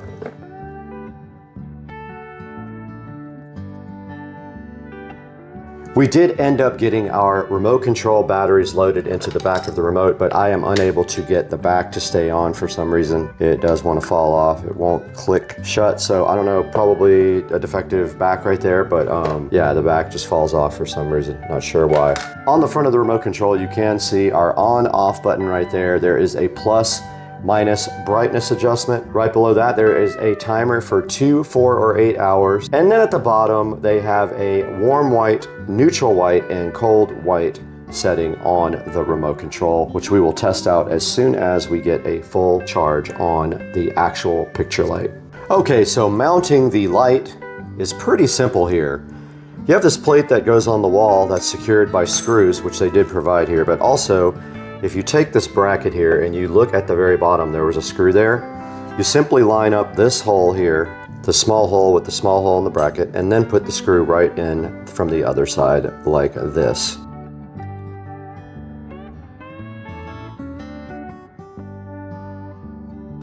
Just like that is how it works. And you just take your screwdriver here and tighten up the bracket. Just like that. This thing is ready to be mounted to the wall now by those two screws right there. Okay, for the next step of this, we just have to take our magnetic ball here and go ahead and screw it into the end of this pipe adapter bracket thing. That is it. Pretty simple. And now this adapter bracket mounting plate is magnetic and the light will stick directly onto this part.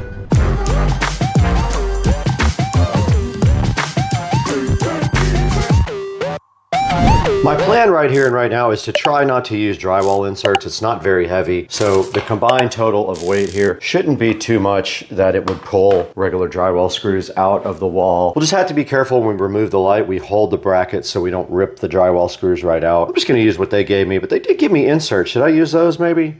I don't know. Let's go see. We are out here in the SCSR compound garage, and you can see my custom canvas artwork right there for the Tesla Model S Plaid, and then my Tesla print right down there. Now my plan is to light up above this. So we're gonna go up there and mount the light up there. So we will need a chair or stool to get up there, and then we'll go ahead and center it and then level it and then put it straight up there. Let's go. Out in the SCSR garage now, and our goal is simply one thing today: to center this bracket above this print, and so that would put us at half of 29.5 is our goal here. That should be the center, so I'm just going to go straight up here above that, right there. Okay, you know what? I'm going to go ahead and get some long drywall screws for this.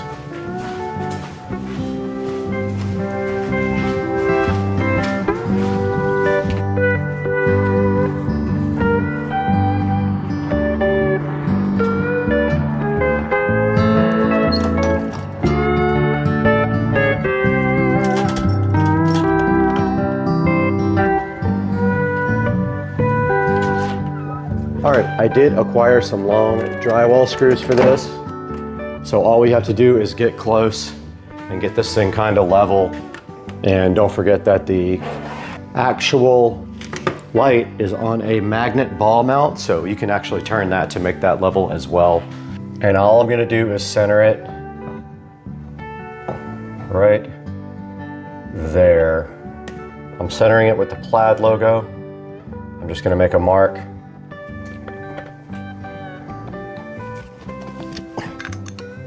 And all we need to do is screw this bad boy in.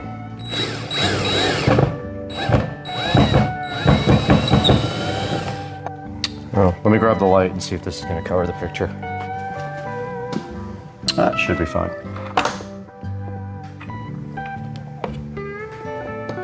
All right, that's fine. So now all we have to do is level this with our level and put the other screw in. So I'll put my level on top and then go ahead and push in my screw. This is ready, guys. Drive it right in.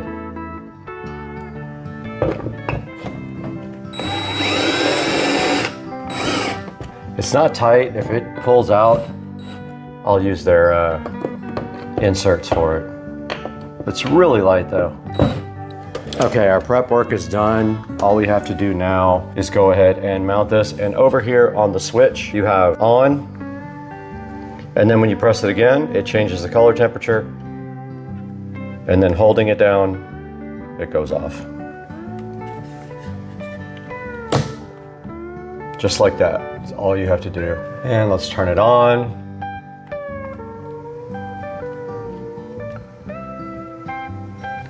And we have our new light. And stepping back, you can see our nice artwork lit up there. Very bright.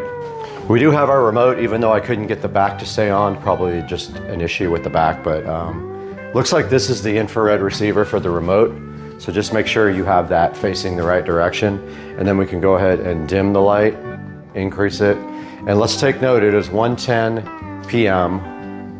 And I put the light on the second click up, and then we're gonna see how long this lasts. And then at night tonight, we'll come out here again and show you guys what it looks like at night. But that's a good look at the light mounted, and the output is very nice, and it does light up this whole entire picture. It'd be cool to have another one down there at the bottom, but I don't have a second one. So for now, we're gonna see how long this lasts.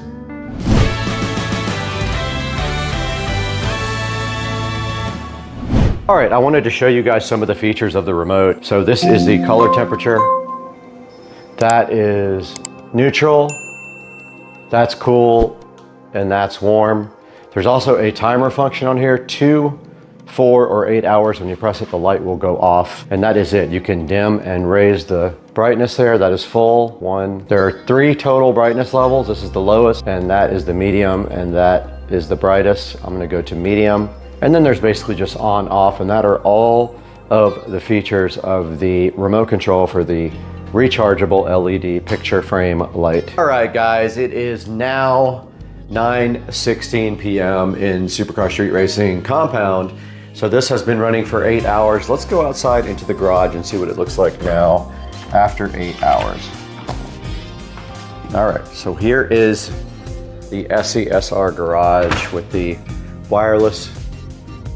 And I know the colors are probably exaggerated because at night the phone tends to oversaturate the colors, but that is after 8 hours of battery life, it is still running strong. And we'll be curious to see tomorrow morning what happens with this picture frame. But you can see it lights up that on low light just fine, and it's pretty cool.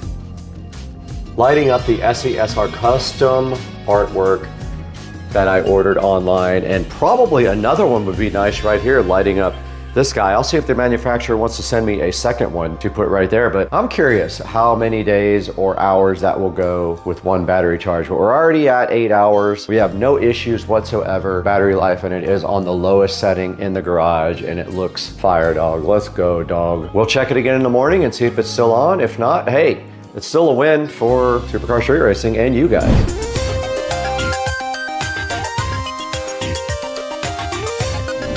All right, it is the next day out in the Supercar Street Racing garage, and you can see here that the light is still running strong the next day.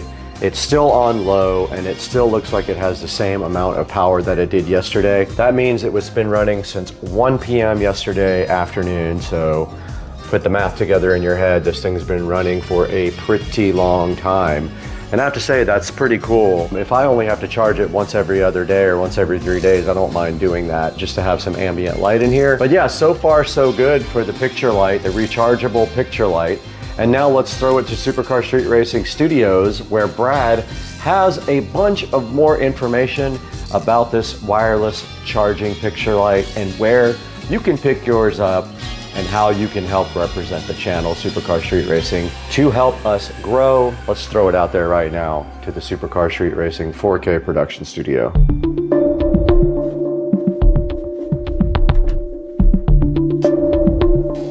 Hey guys, welcome to Supercar Street Racing. You're back in the 4K production studio with Brad, and today we have a generous gift from Crafters Mark. They donated to the channel one of these awesome picture lights to hang on your wall over your artwork. Now this does come in 3 different colors. You can see right here, gold, black, and brass. Now the one we got was gold colored, and I do like that in the SCSR garage. The light is still running after a day and a half of being lit up, so it does have a great battery life. It is on sale right now, so go ahead and go to the link in the description and pick up your light, because this company would love for you to check it out, and I highly recommend it. It has 3 color temperatures, 3 levels of brightness, and an on-off switch and a timer. Go ahead to the description, get your light right now. You can see right here, it shows you that it does a very wide light range and stronger color rendition than other lights. 3 color temperatures, a 350 lumen high brightness on the light, a timer setting, convenient charging, so basically it's magnetic. You pull it off the little ball there, you put it on your USB Type-C charger, and it just does charge straight up for you. All right guys, thanks for checking out the Crafters Mark wireless art light. We're so glad to have you on the channel again. Please like and subscribe, and go down in the description. Buy anything you want through any of our links in the description, and it gives me just a little bit of credit on Amazon. We got to get out of here because I'm wearing guitar pants and we have to go to dinner later.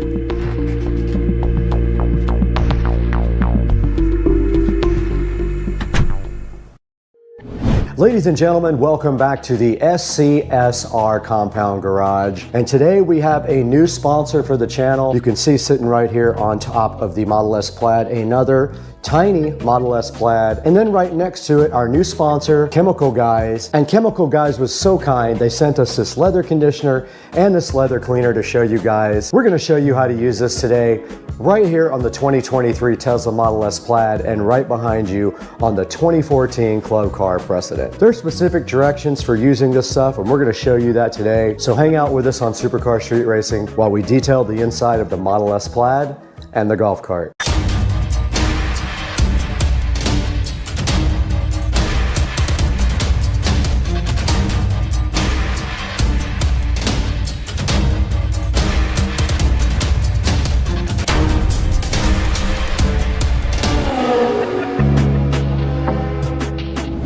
Welcome back to Supercar Street Racing, guys. You can see we're out here in the garage with our Chemical Guys leather conditioner and leather cleaner. They were super nice, and they sent us this to show you guys. They're trying to get the word out about their great products. So today we're going to give you guys a look at these 2 products right here in the SCSR garage. Now there's a certain way you need to apply these. There's a certain order and a certain way you have to do it. So we're going to show you today the correct way to do it, because we're actually going to detail the inside of the Model S Plaid.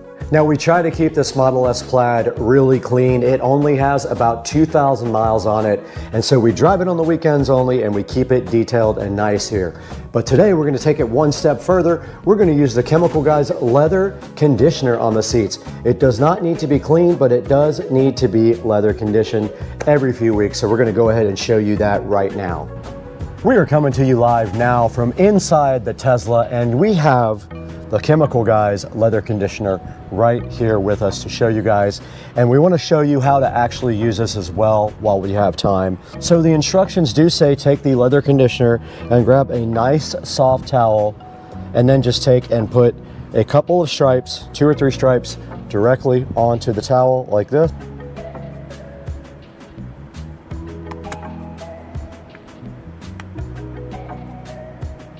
Okay. Now we do have a couple of stripes right on the towel here to go ahead and start working with. And all you have to do is work it into the seats. And when you're done, you can actually buff it off and dry it. And then you can do a second application if you really feel like it.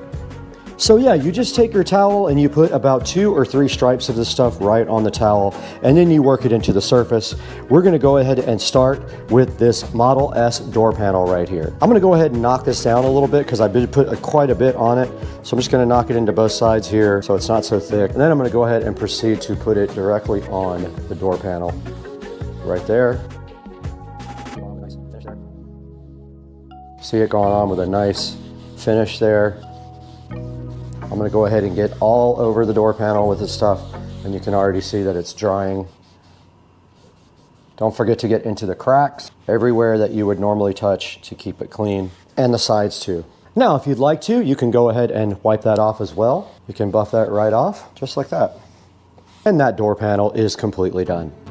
All right, guys, here is the front of the Model S, and we're gonna go ahead and put a little bit more of the Chemical Guys leather conditioner on my rag here. I'm gonna turn it over first. And this time I'm not gonna put quite as much on it. I'm just gonna put a couple little stripes here.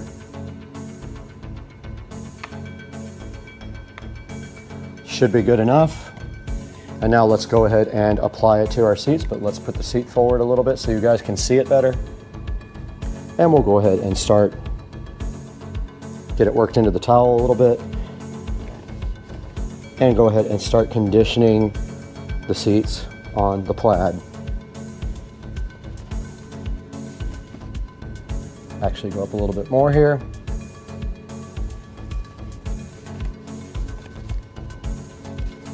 And flip it over and do the bottoms.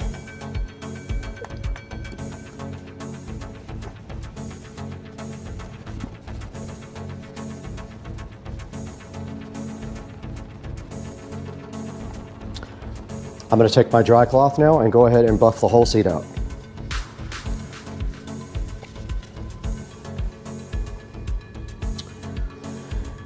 And the front seat is done. I'm going to go ahead and take the opportunity to do some protectant now on other parts of the front here. Yes, let's go ahead and get the protectant.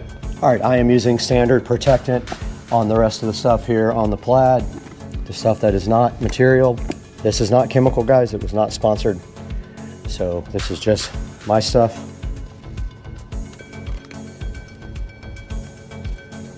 I'm gonna hop in and finish the rest of that part that I can't see, but I am gonna do the dash with the Chemical Guys.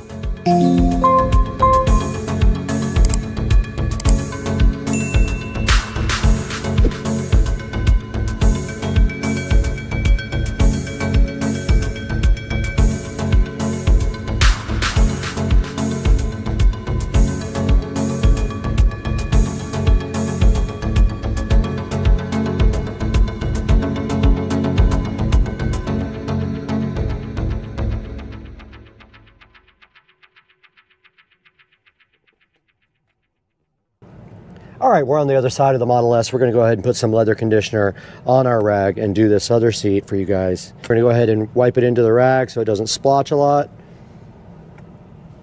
Move the seat forward a little bit and go ahead and apply.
And I'm going to go ahead and rub that into the dash.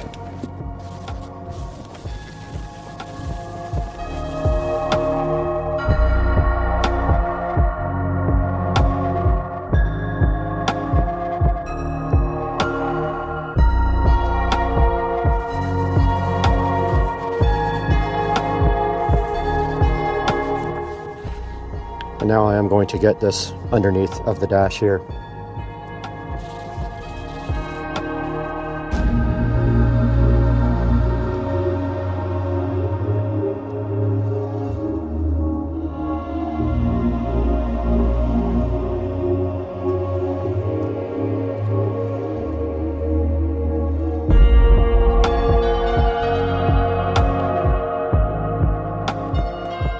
Now you guys just saw me clean the whole inside of this Tesla Model S Plaid with the Chemical Guys leather conditioner, but we got to take this one step further because we need to show you guys how to use the leather cleaner. So what we're going to do with the leather cleaner today is we're going to turn our attention to our club car precedent over here. We're going to clean all the seats and then condition them with the leather conditioner. So one step at a time, let's get busy now with the leather cleaner on the club car precedent. We're back in front of the golf cart. You guys can see we have the Chemical Guys leather conditioner and the Chemical Guys leather cleaner sitting so fresh here.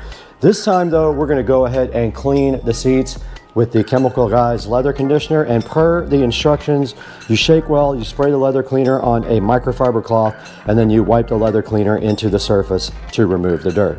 Let's go ahead and get our microfiber cloth out, fold it up, go ahead and spray some of the leather cleaner on it. And we'll go ahead and clean this leather.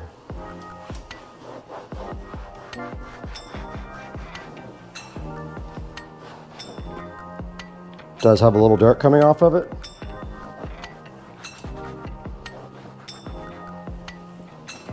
And that's all there was to that. And we'll flip it to the other side because there was some dirt on that seat. This cart is out in the garage all the time, so it is going to get dirty.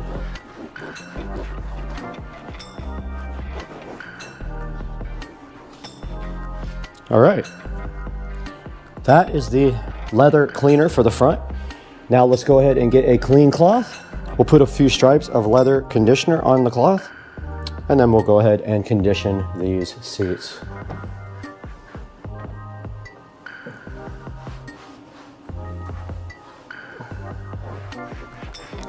And you can see it soaking into the leather already. Flip the towel over, put a few more in it. And the top seat is done. Let's move down to the bottom seat. Flip towel over again. I put way too much on that. That will be enough for the front and the back. I'm going to put some of this on this other towel for the back. Let's go ahead and do the bottom seat. All right, the front of the golf cart is finished. Let's do the back now. We're back at the rear of the golf cart, and we are going to start with the leather cleaner. Let's go ahead and spray some on our rag here and wipe down this top seat. Be careful of the tiny Tesla. And that is clean, that just needs to dry. I'm gonna flip my rag over and do the same to the bottom. That will get all the grease and contaminant off the seat and clean it and get it ready to be conditioned. Top's already drying, bottom is done, and this rag is also done. The top is dry. I've already got some leather conditioner on my towel. I'm gonna go ahead and rub that into the seat at the top. You can see that's plenty. I had a bunch on my rag, and I'm just gonna let that dry however it wants to dry. And then I'm gonna flip my rag over, put a little bit more on the back, and go ahead and rub the bottom seat as well. You can see that it takes all of 2 seconds to do the seats on this golf cart. And now the bottom seat is done, and if you want to, you can grab a dry rag and wipe off the excess. If not, you can let it dry naturally, but you can buff it out like this. And that is that. Back out here in the garage, and you guys did just see us clean and condition the seats on the 2014 club car, and you can see how good they came out using the approved methods by Chemical Guys. We went ahead and cleaned all the seats first, and then we followed it up with a nice coating of the leather conditioner by applying it to our towel first, and then going ahead and rubbing it on the seats afterwards. We want to go ahead and thank the Chemical Guys for being so gracious and contributing to Supercar Street Racing. Guys, do us a big favor. We'll put links down in the description for this. Make sure that you order everything from the approved links from Supercar Street Racing. You can order anything you want from Amazon through our links, and it helps us out greatly. In this case, we might put an affiliate link for the actual supplier that gave us this. Go ahead and order it from them. It'll do them a big favor as well. And check out the Chemical Guys products down in the description and pick yourself up some. Now let's throw it over to the 4K production studio with Brad and see how you can get this stuff online. You guys just saw me out in the garage taking a look at the Chemical Guys premium leather auto conditioner and leather cleaner. And we are so proud to be partnered here with Premium Auto to bring you these two products today. Now, the leather conditioner is awesome. I used it on the interior of the Model S Plaid without doing the leather cleaning first, but I did use the leather cleaner on the Precedent golf cart. It came out awesome. I love this stuff. You can see right here on the screen our partnership with Premium Auto. And here is the actual Amazon link for this stuff, but I am going to put Premium Auto links in the description. So go ahead and order yours through the link and help out Supercar Street Racing greatly. We're going to get out of here right now. It's almost dinner time and I haven't had anything to eat. But please support the channel, like and subscribe, and we will see you next time.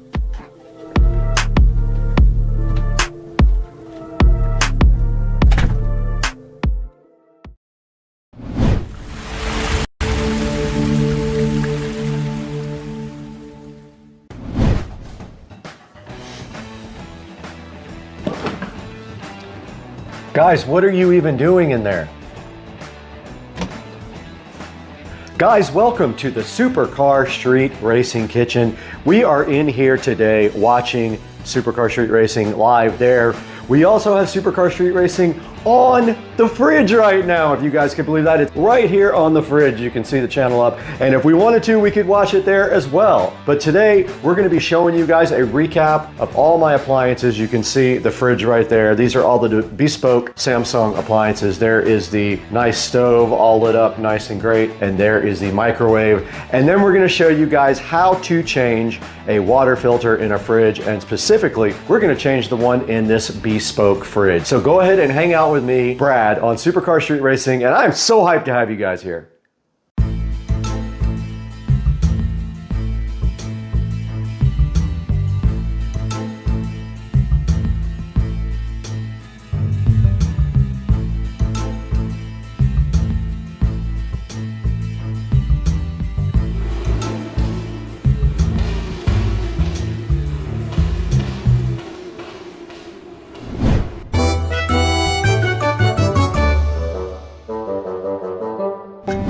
Welcome back to Supercar Street Racing. We are in the kitchen today for a special Supercar Street Racing edition where we are going to be changing this awesome Samsung water filter right now. We're also going to show you guys what smart reorders are on the smart AI-based refrigerator right here, the Samsung bespoke fridge, internet-based fridge, where we have Supercar Street Racing chilling so nicely up on the screen. This refrigerator does have the ability to order its own filters when they become low. I will show you guys that, and this one actually did get ordered by my fridge. I had nothing to do with it. It did it all by itself. You saw it go into screensaver there, but there's a good example of what the bespoke fridge can do. And on the inside, this thing is pretty cool. There's nothing in it right now because I mostly eat out, but this thing is awesome because you can set up a zone down here that is usually the freezer to be either the freezer or the fridge, and I absolutely love that. And then on this side, you can see that is where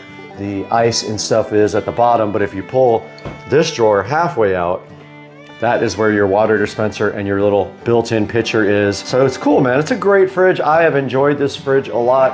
Like I say, it doesn't have a lot of stuff in it all the time, but I do use it for sodas and things like that. And that's the bespoke Samsung dishwasher. Same thing, very nice dishwasher. It is smart and has all the controls on the top right here, so it's got a good look. It has a nice clock out here on the outside too, which is very cool. And then moving over here, you do see the Samsung bespoke stove right there, and that's a look at the inside of the bespoke stove, and it has this cool touch panel on top instead of knobs, which keeps this thing very clean looking. And then of course above that, the smart microwave from Samsung, and there's a look at the inside of the microwave oven. So that's what my Samsung bespoke appliances look like. And today, the focus is going to be on this fridge and getting this Samsung water filter changed. So hang out with us. Today, our sponsor on Supercar Street Racing is a returning sponsor, Red Star Tech, who we've worked with a few times already. was so kind to send us this presentation clicker here for PowerPoint. This presentation clicker is so cool. It has multiple controls on it that allow you to provide a control for your presentation. It also has a presentation pointer, as you can see right there, and it has triple action controllers here. Holding these buttons down in various different ways will allow you to do different things on the controller right here. This thing is plug and play, and it works with almost any operating system. You don't need drivers or anything like that to make it work. And it does cool things like volume and blanking the screen. What's really cool also is it has a little storage at the bottom for your USB adapter, so it makes it easy to carry around in your briefcase and then just pull your little USB type A out from the bottom and plug it directly into the machine you're going to be working on. Now, Red Star Tech has been a longtime sponsor of the channel now. We did some earbud reviews for them last time, and now they brought us their presentation clicker to check out. Please order it directly through the description in the video and support Supercar Street Racing and Red Star Tech with their presentation clicker. More online here from them in the Amazon link. I'll put it in the description. Thanks again, Red Star Tech.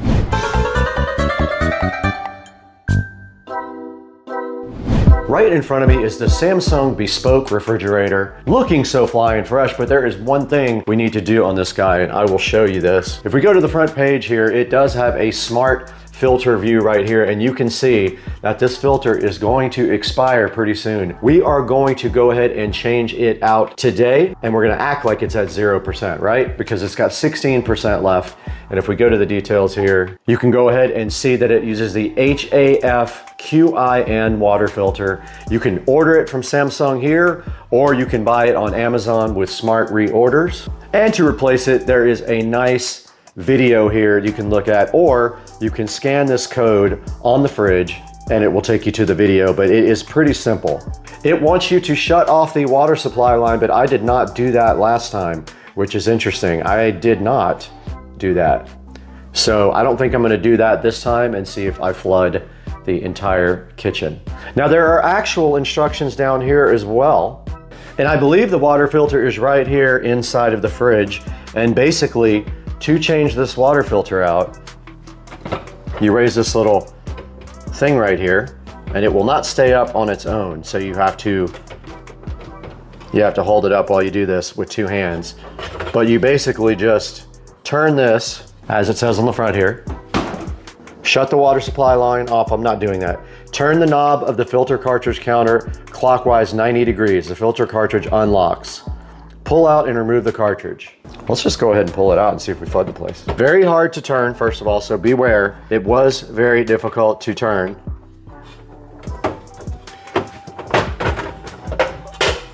And I did not flood my kitchen with that filter change. Then you simply take the new filter out of the box. There's the new filter. They come with a built-in handle. That's what you're seeing on the bottom.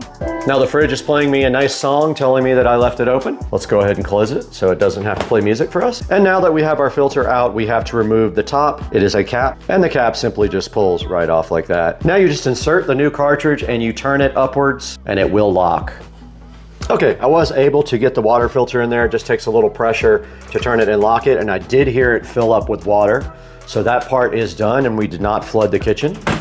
If you choose to go ahead and turn your own water off, that could be a good thing to do if you are worried about it. Now, moving down the list, we are supposed to reset the filter. So let's go ahead and reset filter. Now we could have waited another 15%, which would have been about another week. But for the sake of the video, throw the old filter away and all the old crap. They do give you labels to tell you when you had replaced the filter. However, it is not necessary when you have a smart fridge. Now you see now that the water filter is clean, it shows you the install date was on February 20th, 2025. Now let's take a look at this filter on Amazon and how you can get your own water filter for your fridge from Amazon.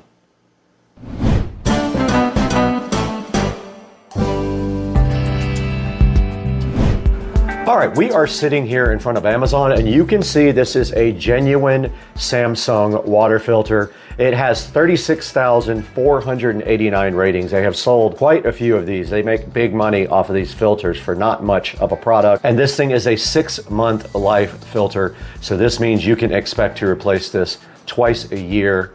I have purchased it twice so far, and there's not really a whole lot to say about this. There are other filters out there that are cheaper. They make filters for this fridge that are not genuine Samsung, but I went ahead and bought the genuine Samsung. I stayed with the OEM equipment here, and you get a slight, it's a little cheaper if you buy 3 though. 3 for $108 if you want to go ahead and stock up on your Samsung genuine filter. Now let's see if there are some other alternatives out here to the half Quinn, which is the type of filter. And right away you can see water specialist filters, way cheaper. You can get 3 for $29. If you choose to go with an aftermarket filter, that is on you, but I personally like to stick with the Samsungs. But right there, you can apply 10% off and you can get 3 filters for 30 bucks, only $10 each compared to 30 something dollars each for the other ones. A lot cheaper, way better option there. So go ahead and pick up yours. I will put links to both down in the description so you can take your pick on whether you want genuine or non-genuine Samsung water filters.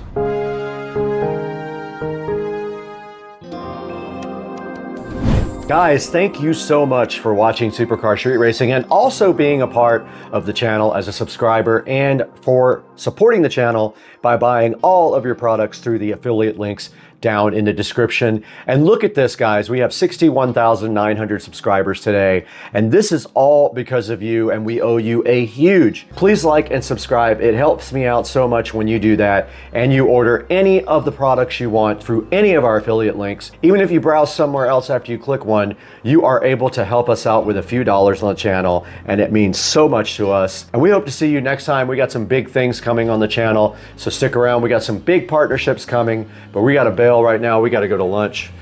We got to get out of here.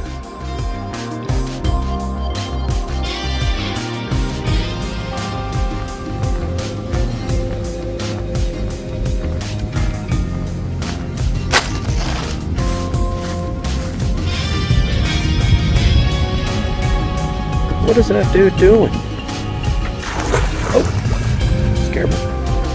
Oh, there's another one right there next to the bird. Florida life. Chilling in the grass.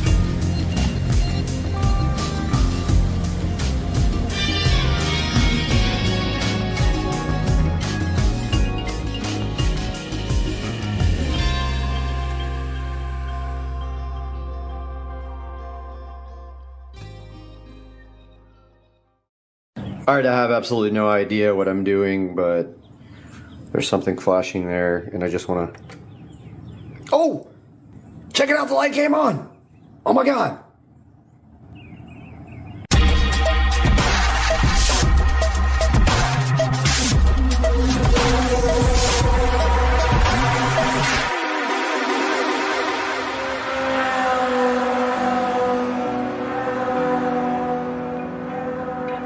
Guys, welcome back to Supercar Street Racing. Today we have what you see on the screen right here, the Philips Smart Sleep Wake Up Light Colored Sunrise and Sunset Simulation.